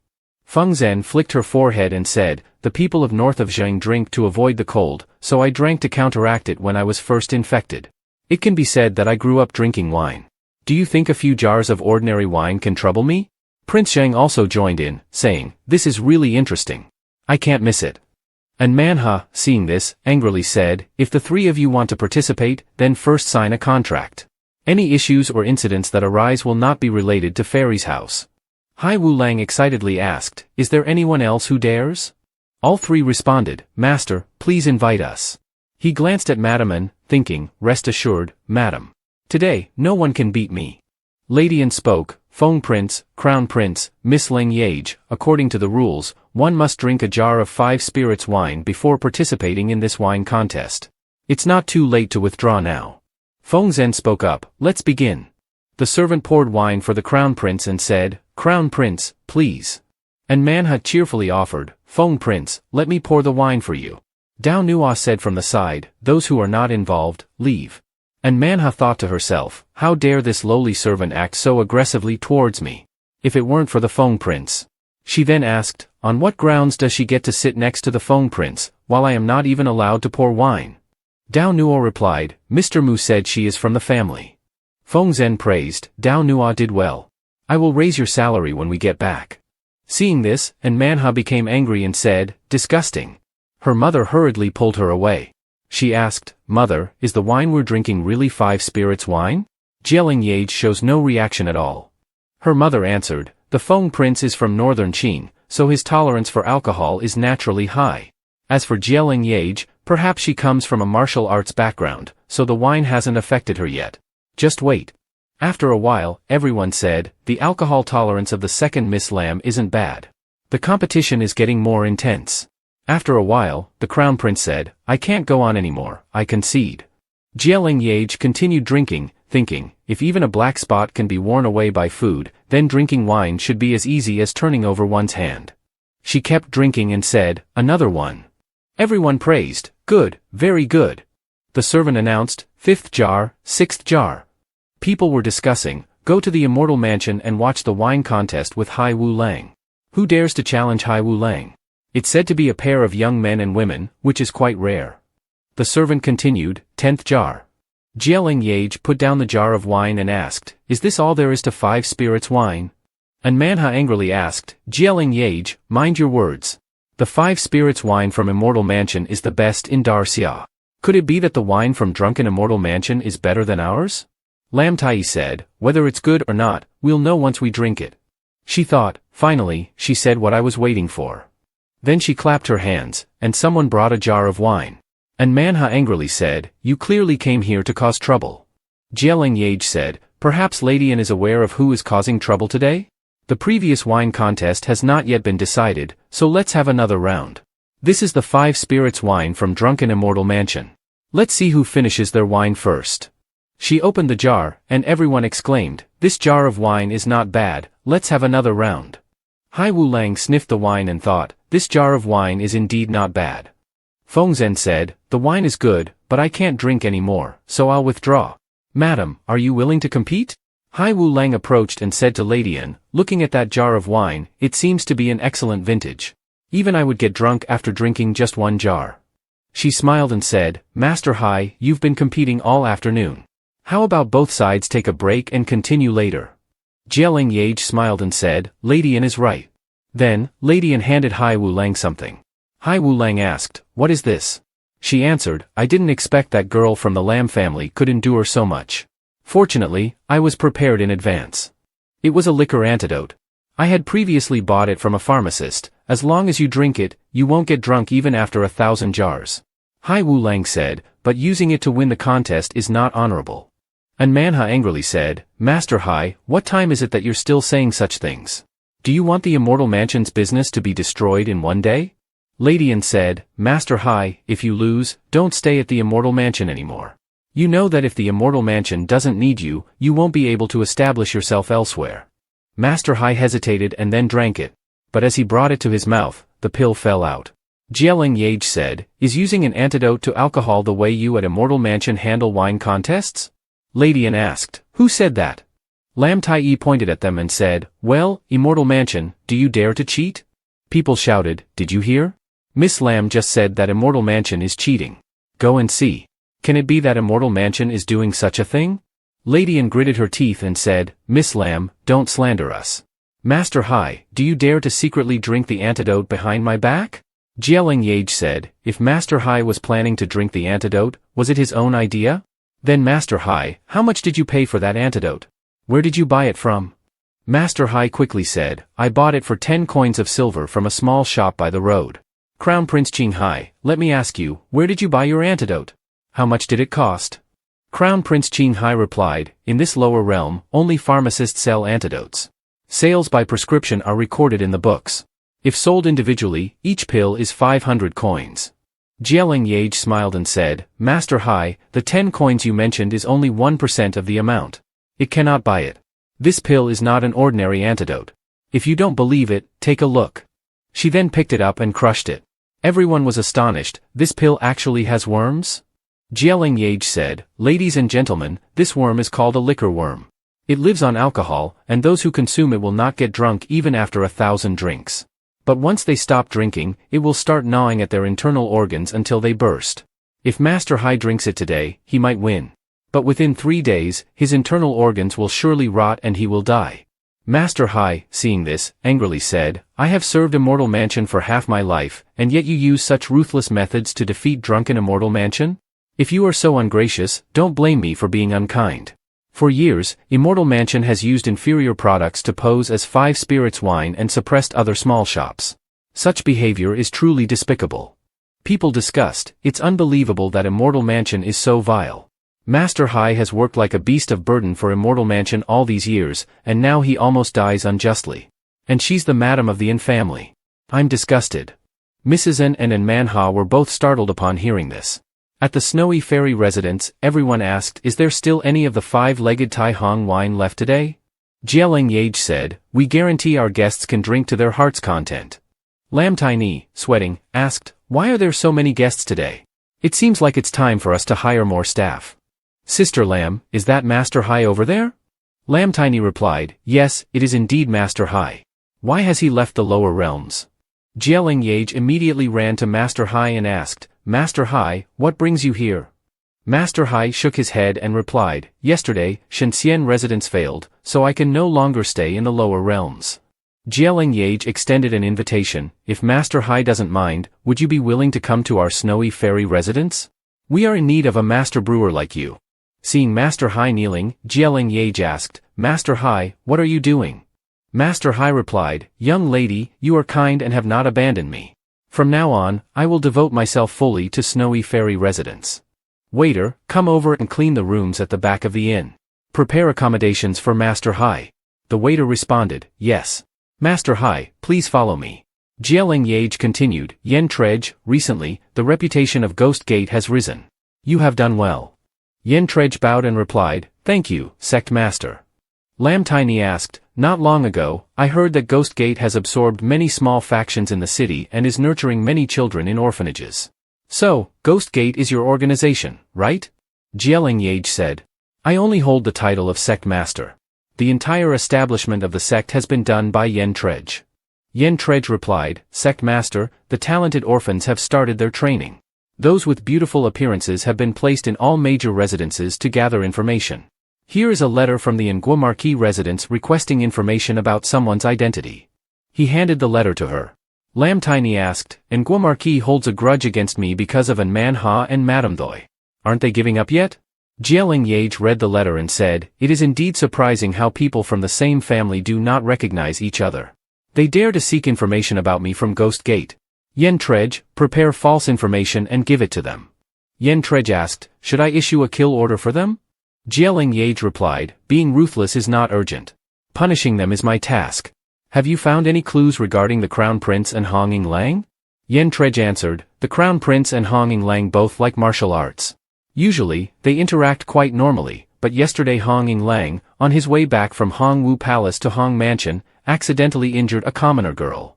Leng Yeaj wondered, yesterday, Honging Lang did not attend the morning class at Hongwu Palace. So why did he pretend to go there? Unless he went somewhere else along the way. She instructed, this is a bit strange. Yen Trej, investigate the residence of that commoner girl. He replied, understood. At the Marquis residence, a pigeon delivered a letter to Marquis, which read, the second daughter of the Lam family, Leng Yeaj, is a fool from the Jie family. Thanks to her intelligence, she was adopted by the Lam family and accepted as a foster daughter. A messenger handed the letter and said, Sect leader, this is a letter from the other side. He replied, dismissed. The servant hurriedly said, yes. The letter read, the matter at the Lam family has been handled cleanly, except for the Jie family. Leng Yeaj went to find Feng Zhen and said, Feng Zhen. Feng Zhen handed her an invitation and said, tomorrow, there will be a trade fair at Wanbao district. This prince would like to invite you to attend. Please accept this invitation. Wanbao district? Feng Zhen replied, yes. Wanbao district is a place for trade, and there will be rare treasures from the Darxia there. Leng Yeaj said with interest, if that's the case, I certainly want to go and see. At Wanbao district, she asked, how can such a small place host such a large event? Feng Zhen replied, the words you heard were meant to mislead others. You'll understand once you see. After Feng Zhen lifted the curtain, Leng Yeaj was astonished and said, I didn't expect there to be such a place here. Old man Ha-san came over and asked, young Master Feng, you are here. Beside him was Leng Yeaj, who said, I am Hong Shi-san. Today, thanks to young Master Feng, I have the opportunity to appreciate the treasures here. If you are a guest of young Master Feng, then you are also my guest. Old man Ha-san said, Miss, since this is your first visit, you might as well look around and see if there are any treasures to your liking. Then, Leng Yeaj saw a master coming and said, Amitabha Buddha. Leng Yeaj remarked, how interesting, even when selling things, you pretend to be mystical and use barriers. Leng Yeaj picked up an item and asked in surprise, what is this? Feng Zhen answered, this is the Dharma Manual of Wei Dezun, which records the lesser infinite heart technique. Do you understand the characters on it? Feng Zhen continued, a little.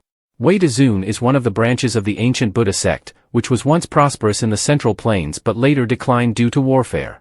This person must be one of the lucky survivors of the ancient Buddha sect.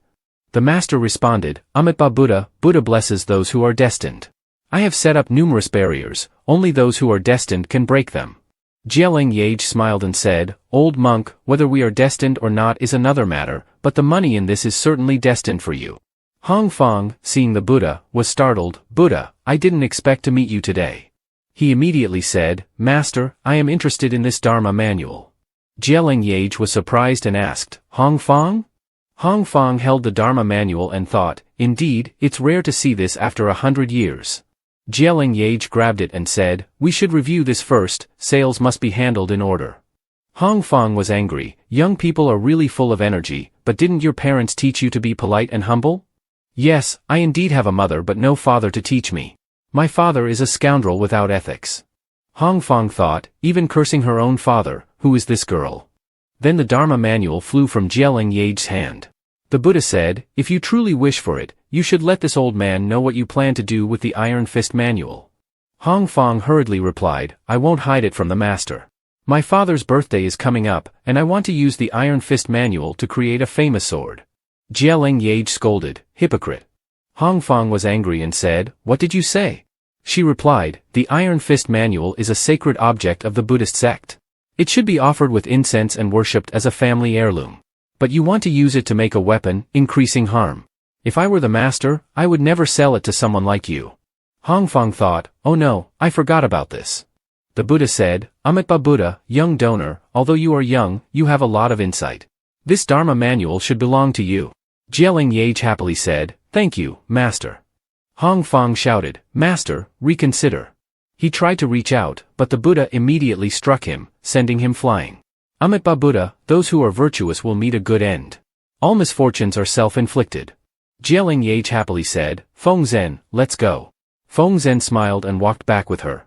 Leng Yeaj then practiced and sighed. Fortunately, with Feng Zhen's help in translating the texts, I managed to reach the third level of the Lesser Infinite within just half a month.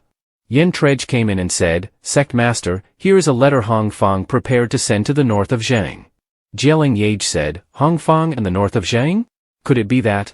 She opened the letter, which read, I haven't seen any movement from you. I will send troops to find a way to deal with the situation in Xia. If you can assist me in ascending to the throne, it will also be the moment for you to rise to the throne of the north of Zhang.